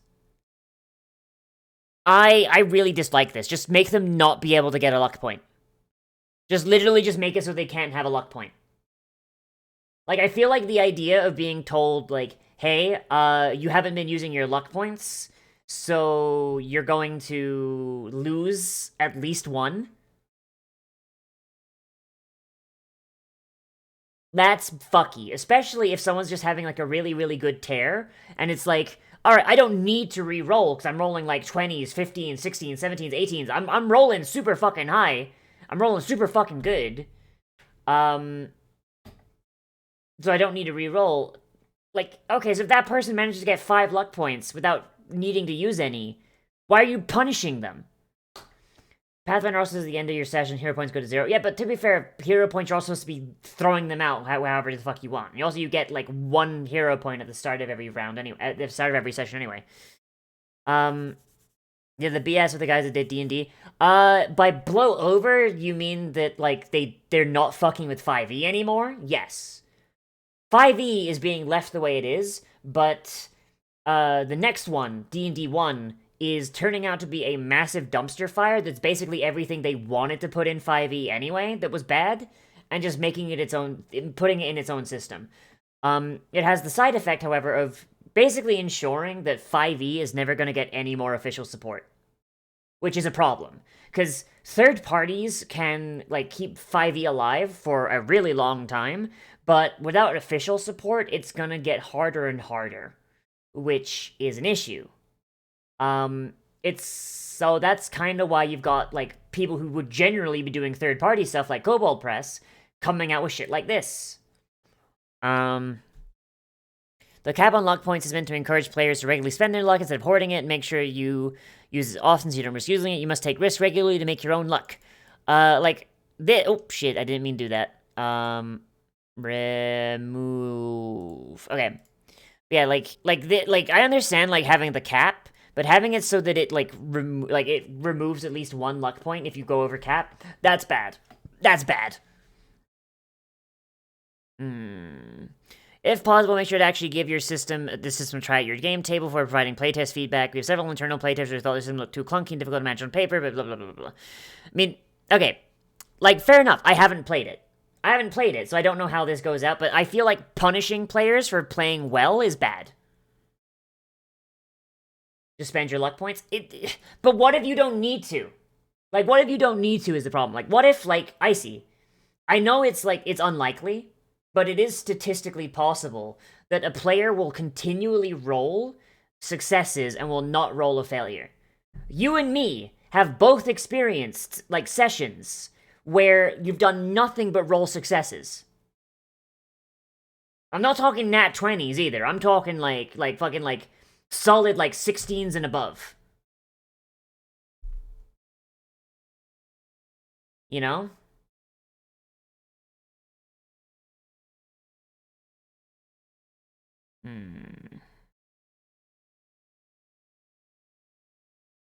Yeah, I've seen players kill it in the yeah, like so like in your games, you know, like I got inspiration. I got inspiration for like forsaking like money to fucking like help rebuild the town. And I was like, okay, well I'm no doubt going to have to use this. Yeah, I missed a crossbow shot, but like it wasn't like at a point where I was like, fuck, I need to re-roll this now. It's like, but also like inspiration, because inspiration is given out so like infrequently in D&D, you kind of have to hold on to it. I don't know. I like remove the keep the cap of 5, but remove the penalty to going over the cap, and I think that's like a really good system, in my opinion. Every adventurer has a character class that dictates many of the heroic abilities they have access to. It can be helpful to think of a character's class like their job, which each type covering a different set of skills and responsibilities. The class options at a glance table gives you blah blah blah blah blah. Progression, proficiency bonus, yeah, that's the same, Proficiencies, that's the same. Okay, fighter and wizard. And that's it, that's all we've got. Okay, so wizards are same. They get a D6! Wizards get a D6 for a hit dice? How fucking bougie, holy fuck. Equipment proficiencies, none? Like, not even daggers? What the fuck? Don't wizards have a D4? Don't wizards have a D4 for hit dice? Or am I on crack again?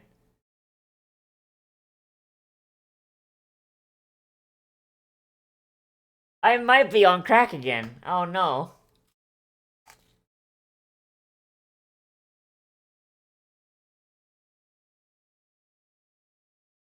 I don't believe you. I don't believe you. I'm gonna check.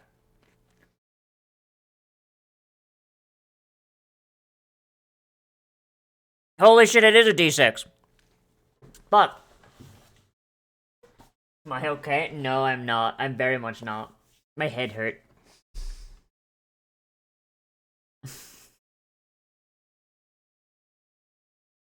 Look. Most of the time when I play D&D, I'm playing on Foundry. I don't have to keep fucking track of my hit dice. The game does it for me.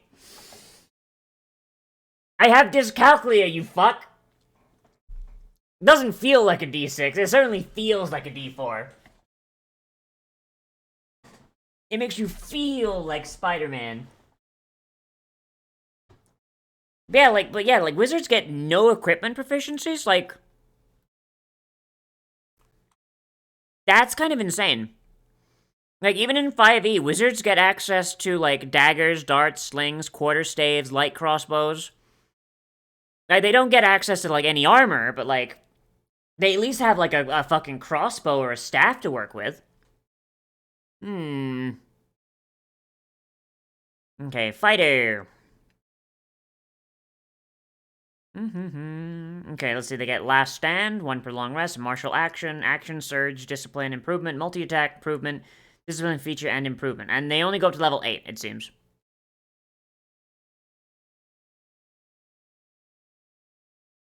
Finally, we can stop wizards from casting by putting leather boots on them. They aren't perfect. No! Okay.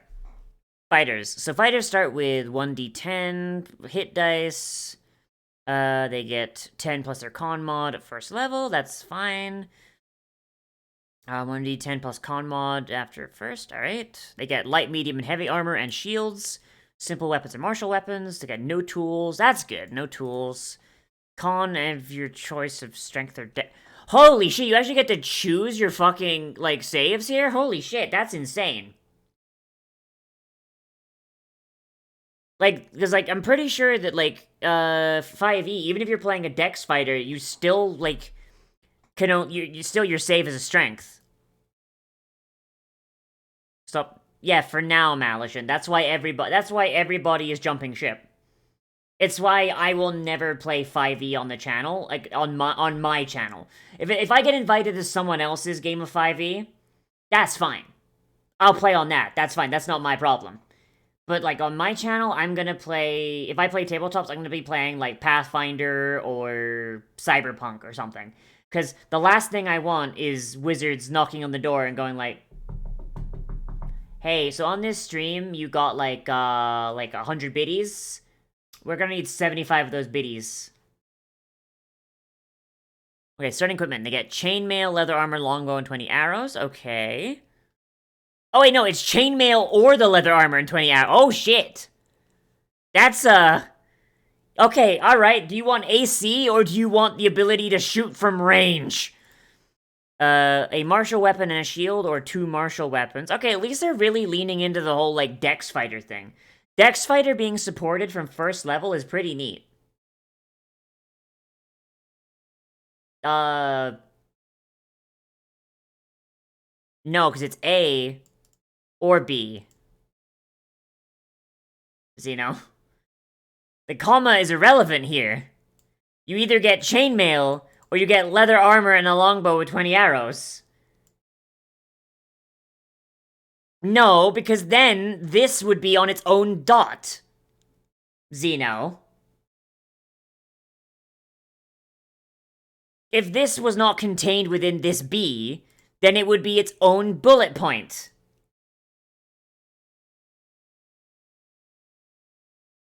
Why is it not its own bullet point then, motherfucker? You either get chainmail or you get a longbow. Pick one.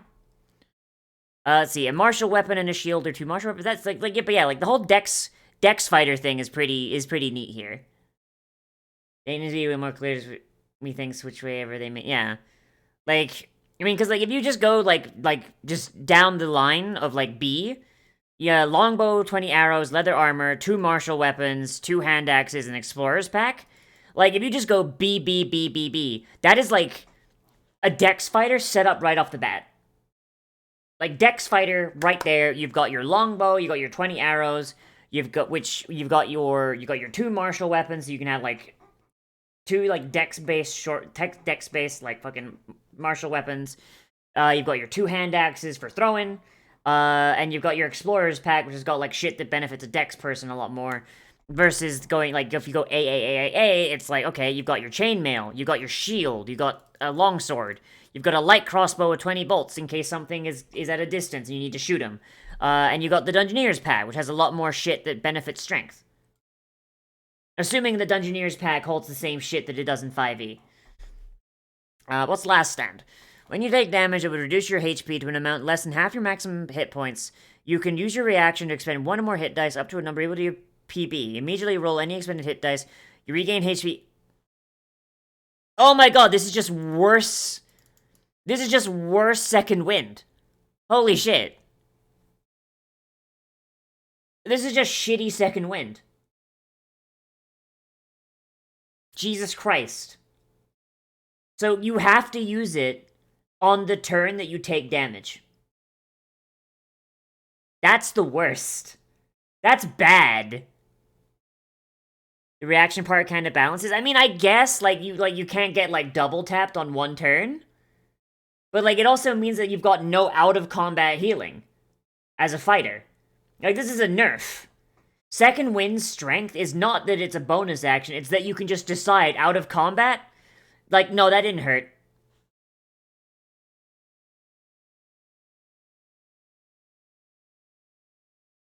On PB, so you have multiple uses? I mean, yeah, you have multiple uses, but, like, your proficiency bonus level 1 is 2. You get 2 uses of Second Wind at first level in 5e, Xeno. Just have the wizard fireball the fighter. Yeah, like, This is not great. This is just, like, the ability to just decide, like, oh no, I've taken a shitload of damage. No, I didn't. That is pretty strong. That's true. But if, like, you have a cleric in your party, this is kind of useless. Because your cleric can just be like, okay, yeah, no, don't heal. Don't heal yourself. I got you. Whoosh. Versus, like, with Second Wind, it's like, okay, we're out of combat. The cleric doesn't need to waste a spell slot. And you just suck your blood back. I don't know. I would rather have control over when I can use Second Wind versus, like, whatever the fuck this is. This is not good. This is not great. I do not like this. Like, reaction should be saved for, like... Oh, also, if you use your reaction for this... If you use your reaction for this, you get no ability to opportunity attack. Meaning that if you're trying to, like, block a path... If you're trying to block a path, like, say you've got Sentinel at level 1... someone just needs to hit you to the point where you reach, like, less than half your HP... Wait for you to, try and heal... And then run past you because now you've used your reaction to fucking heal yourself. Or worse, someone tries to run past you, you use your reaction to fucking hit him, and then someone just shoots you with 20 fucking arrows. Nice job healing yourself, idiot. This is just gonna lead to people not using opportunity attack. That's all this is gonna do. Opportunity attack is dumb. I do like how Pathfinder does it. Where opportunity attack is a skill you have to opt into. I do appreciate that, but, like, this is dumb. Like, martial action. Your tactical expertise allows you to act quickly on the field of battle, granting you a unique combat action called a martial action. Choose one of the following martial actions that you know. Aim. As a bonus action, take time to increase your effectiveness of your next ranged weapon attack. When you use aim, it's like one target you can see. If you make a ranged weapon attack against the target on your turn, you double your proficiency bonus. This is fine. This is like careful aim for rogues. This is fine. I am all for fighters having access to an aim skill. Guard. As a bonus action, you raise your shield to intercept incoming attacks. This is just stolen from fucking Pathfinder, and they changed the notes a little bit. When you use guard, select one enemy creature within 5 feet of you. The target has disadvantage on the first attack roll makes against you, and an ally within 5 feet of you for the start of your next turn. See, that's good. If you want to play a tank, or something that actually fights, this is really good. But we killed it. Fucking murdered it. But the problem with this is, why would that target attack you? Like, unless you have some other thing that forces the opponent to attack you, this is useless. It means you're a tank that actively discourages opponents from attacking you. So this could be good, depending on how it interacts with other shit you have. Quick Strike. As a bonus action, you can make a weapon attack with a light melee weapon you're holding. You add your ability modifier. This is just dual wielding. This is just dual wielding. Require the DM to play along. Yeah, what creature is going to attack something it has disadvantage against when it could just hit the squishy wizard standing next to them? You know? They're being the most creative system. I like FF3 a lot, but just, like, at the very end, it just became a slog, which is kind of a problem.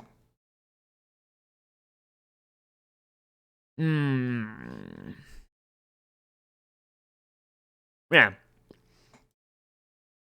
Yeah, like, this is good.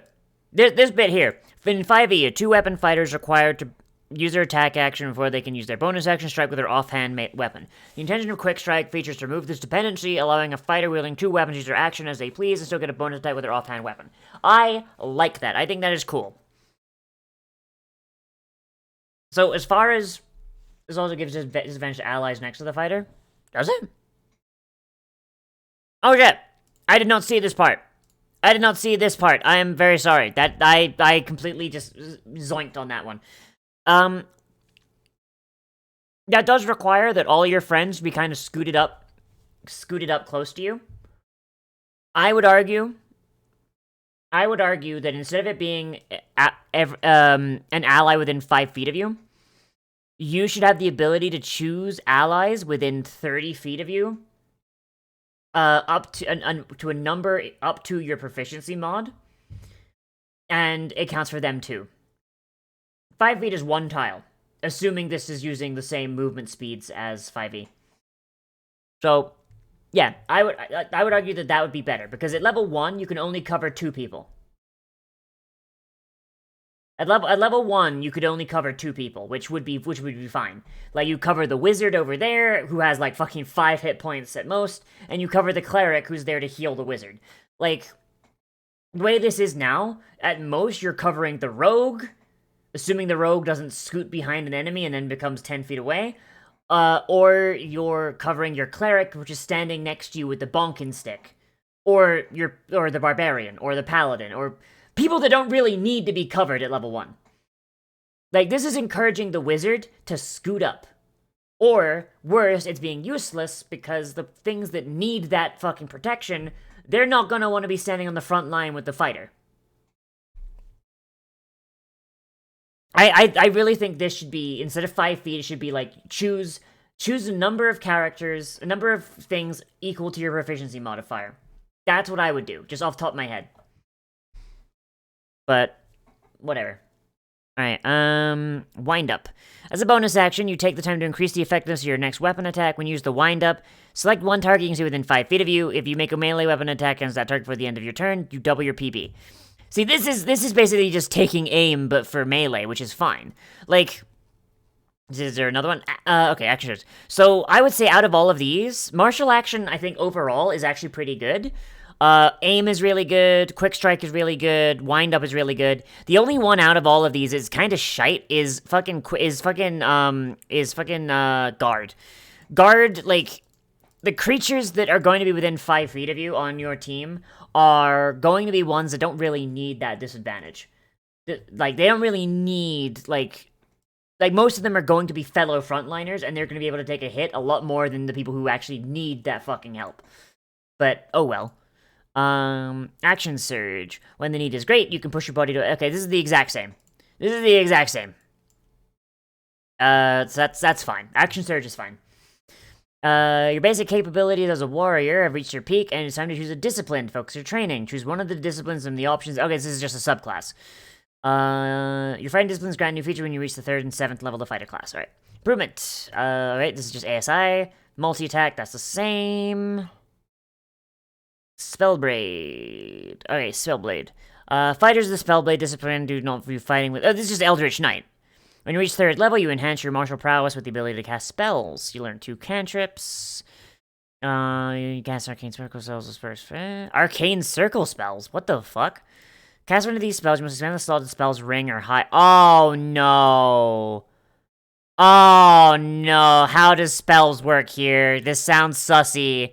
I'm hoping they just didn't want to use the word spell slot, but this sounds sussy.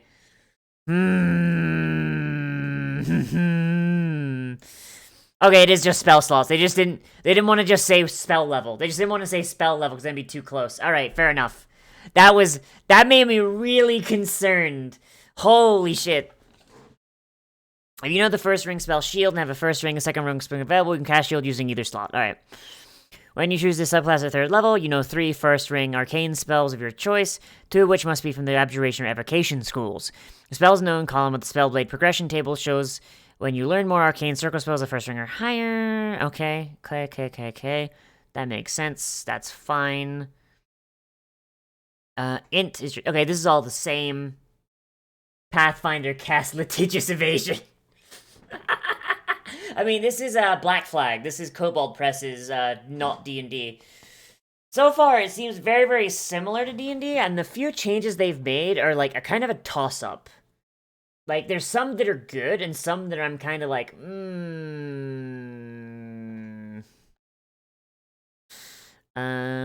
Your first step on the path of Spellblade is... Yeah, it's D&D without the baggage. I'm down to play this. I'm down to try it out, at the very least. But... there's some stuff I'm a little sussy on, Chief. Some stuff I'm just a little bit sussy on.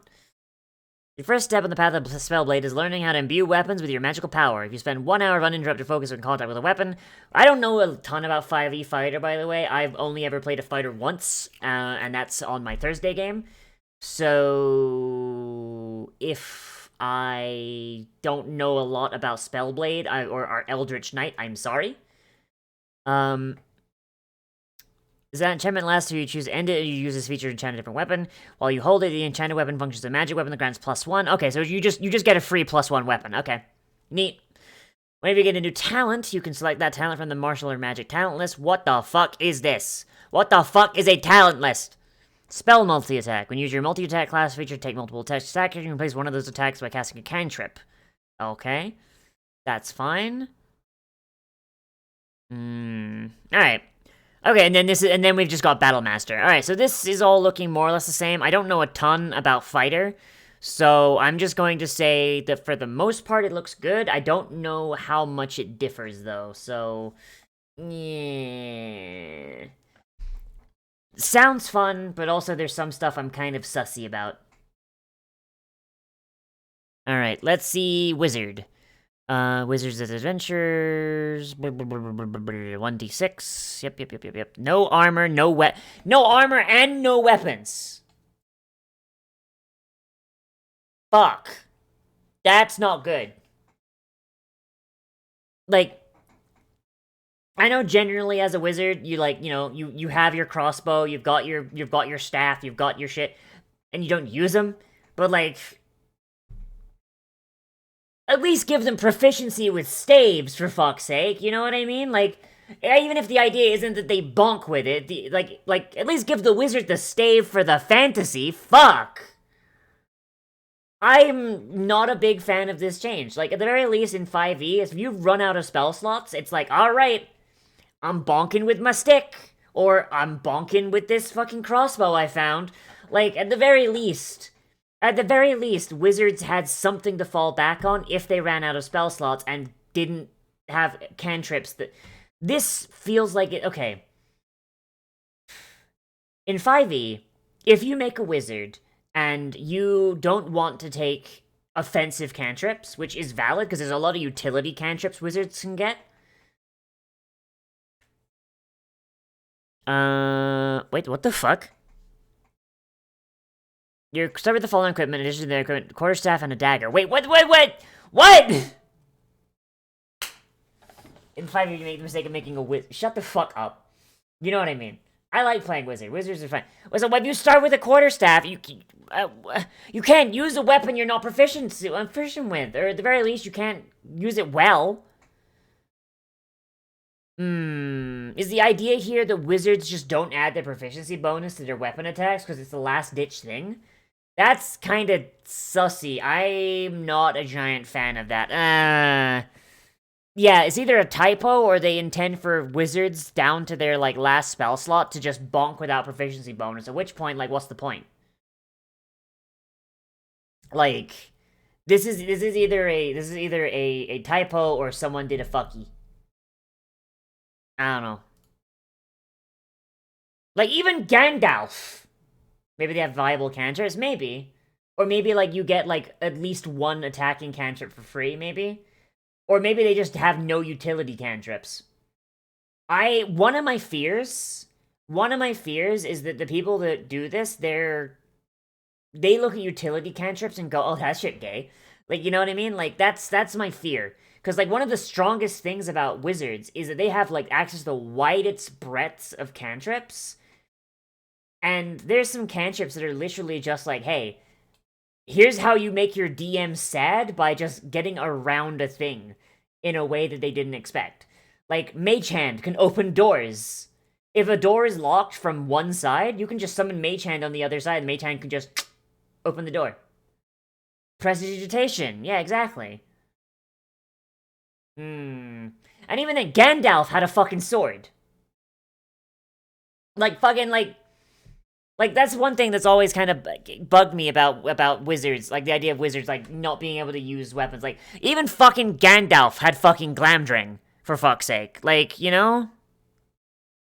Like, I know, like, in 5e, like, you know, you've only got, like, a dagger or whatever. Like, but, like Gandalf showed that, like, you know, a wizard can throw down if they want. You cast Prestidigitation on Live to Clean Her? No! I don't know. I'm already off to a iffy start on this, but let's see. Spellcasting. You learn 3 cantrips of your choice in the Arcane Circle spell list. Where is the spell list? I'm gonna have to see their spell list here. Hang on. Is there... Hang on, what page were we on? We were on page 8.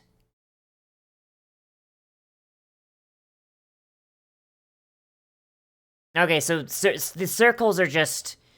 Okay, the circles are just fucking, what Pathfinder does with arcane, occult. Okay, literally they just stole from Pathfinder. Alright. Spell rings. Each spell is categorized into a ring. Okay, that's the same. Schools of magic. Yeah. Don't care. Give me the list, fuckers!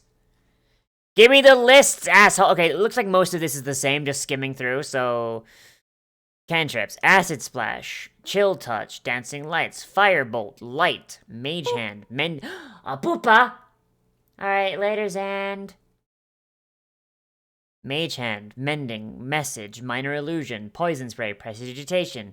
Ray of Frost. Shocking Grasp. How the fuck did True Strike get through? How the fuck did True Strike get through? Okay, so...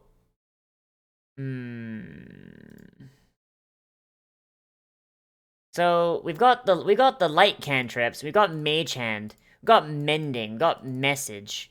It looks like the only cantrips they brought over are the utility ones that either nobody uses. No, you cannot have. Looks like the only cantrips they brought over that were utility are the ones that nobody fucking uses. Oh, sorry, I meant Dancing Lights on that one. The ones that nobody fucking uses, like Dancing Lights, or the ones that everybody uses because you'd be fucking stupid not to take them.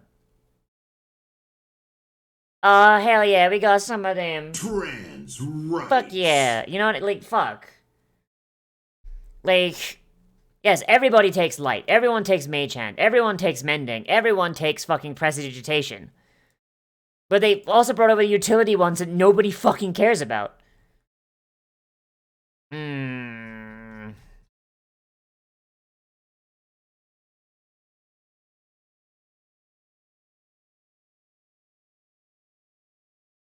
I don't know, Chief. Okay, we got, Okay, so it looks like you got Battle Mage, which is just Spellblade over there. It's gonna be Wizard bit lamer. It really does feel like it's gonna be Wizard bit lame. It's unfortunate.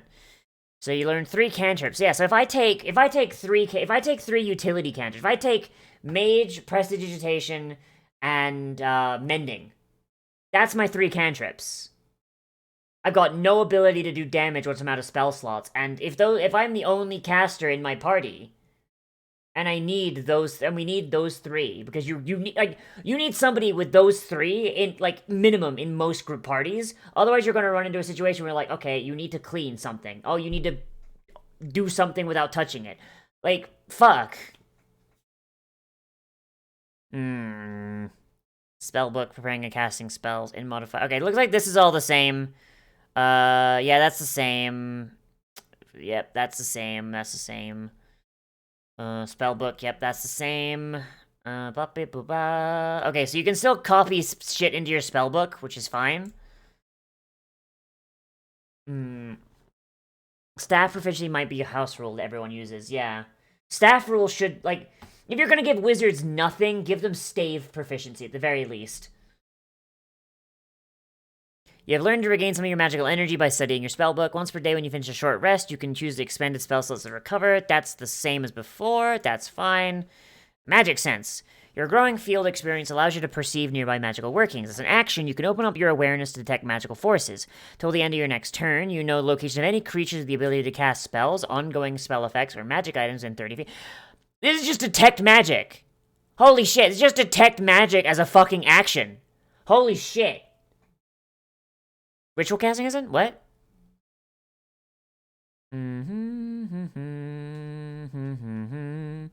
As a wizard, you have access to a special type of long-form spell cast called a ritual. You don't need to prepare ritual spells to cast them, and you don't need to spend a spell to cast. That's the same. At first level, choose one ritual of your choice in the Arcane Circle ritual list. You're in Oh, God, so you have to pick your ritual spells ahead of time? Oh, shit! I mean, okay, the ritual spells you learn not counting against the spells you learn per level, that's fine. But, like, holy shit, having to, like, choose, like, okay, I'm going to pick Identify as my ritual spell, and that's your only one? Oh boy.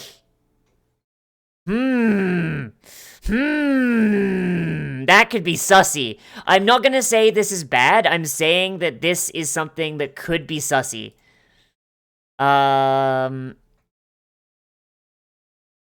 If the magic effect is a result of an ongoing spell, you learn which school this magic belongs to. Okay, yeah, so it's just Detect Magic. You can use this feature equal number of times to your PB plus 1. Okay, so Detect Magic being an action that you can just use for functionally free, that's good. A wizard should be able to use Detect Magic, like, by itself anyway, so that's fine. I like that, and I think that is a really, really good addition. So that's fine. It does feel kind of Darkest Dungeon-y, actually. Okay, Arcane Ritual, Arcane Tradition, that's just subclass. Improvement, that's same. Battle Mage. Those who wield magic are capable of great and terrible things, and consequently spellcasters have always had a place in the armies of magical societies. Those who follow the Battle Mage tradition are not interested in the theoretical musings or tedious experiments so beloved by other wizards. Instead, Battle Mages relentlessly pursue new ways to enhance their powers so they can destroy their foes and defend their allies with greater efficiency. But you have no weapon stuff! I really want to see, like, how the fuck, like, Battle Mage even works if you've got no proficiency with any weaponry. Alright. Starting with tradition at 3rd level, whenever your wizard level will grant you an improvement, you choose the gain a new talent. You can select a talent from the martial or magic talent. Okay, that's good. That's fine. Spell Ward. You can redirect a portion of your spellcasting energy into a defensive shield. When you cast an arcane spell or first ring or higher, you can simultaneously wave a protective ward. This is just Abjuration Wizard. What the fuck? Did they combine Spellblade and Abjuration Wizard? What the fuck? Your spell ward lasts for 1 minute. It ends early if you're knocked unconscious. Your turn ends. You haven't cast a spell of first ring or higher since your last turn. You can also choose to dismiss your ward at any time. No action required by you. You can use this feature a number of times with your PB. Yeah, this is just fucking Abjuration Wizard. What the fuck? Whenever you cast a spell that deals damage, you can choose yourself and any number of allies to be immune. And it's just Careful Spell. Holy shit, Ikana, they stole from your boys. They stole Careful Spell, and it doesn't even require a sorcery point. Holy shit. And it's even better. It's better than Careful Spell because they're immune to the damage. They're immune to splash damage. Contingency plan. Whenever you fail to hit a creature with a spell attack, you can use a reaction attempt to redirect the spell towards... Jesus Christ! Sorcerers in shambles! Holy shit! Sorcerers in fucking shambles! Oh my god, this is just Seeking Spell! This is just Seeking Spell! Holy shit! Fuck off, Wizard's always been good. This just makes Sorcerer weaker and Wizards even more powerful. Fuck you. Yeah, so so... This is not bad. This is not bad. I'm down for this. I'm willing to give this a try. There's just a few things in here that I'm just a little sussy about. Like, that's kind of like the running theme so far. Like, I'm more or less on board for just about all of this, except for just, like, a few little bits where I'm just kind of like, that's a little sussy-wussy. That's a little sussy-wussy, woo. It's easier to dismiss the Humble Cantrip as nothing more than an unsophisticated spell practiced by hedge wizards than popular mages need not focus on. But clever and cautious wizards sometimes specialize in such spells because, while other mages... Oh my god, this is just fucking Warlock! Warlock but wizard subclass, holy shit! We ultimately chose to include the Cantrip Adept as an Arcane Tradition option in this packet because it originally appeared as a 5e cup subclass in Kobold Press's Tome of... Oh my god, they just took their own fucking subclass and converted it to their own goddamn system. Holy shit. They literally just went like, yeah, no, this is a subclass that we had in third party. We just made it canon. Fuck it. Fuck you. Suck our dicks. We wanted to play with an example that would confirm and subsequently show how easy it is to convert existing 5e options to core fantasy role-playing. Fuck. That's a flex. So you could actually, like, convert, like, Grim Hollow or, Steinhardt to this.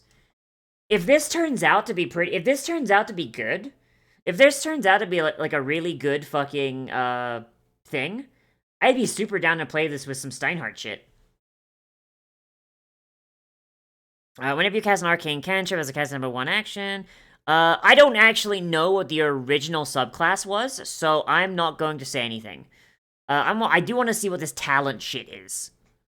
Talents represent the specific ways an adventurer has improved over the course of their adventures. Talents are divided into 3 categories: magic, martial, and technical talents. Your class typically determines which talent list you have access to. Talents are gained in 2 main ways. The character chooses their background during character creation. They select 1 talent from a list of options provided in the background. And a character class grants an improvement. They can choose a talent. Oh, it's just features. It's just feats, even. Neat. Literally just feats. The talents in this section marked with an asterisk originally appeared in Playtest Packet 1, but now have slight mods. Okay. Mental Fortitude. Whenever you fail a save, you can choose to re-roll and take a new result. Okay. This is just lucky, but for yeah, no, this is just a lucky feat, but for saves.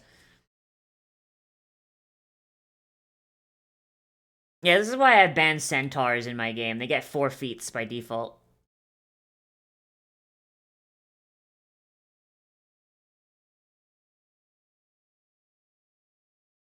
Fuck you, that was funny. Alright, yeah, so this is just feats. This is fine. I don't... Honestly, whatever, feats are feats. Of course Ritual Caster made it in.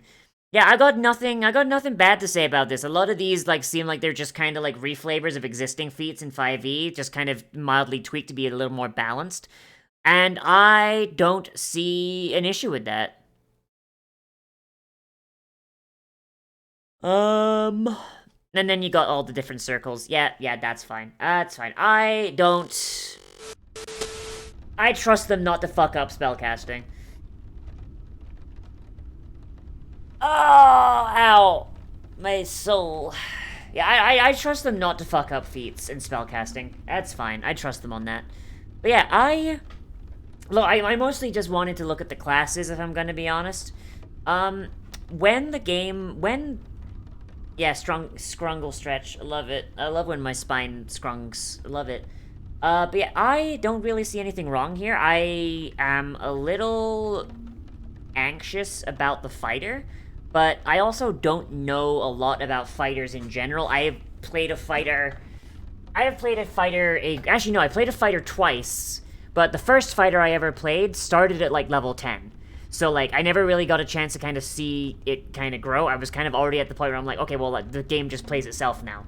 And now, like, I've got another fighter that's only at level 1. So, I have basically never fucking played a fighter. I've got no idea, like, how that shit go.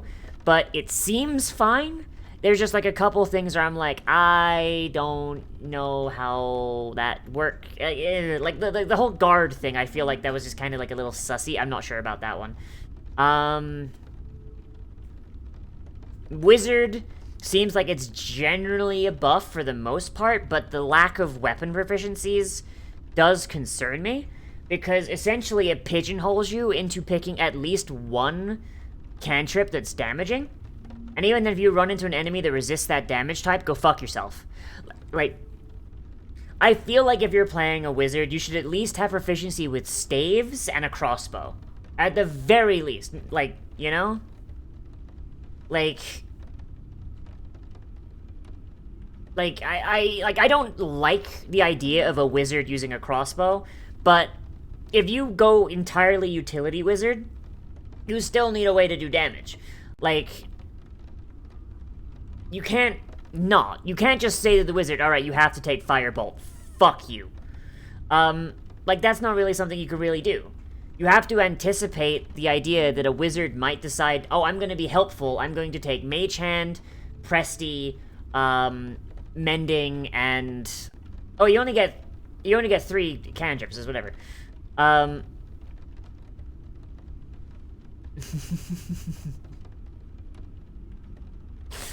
like, it just... I don't know, like, I feel like it just pigeonholes Wizard a lot more. And while Wizard does have will likely have access to a lot more spells, because, like, this is just this first round of spells they're throwing up, I think that the option to use a weapon as a wizard should always be valid. It's not something that I personally like. I like going pure spellcaster, but the idea that, like, I can't rely on my bonkin stick if I need to does make wizard feel like a lot lesser of a class, and if you do take, like, like, utility cantrips, you're kind of boned, because it's like, alright, I'm out of first level spell slots. I use Mage Hand to flip them the bird. Like, they don't have the full 20 levels in? Yeah, that's fair, that's fair. Like, I don't know, I'm assuming that it's just a typo about wizards not having weapon proficiency, but, come on. I guess, like, worst case scenario, the wizard could be firing a crossbow without any bonuses, but, like, I'm pretty sure if you don't have proficiency in a thing... pardon me. I'm pretty sure if you don't have proficiency in a weapon, you don't even get to add your fucking, ability modifier, right? Like, if you fire a crossbow and you don't have proficiency in it, you don't get proficiency bonus and you don't get dex, I think. I might be wrong, because I've never tried firing a weapon without proficiency, because I'm not an idiot. Alright, later, Malashin! Take the feedback button and tell them, and they'll say, well, have you played the game yet? And I'm like, no. I'm assuming it'll fix itself. And if it doesn't, then it'll be a dead system, and I'll just play Pathfinder. I don't give a shit. You know? Yeah, I hope they do well. I hope they do well, because that's another system I get to play, but... Alright, so... I've got a bit of a headache, so we're gonna go. We've been going for like 4.5 hours. That's fine, that's good. I like that. That's a good... It's not as long as I wanted to go, but like, FF took less time than I thought. So, let's... raid... You know what, let's raid a fucking kobold. Let's raid a goddamn... Length of short D. Yeah, exactly. Let's go raid a goddamn kobold. We're gonna raid Kobold Oats. When you see him, give them a big ol' kiss right on the face, right on the snoot from me, and hit him with a dole raid. And I'll see you guys tomorrow for some Dragon Age Inquisition at 2. Okay? Okay. Bye.